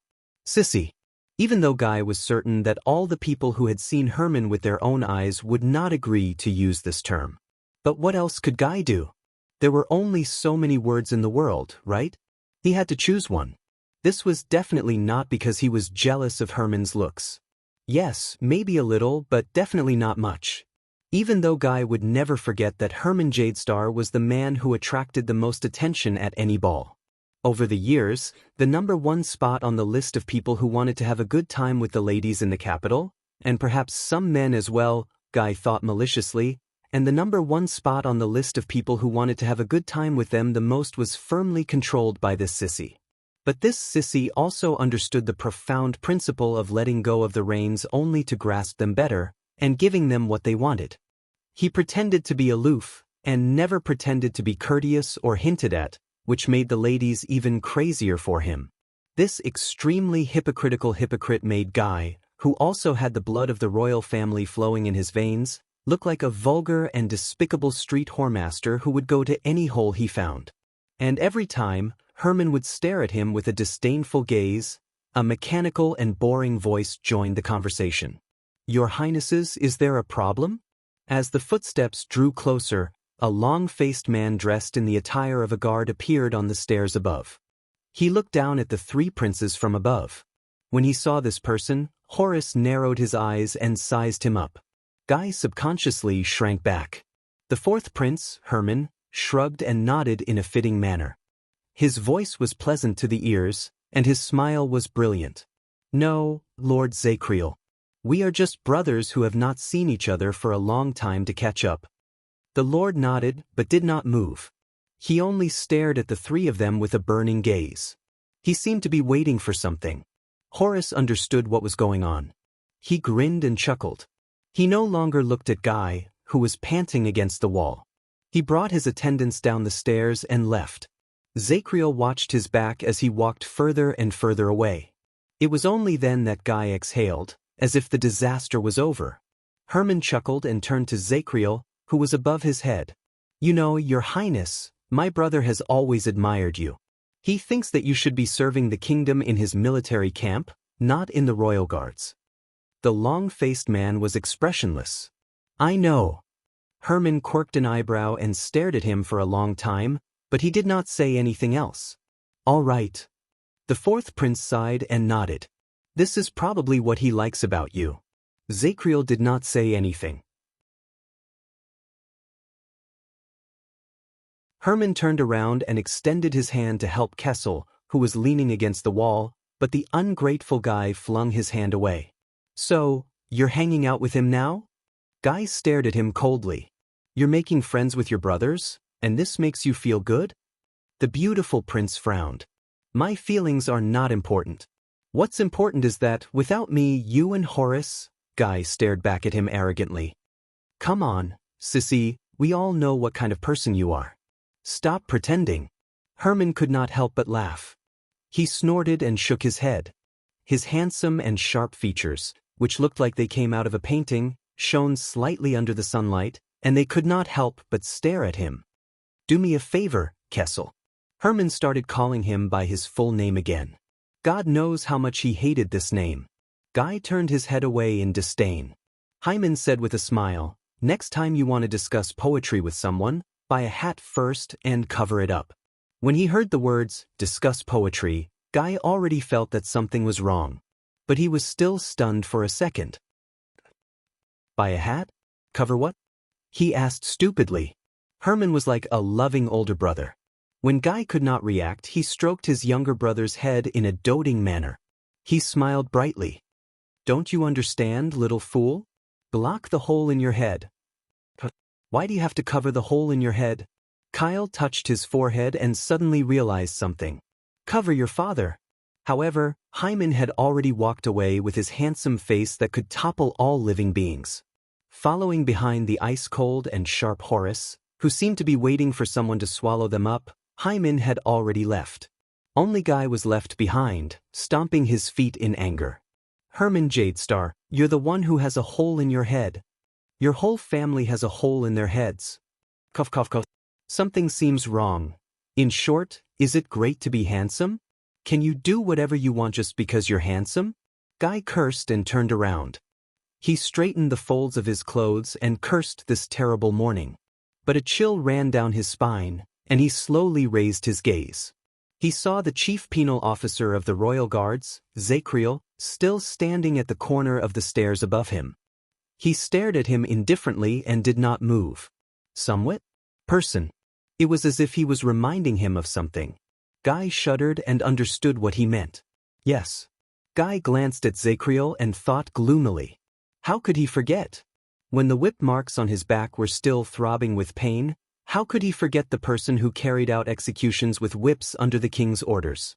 Guy cast a sideways glance at the chief penal officer above him, braced himself, and waved his hand. I know I'm grounded, but I'm only here today too. But the long-faced penal officer did not wait for him to finish. He turned around indifferently and disappeared from Guy's sight.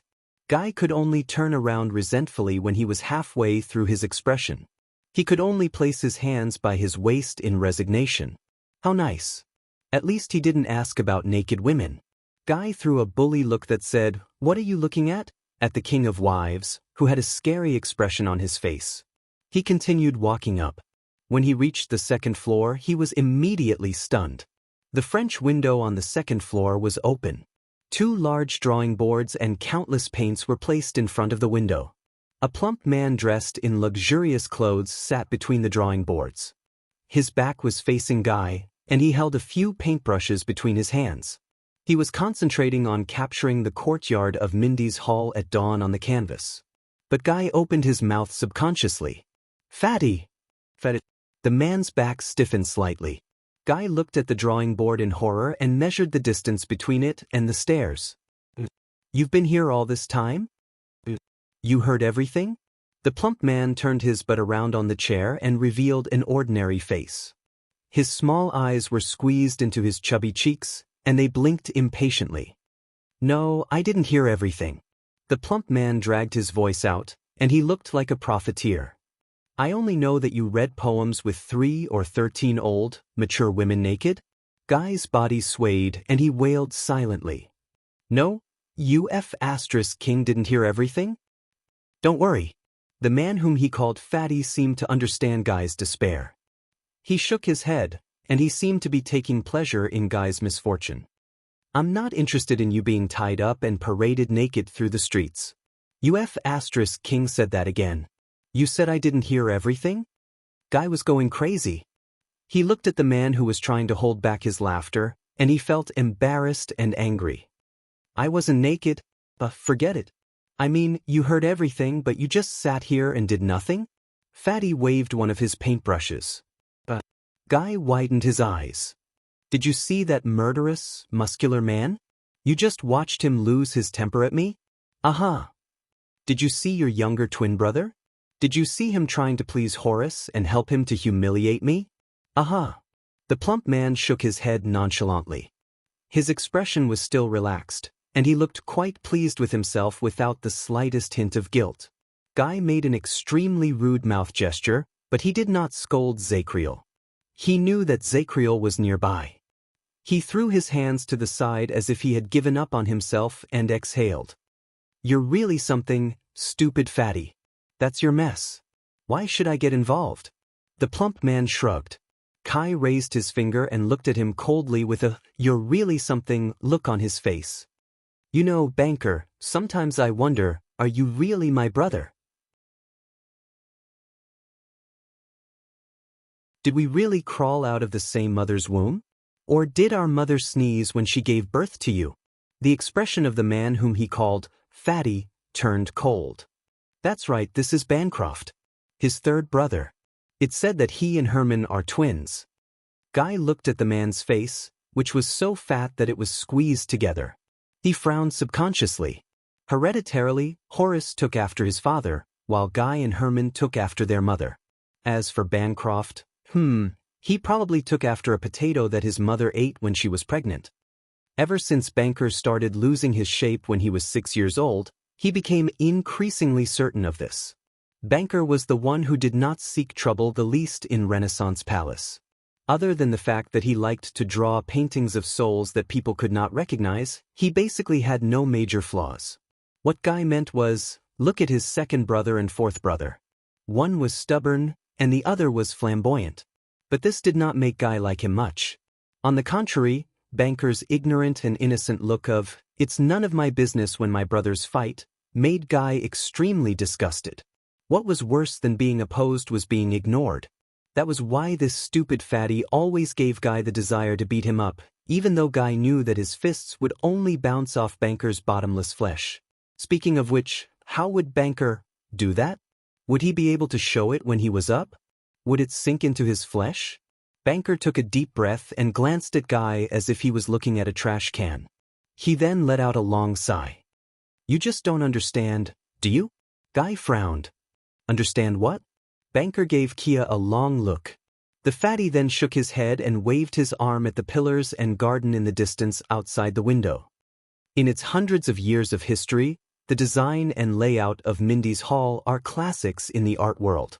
The garden is an original work that has been passed down from generation to generation. Every angle is like a landscape painting.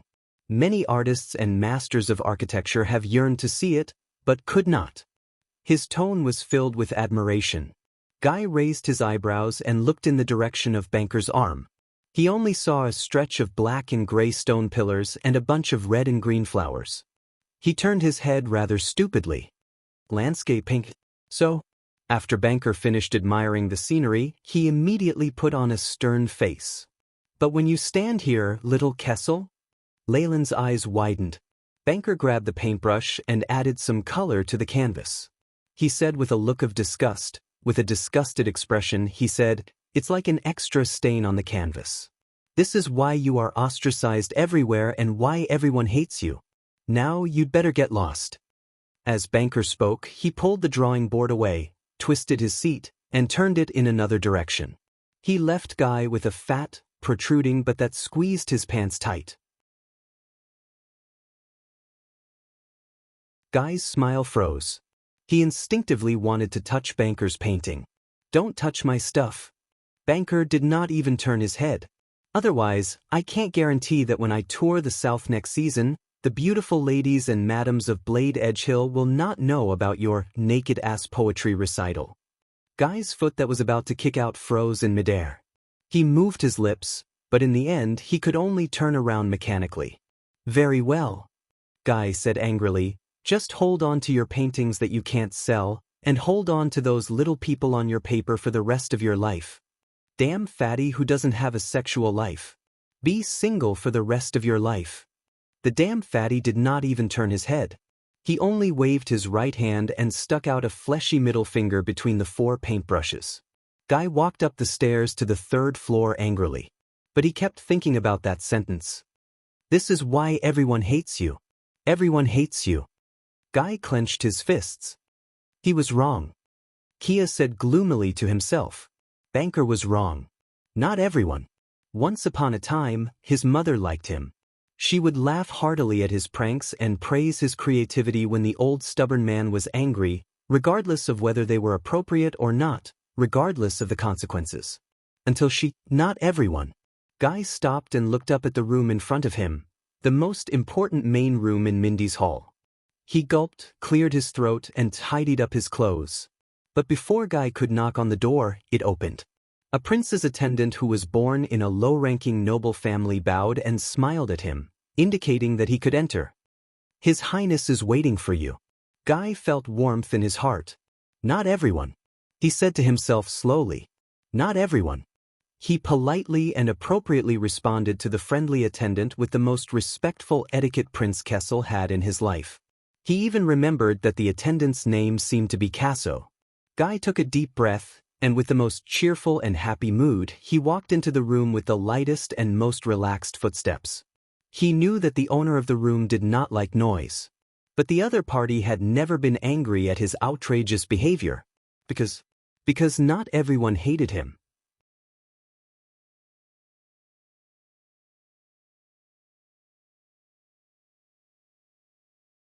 Chapter 464. Guy walked into the elegantly decorated room, and just as he expected, he found the owner of the room behind a desk filled with countless papers and documents. The man was dressed in an inconspicuous but fitting attire. He sat quietly, gently, and peacefully behind the desk. Amid the rustling sounds of flipping pages and writing, he quietly read a scroll. Guy rushed to the wide desk, found an empty spot on the table, threw his butt back, and sat on it in an extremely inelegant manner. He blinked and giggled when he saw the owner of the room put down his pen with a sigh. He cast him a glance, shook his head in resignation, and lowered his head to continue reading. Guy quirked an eyebrow in response. He did not have to be apprehensive here. He did not have to worry here. Because the person sitting there, it was his most amiable and kind eldest brother Wang. Guy turned his head around and was surprised to find a bottle of wine and a few glasses on the side of the desk. It seemed to be a famous wine from Sarah Dukedom. I remember that you don't like to drink. Guy grabbed the bottle of wine rudely and asked directly. They did not need to exchange pleasantries or greet each other, much less exchange meaningless pleasantries. Because a long, long time ago, this was his refuge, Windbreak Harbor. It was his final and true home in Eternal Star City. It was especially so after his mother passed away. But Horace and Herman like it. Eldest brother Wang did not raise his head, but his voice was as pleasant as ever. Even though it was not as pleasant as Herman's melodious voice, it had a different kind of gentle power to it. It made people unknowingly calm down and calm down. You are the same. Guy grabbed the bottle of wine, filled a glass, and shrugged. Then, thank you for your hospitality. Eldest brother Wang snorted, flipped a page, and grabbed another scroll. Guy took a sip of wine. While he complained about his elder brother's taste in wine, he also reacted to the other two names. So, is today some kind of special festival? A day of fresh air in the prison? Guy walked to the window and took a look, but he did not see the two despicable figures who worked together with each other. They had probably already left. Muscleman, sissy, stupid fatty. Why, once the stubborn old man left, all the strange creatures in the capital came to your place. Eldest brother Wang chuckled. His laughter trembled in the air, and it was gentle but rather infectious. Don't scold yourself like that. Guy understood the sarcasm in his brother's words a second later. He scratched his head in realization. Oh! If it was Hyman or Horace who had mocked him, Guy would definitely not hesitate to retort back. But this was eldest brother Wang's words. It was just a small joke. They are different. They were different too. Why are they looking for you? His brother scribbled something and switched to the next page. I'm looking for them. You know, when father goes on an inspection tour, he reports directly to me. Guy came to a realization. Oh, no wonder Horace has such a sour face. Damn it. Although he said so, he was very happy in his heart. But then Kia realized that he had used a foul word. He hurriedly covered his mouth and mouthed to brother Wang apologetically, I'm sorry. I'm sorry. As usual, her brother did not get angry. His gaze was still fixed on the paper. He only curled up the corners of his mouth, revealing a slight smile. It was just like the look on Kai's face when he deliberately tore his brother's book when he was young. Gentle, peaceful, tolerant, bright. Guy guessed that no matter how much trouble he caused, even if he killed the king of Extet, eldest brother Wang would probably only shake his head gently, smile faintly, and tell him, I'm here. I'm here. Don't be afraid. Rest early. And he always has a way. He always has a way. When he thought of this, Guy realized that his red wine glass was empty. While he was refilling the wine, he glanced at the document in his brother's hand. It looked like a letter from a foreign noble. He knew that it was a matter of state, but his brother did not seem to mind. What's that? Eldest brother Wang rubbed the space between his brows. The land tax dispute between Wind Return Castle and Lin Forest. Guy blinked. Is it serious? This involves the conflict between the traditional laws of Blade Edge Hill and the Succaitor Act during the era of the Virtuous King. I plan to let Banker mediate next season. On the surface, this is an imbalance between the taxes paid by the old and new nobles, but in reality, as eldest brother Wang spoke, he suddenly raised his head and revealed a gentle face. His brows were gentle, making him look very amiable. His gaze was peaceful, as if it would never dim. Why, are you interested? Guy raised his hands in surrender. His head shook violently like a rattledrum. I don't understand these anyway, unless there's a part related to me? Sometimes he felt that he was very lucky. He never had to deal with these headache-inducing government affairs, and he had an omnipotent eldest brother Wang to shield him from trouble. What was even more fortunate was that eldest brother Wang was the crown prince, the heir, and the future master of Constellation. Just think, if someone else inherited the throne, such as a lunatic like Horace or an idiot like Herman. Oh sunset, Guy swore that he would rather rebel and be disgraced than see that happen. Well, except maybe Uncle John. Yes, I think there is. Eldest brother Wang frowned and thought about it in a serious manner. He revealed a worried expression. In the next 5 years, the young ladies from Wind Return Castle will be more anxious to get married than before. In an instant, Guy's expression changed drastically. My God, it seems like the problem is really serious. Eldest brother Wang looked at him and could not help but shake his head and laugh. In that second, the corners of his elder brother's lips curled into a beautiful arc. His eyes were full of smiles, as if it contained the optimism of the entire world. Herman was known as a beauty and could make people go crazy. Guy thought that it must be because eldest brother Wang did not want to compete with him. Because when eldest brother Wang smiled, he looked better than anyone else. He was gentler, brighter, and more charming. Guy also smiled naturally. It was the kind of silly smile that he would despise if he was outside. He would only smile like this in this place. Eldest brother Wang put down the work in his hands and picked up the scented tea beside him. I remember that you are still grounded to reflect on your actions? Guy immediately became nervous. He hated being grounded. Yes, but he hated stubborn old men even more. He hated the people who grounded him. Hence, during this period of time, if anyone asked about being grounded, no matter how displeased Guy was, he had to show a rebellious expression that he did not care. But eldest brother Wang, in front of eldest brother Wang, the usually eloquent and unreasonable Guy stuttered, yes. Yes, in fact, I came here today to talk about this.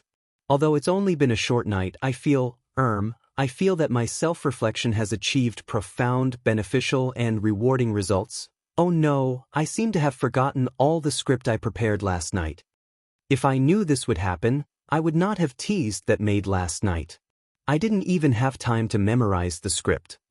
Kia felt his little brother throbbing. But Guy did not need to continue speaking, because eldest brother Wang revealed a gaze that seemed to see through everything. He turned his head to look at him with the ghost of a smile. This made Guy instantly shut up. Eldest brother Wang sneered. Horace's sneer was a sign that he was in a bad mood and was about to start scolding. Herman's sneer was filled with disdain. Banker's sneer was filled with an infuriating stupidity. But this action appeared clear and natural on eldest brother Wang. There was nothing unpleasant about it. So Guy could only shut up and surrender. As expected, eldest brother Wang crossed his fingers and said with a stern expression, "So you want to explain to me the truth behind why you are grounded by your father?" Guy was about to explain, but he heard his elder brother add another sentence. Other than taking off your clothes to discuss poetry with beautiful ladies? Eldest brother Wang's expression was very serious when he said this, but his left eyebrow was twitching slightly. Oh my God. Listening to his elder brother's teasing gaze, Guy felt like he was going crazy. He really wanted to find a hole to crawl into. This is great. He roared crazily in his mind. Is there anyone in a remote corner of Errol who doesn't know this secret? He asked. Who else? Who else? Come out. Come out, let me tell you. Just as Guy was immersed in his Kessel's little world of self-respect, a commotion suddenly came from outside the window, attracting the attention of both of them. They heard a scream. It seemed to be from a maid. Your Highness, Your Highness. Wait a minute. Guy's body trembled. Embarrassed, he immediately found a chance to change the topic. He rushed to the window and pointed outside in an exaggerated manner. It can't be. You brought Connie out of the palace? Eldest brother Wang shrugged. It was obvious that he understood his intention, but he did not say anything. Kessel stuck his head out of the window and saw a girl dressed in strange clothes, as if she was wrapped between two pieces of cardboard, running happily on the rooftop of the side building of Mindy's Hall. She nimbly shuttled through the arms that tried to stop her, completely ignoring the ashen expressions of the attendants and guards behind her. The girl was about 11 or 12 years old. She had a delicate face, and her long hair fluttered in the wind. She was barefooted and covered in dust as she ran. Her entire body was brimming with joy and madness, a stark contrast to the despair and fear of the others. Don't worry. This is the latest version that I've modified based on the ancient books. Connie number 6 Flying Wing. There won't be any problems. Just watch how I fly against the wind and against the light. The girl shuttled through the crowd agilely while shouting in a high-spirited manner. Her joyful voice was sharp and high-pitched, and everyone in Mindy's Hall could hear her clearly from the manor to the courtyard. She attracted more and more guards. Quite a number of them were royal guards who were panic-stricken and did not know the girl well. The girl ran madly and shuttled through the two pieces of cardboard. She was getting closer and closer to the edge of the roof. Your Highness, please don't. Amidst the maidservants' heart-wrenching wails and the guards' incredulous cries, the girl leaped towards the sun and jumped off the roof. Ah! She shouted excitedly and flapped her arms. Her long hair fluttered, and the edges of her skirt fluttered slightly. I'm going to fly. In the next second, the girl drew a beautiful parabola in the air, and then she fell. She fell into a thicket. After a series of rustling sounds from branches, Kai, who was watching with his mouth agape, finally heard that terrifying, muffled sound. Asterisk thud. Asterisk Kai shuddered violently and retracted his head. His facial features scrunched up together. It looked like it hurts. The maidservants' hysterical screams rang through Mindy's Hall again. But someone help. Your Highness, Your Highness, Your Highness, Your Highness, fell again. Hence, another large group of people rushed downstairs in a hustle and bustle. The sound of their footsteps was rather loud and pleasant, comparable to that of a drum band. After watching all this, Kai, who was still in a state of shock, retracted his head from the window with great difficulty. With great difficulty, he straightened his lips and revealed an ugly smile. Are you really not going to do anything about it? At some point in time, Wang Changxing regained his posture as if he was dealing with government affairs. He calmly flipped through a warrant without any surprise or joy. He hummed in acknowledgement. Do what? Kai pointed under the window and revealed an ugly smile. He saw Morian and Rogo rushing over to the scene. About how to stop our little troublemaker sister from destroying Mindy's Hall? Wang Changxing snorted and revealed a gaze that reminded him of when he was a child who was pranked by him. Don't be afraid. Ida will take good care of her. Don't be afraid. When he heard this, Kai was dazed for a moment. He missed the past a little. But what did my brother say? Ida? At that moment, move aside. As if to prove her brother's words, another short and slender figure made a fuss and flew out of the window. She cried with a heart-wrenching, earth-shattering voice. No. Little Connie, Please be all right. Asterisk thud. Asterisk there was another dull thud. A few guards were sent flying, including Morian. Kai's cheeks twitched again. Little Connie, good Connie, wake up, wake up. All right, as long as you wake up, I will never call you bad Connie again. The terrifying voice that the brothers, Kai, and Kai had heard since they were young, and it was said that Kai's father and grandfather had heard since they were young as well. It was said that Kai's voice was tragic and heroic, and it boisterously rang through the clouds as usual. Don't die. Bah. I only went to the kitchen to get a drumstick. Why did you? So, I'm sorry, If you're still alive, please wake up, wake up. Kai leaned against the window and watched as the cloaked figure shook something violently. The corners of his lips began to twitch subconsciously. The royal guards and maids around him wanted to go forward in fear, but they were thrown away by the cloaked figure. A few seconds later, a soft and squeaky voice unique to a girl screamed. Then it grew louder and louder. Ahem, Ida, you seem to be pressing down on my boobs? The voice sounded incredibly aggrieved. The royal guards around him looked as if they were scalded by boiling water. They turned around and returned to their posts as if nothing had happened. Kai sighed. Just as he expected, the loud and terrifying voice that had been crying just a second ago rose again. There was an exceptional sense of surprise in it. So, this is great. Little Connie, you're still alive. Sob, you're talking nonsense. Sob, how can you have such an evil thing like boobs? The soft girl's voice sounded weak. I'm serious. The books say that this will cause stunted growth. Kai looked at the scene outside the window, then at his brother who remained calm behind the desk. He pressed his forehead weakly. That's right. Ida's here too. She will definitely take good care of Constance, as if. Kai hissed silently in his heart. He suspected that half of his little sister's abnormal activity was caused by that silly cloaked dwarf.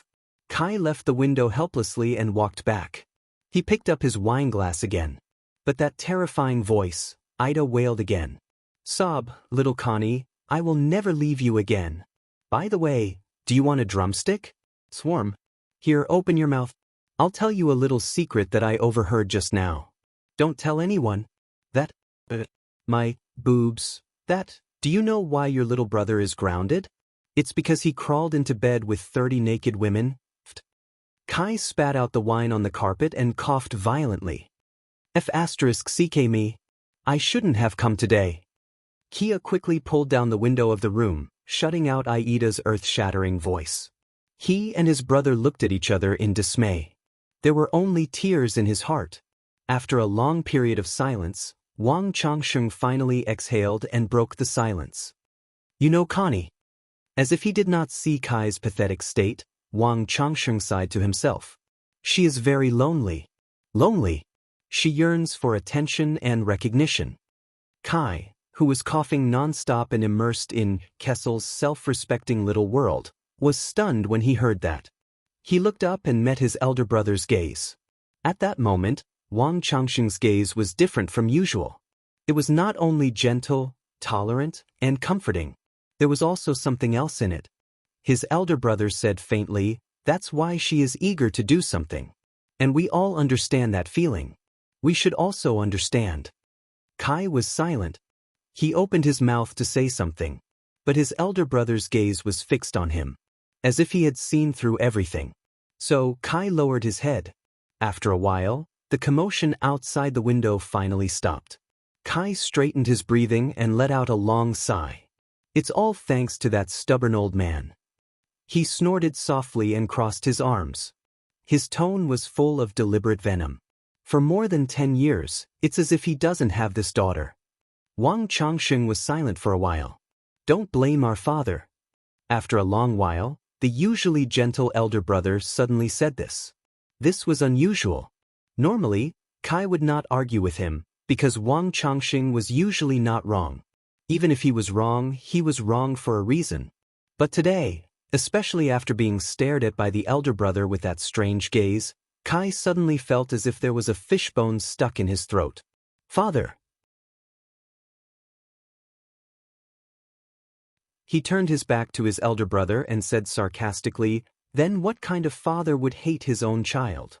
Wang Changsheng hummed in acknowledgement. This time, his words were a little more serious, with a rare lament. "That's not hate. Father was too shocked by mother's death. You know, when he sees Constance, he will think of mother and the pain she suffered before her death." Kai's expression dimmed. "Mother? Is that so?" Wang Changsheng sighed. His deep love for mother became a torment and burden when he faced Connie. The deeper the love, the heavier the torment and burden. Father stayed away from Constance for her own good, because he was afraid that when he thought of love, he would become someone who would not even recognize himself. When he said the last few words, even his elder brother seemed to be in a daze. Kai clenched his teeth and shook his head. Nothing is more ridiculous than this. He knew that if mother saw how he treated Connie, she would definitely fight him to the death. Just like how she protected us, protected all her other children. Wang Changsheng did not answer immediately. The room was quiet, even the sound of turning pages and writing was not heard. Yes, Kai heard his elder brother speak very slowly. "She will." Kai suddenly thought, not only Connie, if mother saw her beloved sons end up in this state, hating each other and being wary of each other, what would she think? Every time he thought of this, Kai's heart clenched. Eldest brother Wang heaved a deep sigh before he resumed his gentle and cordial tone. "So, the responsibility of caring for her sister can only be borne by her older brothers for now." Wang Changsheng patted the back of his neck, as if he was relaxing his muscles and bones. Kai also patted his head, pulling himself out of the abnormal state he was in just now. Forget about those naked women, forget about it. By the way, I found you a job." Wang Changxiong's words gave Guy a shock, and he immediately forgot about the naked woman. He turned his head abruptly, and the expression on his face was extremely interesting. Work? Kai almost thought he heard wrong, but his elder brother only nodded kindly. "After all, Father told me before he left that any form is fine. What you need is to reflect. You don't want him to fly into a rage when he comes back, do you? Or do you really want to be grounded?" Kai's eyebrows twitched. The stubborn old man told me that? Was there such a sentence in the original words? Make that trash behave, or tell him to get out of my sight? What a joke. As the Prince of Constellation, does he still need to work? All right, Horace leads a group of soldiers, Banker is an honorary director of the National Research Association, and even Herman carries the title of a special envoy of the royal family. Counting them, he is indeed the only one who is a little thing. When he thought of this, Kai's expression immediately changed. He said seriously, "Oh, work. You know, I also have this plan." Kai scratched his forehead in pain, looking for an excuse. "In fact, I am preparing to leave the city and go to Star Lake Castle in a few days. John told me that he needs help there," but Wang Changsheng only shook his head gently. There was a nostalgic look on his face. The anniversary of John's wife's death has arrived. His words choked Kai's excuse in his throat. "Now is not a good time to disturb our uncle." The fifth prince was silent for a few seconds. In the end, Kai scratched his head in annoyance and looked at his elder brother innocently. He said pitifully, "Wait, are you serious? You're not going to let me deceive you, are you?" His elder brother smiled. He was still as gentle and amiable as ever, making it impossible for anyone to have any rebellious thoughts. "Don't worry, the job I found for you is in Eternal Star City." Wang Changsheng accurately pulled out a stack of papers from the pile of documents and threw them to him from afar. "Western City Police Station. Go and help maintain the order in Western District, Lower City District, and Western City Gate. This or grounding. Choose one." Kia smacked himself on the forehead. There's no hole. At least, I did not touch it." But Kai rubbed his face in pain. His entire body drooped like a wronged puppy. "No. Whenever I hear police officer or words related to it, I get annoyed."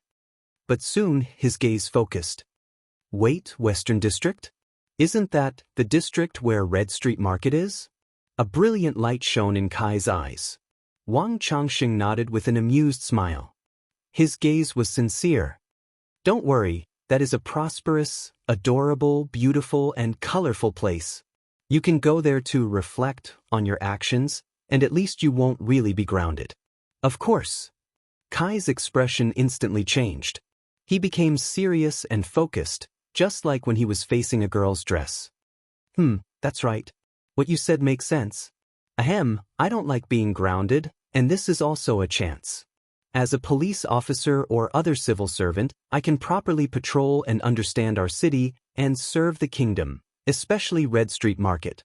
Wang Changxing smiled again. His smile was very gentle. It made him feel very at ease. Kai pretended to be serious as he flipped through the information in his hands. He thought about how he could first make sure that Red Street Market was within the scope of his work, then change his attitude without losing face, and seize this position with benefits. I informed a police officer's advisor there. Coincidentally, she needs an assistant, Wang Changxing said softly. She also promised me that she would take good care of you. Kai thought about the matter of Red Street Market and nodded absent-mindedly. That's very thoughtful. Police officer, advisor, assistant, promise, take good care of me, wait a minute. A thought flashed in Kai's mind. He directly ignored the other words that made him unhappy and only left the more important parts. Kai looked up abruptly and his eyes lit up. You mean a lady? Eldest brother Wang nodded warmly, smiling. Miss, to be exact, unmarried, and her family have little power over her. Elder brother Wang knocked on the table with his fingers. His expression was complicated, with a hint that Guy couldn't understand. It didn't matter. Apart from eating, drinking, and playing, Guy usually didn't know much about anything that elder brother Wang knew. And his elder brother would definitely not harm him. Most important, Miss. It doesn't matter if we get married. Kai really wanted to say that.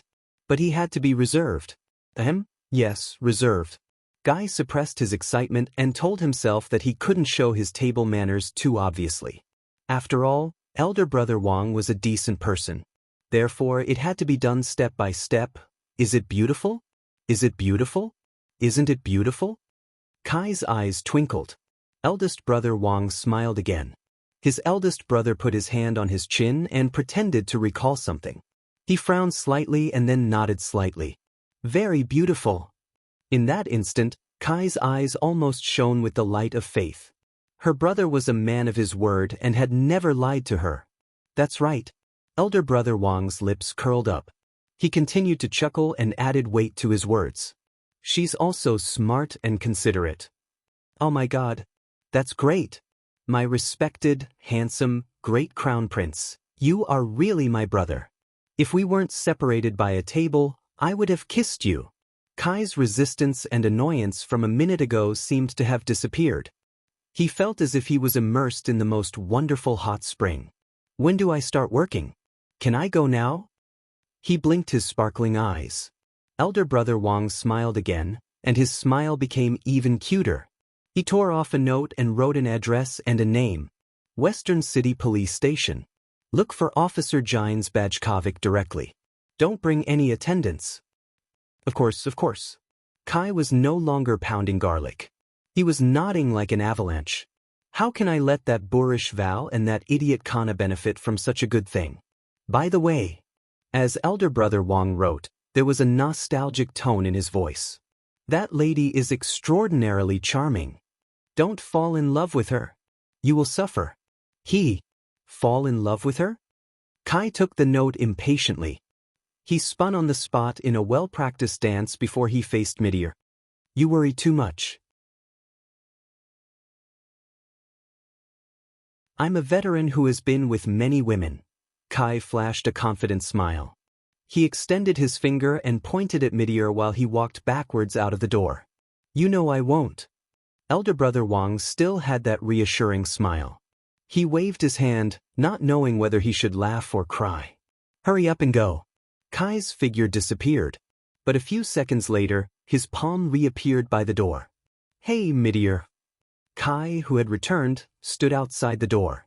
He stuck his head out and grabbed the door frame so that his elder brother, who had his head buried in the table, could raise his head again. Kai patted the door frame gently and said hesitantly, "Thank you." Midir raised his eyebrows while he sat at the study table. He put on a resigned expression and shrugged. This is my father's order." But Kai shook his head. "No, I mean," Kai grabbed the door frame and fidgeted. He seemed to be a little embarrassed. "Thank you." But in the end, he still took a deep breath and shook the note in his hand. He subconsciously pointed in all directions. "Everything. Thank you. Thank you. Elder brother. Thank you for tolerating me when everyone hated me. Bear with me. Take care of me. Care for me. Understand me. Midir Jadestar. Thank you. Thank you for becoming my elder brother the moment I was born. Until eternity." After he finished speaking, even though most of it was in his heart, Kai lowered his head in embarrassment and rubbed his nose. He was not used to doing this. He did not even dare to look into Midir's eyes. It was not just because he was afraid, it was also because, but the eldest brother smiled again. This time, Midir's smile was very soft. It could be said to be very faint, but there were clear emotions in his eyes. The Crown Prince of Constellation nodded and leaned against the back of the chair. He smiled with a peace of mind. Of course. Kai smiled and pursed his lips. He knew that it was the same as before. His elder brother understood. He made a face, knocked on the door frame, and disappeared before Midir's eyes. As he watched his youngest brother leave with a smile on his face, Midir could not help but curl up the corners of his lips. "Also, stop discussing poetry," the Crown Prince said in a gentle and firm voice. In the next second, the sound of a human body hitting wood came from the corridor outside the door, followed by Kai's painful hiss. Midir chuckled and shook his head. In the distance, Connie and Aida's chatter could be heard faintly. "Young people." The Crown Prince raised his head and looked at the warm, lively sun outside the window. He took a breath of fresh air. Just like the morning in Mindy's hall. Beautiful, bright, carefree. Just like this. Until eternity. After enjoying the relaxing and wonderful morning, Midir came back to his senses. He lowered his head and sighed, returning to reality.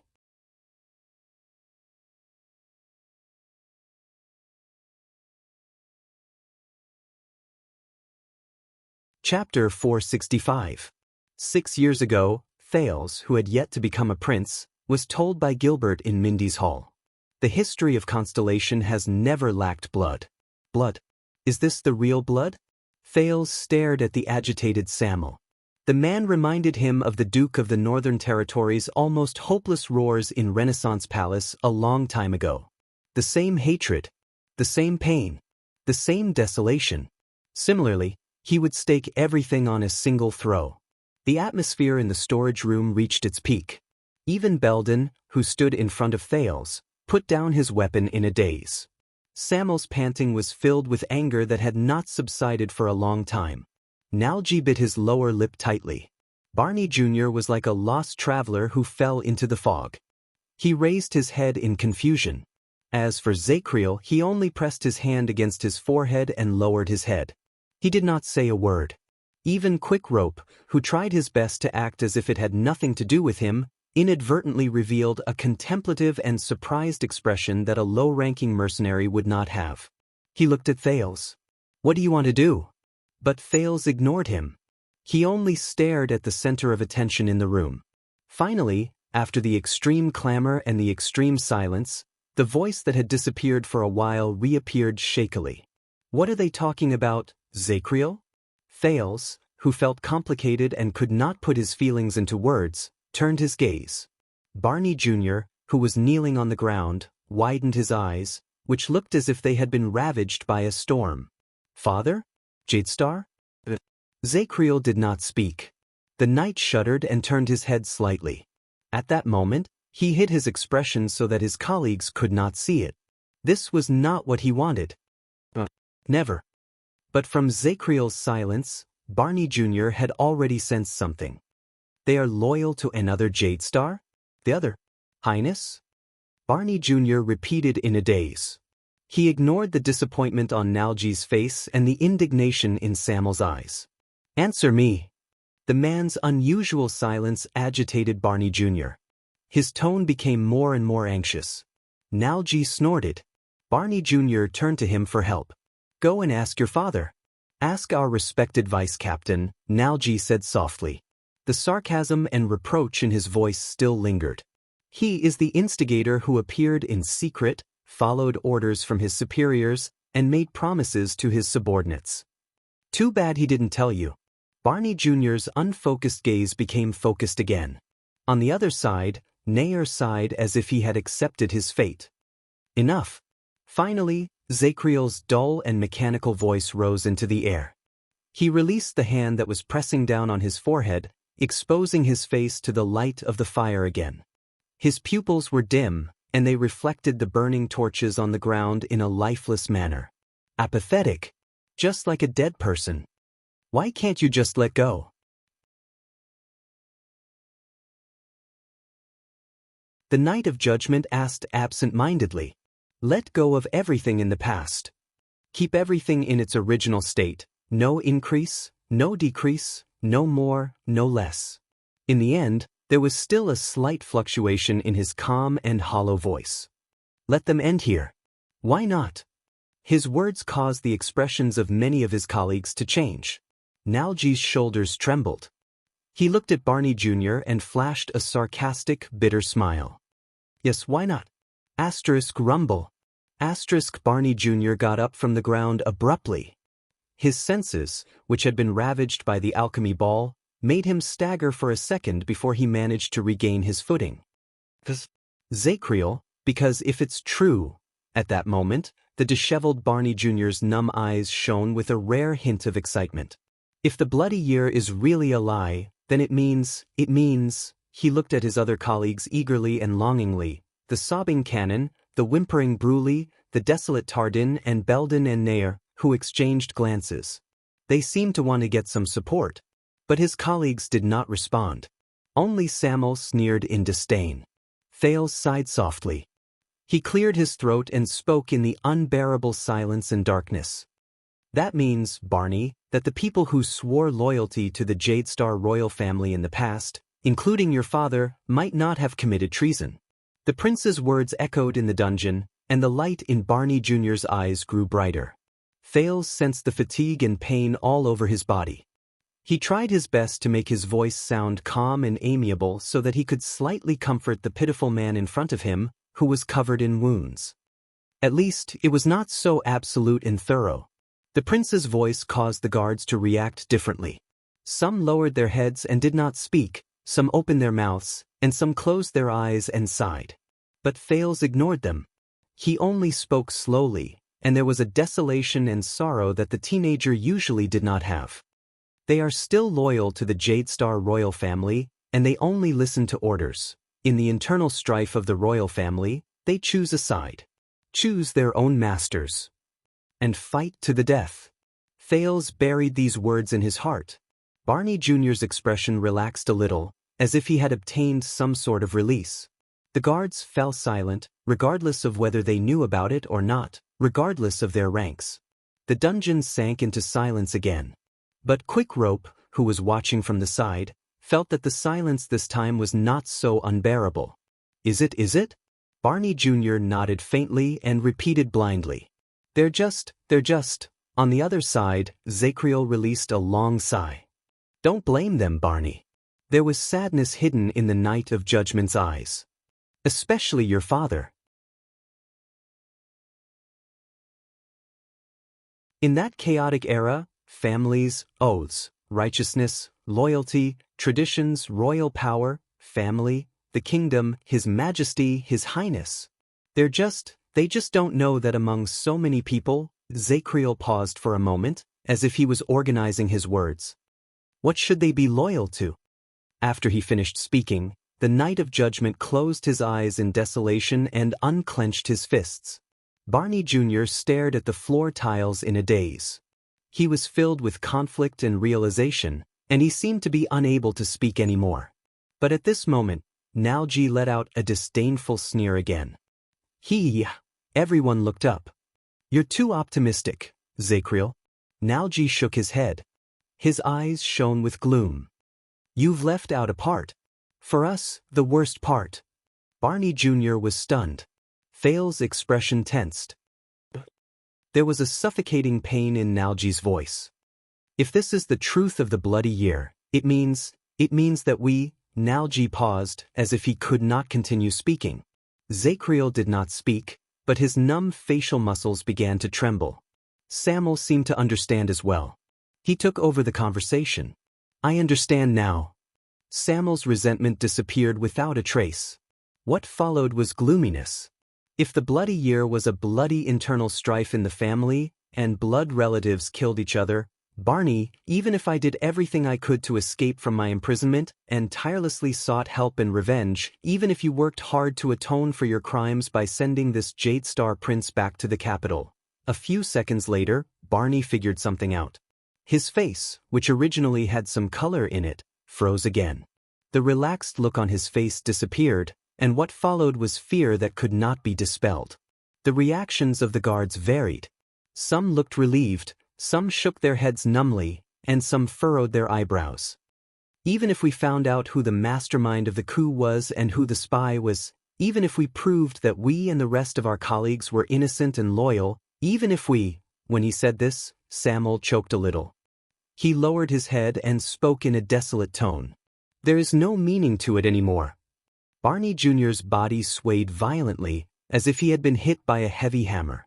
For the stability of the reign, for the reputation of the royal family, and even more so for the authority of Renaissance Palace, whether it is King Kessel or his successor, or all of Constellation, they will never allow the ugly truth of the bloody year to be revealed, let alone make it known to the world. Samuel glanced at Thales from afar. There were too many things contained in that glance. Hatred, indignation, desolation, despair. It made Thales feel even heavier. On the contrary, the people we swore allegiance to will do everything in their power to bury the truth, conceal it, and distort justice. Because the people's impression of the noble and wise Jade Star family cannot be the ones responsible for the bloody year. The true culprit of that year will always be the rumored mysterious mortal enemy of the Jade Star royal family. It will only hide behind the curtains and never show itself. Barney Jr. listened to Samuel's words in a daze, as if he was a walking corpse. As for us, our comrades who died in battle will never receive justice. The 37 people who died in battle will never receive justice. The survivors can only bear the stigma of injustice for the rest of their lives. As the royal guards of Constellation, we can only be traitors who colluded with the enemy. Zacriel shuddered violently, as if he had been struck by lightning. His comrades' faces were pale. Their gazes were miserable, as if they were receiving their final judgment. Samuel's words became more urgent, and he became increasingly callous and merciless. We can only be sinners who failed in our duties, and incompetent cowards. We will never reverse the verdict, and we will not rest until we die.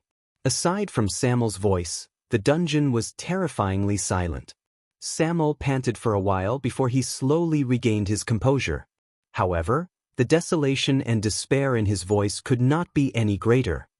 No matter how innocent and pitiful those who do not know the truth are, no matter how loyal lone officials like Barney are, no matter how wrong people like me are, no matter how indignant they are, no matter how miserable and desolate a chess piece like your father is, and how helpless he is, no matter how unfair it is to us. Barney Jr.'s hands began to tremble uncontrollably. Because Samuel's gaze was infatuated. Because as the royal guards, we are destined to be sacrifices and scapegoats under the 9-pointed star emblem. Thales listened quietly. He remembered the numb and frozen expression on Kessel V's face when he stood in front of the stone jars belonging to the Jade Star family in the Jade Star family tomb. Single quote, I do not know how much you know about us, and I do not know what kind of imagination you have regarding the name Jade Star. Thales sucked in a deep breath. He only felt that the air in his lungs had become colder and denser. Zacriel turned his head away, as if he could not bear to listen anymore. No one could see his expression. Samuel looked up. This is why Zacriel would rather keep his mouth shut and say that he was a scapegoat, why Nalji did not want to seek justice, and only wanted to leave quietly, and why today, when the prison was broken and the matter came to a head, everyone pretended to be deaf, dumb, and numb. Samuel said mournfully, because they knew that it was meaningless. Barney Jr. looked at his other comrades in disbelief. Many of them lowered their heads in shame when they met his gaze. Zacriel still did not speak. Barney, for the past 18 years, the things that kept us alive, whether it was clearing our names of injustice, restoring justice, or even the laughable so-called revenge, were all fabricated. All the struggles we did, all the hopes we embraced, all the wishes we placed on ourselves, all the answers we sought, justice, justice, truth, innocence, freedom, Samuel's words were accompanied by panting. They were intermittent, and there was pain in his words that could not be resolved. All of it was in vain. Barney Jr. turned his head around mechanically. The expression in his eyes became more and more stiff and numb. Samuel sucked in a deep breath and stared at the dark, bottomless corridor. He smiled brokenly and ended his speech. In the corner of history, we, the former royal guards, are destined to be buried in dust and never see the light of day. Asterisk thud. Asterisk the few words were light, but they seemed to contain a great force that Barney Jr., who had just stood up, fell to the ground again. Nair exhaled softly. Belden did not move. Tardin, Bruley, and Cannon seemed to have sunk into an eternity of stiffness and silence. Silence returned to the underground prison. Nalji stared at a torch beside him with the ghost of a smile on his face. He turned his face away in an unaccustomed manner as the light from the torch shone on him. He made a muffled sound in his throat. "Do you know what I am most jealous of and hate about you, Barney?" Nalji said in a low voice. "For 18 years, even though you foolishly lived in a lie. But at least you still lived in the hope you weaved for yourself. In this bottomless underground prison shrouded in darkness, you lived in the only place where light shone." As a soft, muffled sound rose, the torch on the ground was extinguished. Nalji's figure was once again engulfed in the terrifying darkness. Thales closed his eyes gently and did not look at Barney Jr.'s pale face. Constellation's history has never lacked bloodshed. In the past, Thales' understanding of the word bloodshed was still superficial. The scenes he could think of that word were the child beggars in the abandoned houses in Lower City District and the fights between the gangs in the underground world. As his identity changed, his journey became arduous, and his knowledge broadened, whether he wanted it or not. Thales gradually felt the pulse of the bloody year from a different angle. The dead silence in the Jade Star family tomb, the Duke of Northern Territory's desperate roar in Renaissance Palace, the wordless mourning at Raymond Pass, the nostalgia in the eyes of the veteran Genid for the old days, the cheerful yet somber gaze of the fortress flower, Willow's absent-minded look when he talked about his dead sister, the lonely figure of the kingdom's wrath under the setting sun, the cold and lonely ghost Prince Tower, and Marina's pale and trembling face when she confessed her feelings. Too many people were trapped in it and could not extricate themselves. Thales thought that he was beginning to understand the cruel side of the bloody year. Until now. Until the members of the Royal Guards, whom he met again in the Prison of Bones, and the cruel and merciless suspicion and confrontation between them. This was the true bloody year. It was an eternal nightmare that engulfed everything, and it was as if he could never wake up from it. Barney Jr.'s forlorn laughter broke Thales' heavy thoughts. Unexpectedly, Barney Jr.'s face was no longer gloomy and sad. Only a smile remained. A numb, still, fake and cold smile. Just like a clown in a circus. Just like the smiling faces they painted on with paint. A smiling face that made people feel slightly uneasy. No one knew what was hidden under the curve of that smile. Thales felt a stab of pain in his heart when he saw it. "I see," Barney Jr. said loudly and desolately as he laughed. Alan, Walker, Bobby, Morian, Larray, King, Skeleton, Rogo, He mumbled the names that Thales found unfamiliar in a neurotic manner. He did not even spare a glance at the people beside him. He only extended his arms towards the dark ceiling and laughed madly. 18 years of imprisonment, so much bloodshed, so much persistence. It was all meaningless. Barney Jr. laughed so hard that the brand on his face curled up a little. What exactly did we fight for? What did we live for? What did we die for? No one could answer him. Nalji stared at him coldly. Samuel snorted softly through his nose. Zacriel seemed to have turned into a statue. He remained silent during Nalji's accusation, Samuel's confession, and Barney Jr.'s questioning. Tardin and the others looked dispirited. They lost hope. Thales shook his head and gave a negative answer to Quick Rope's questioning gaze. Barney Jr.'s laughter slowly became sluggish and difficult to understand. He fell to the ground again. For what? Belden stared at his former chief vanguard with a dumbfounded expression. Barney, he spoke in a troubled manner, as if he wanted to comfort Barney Jr., who seemed to have completely lost his composure. But when the words reached his mouth, he found it hard to speak. But in the next moment, Barney Jr.'s actions caused his heart to tremble violently. Clatter. Barney Jr., who had had his fill of laughing, stopped smiling and grabbed the long sword he dropped on the ground. Everyone was shocked. Even Zacriel looked up. Barney Jr.'s eyes were bloodshot, and his entire body was trembling. He placed the blade on his palm. He stared at the blade, which had gone through several battles, and had a curl and a chipped edge. Then he turned the blade towards his neck. You're tuning in to the Wang Lin's Journey YouTube channel. Don't forget to subscribe and join us on this journey to catch the most captivating stories.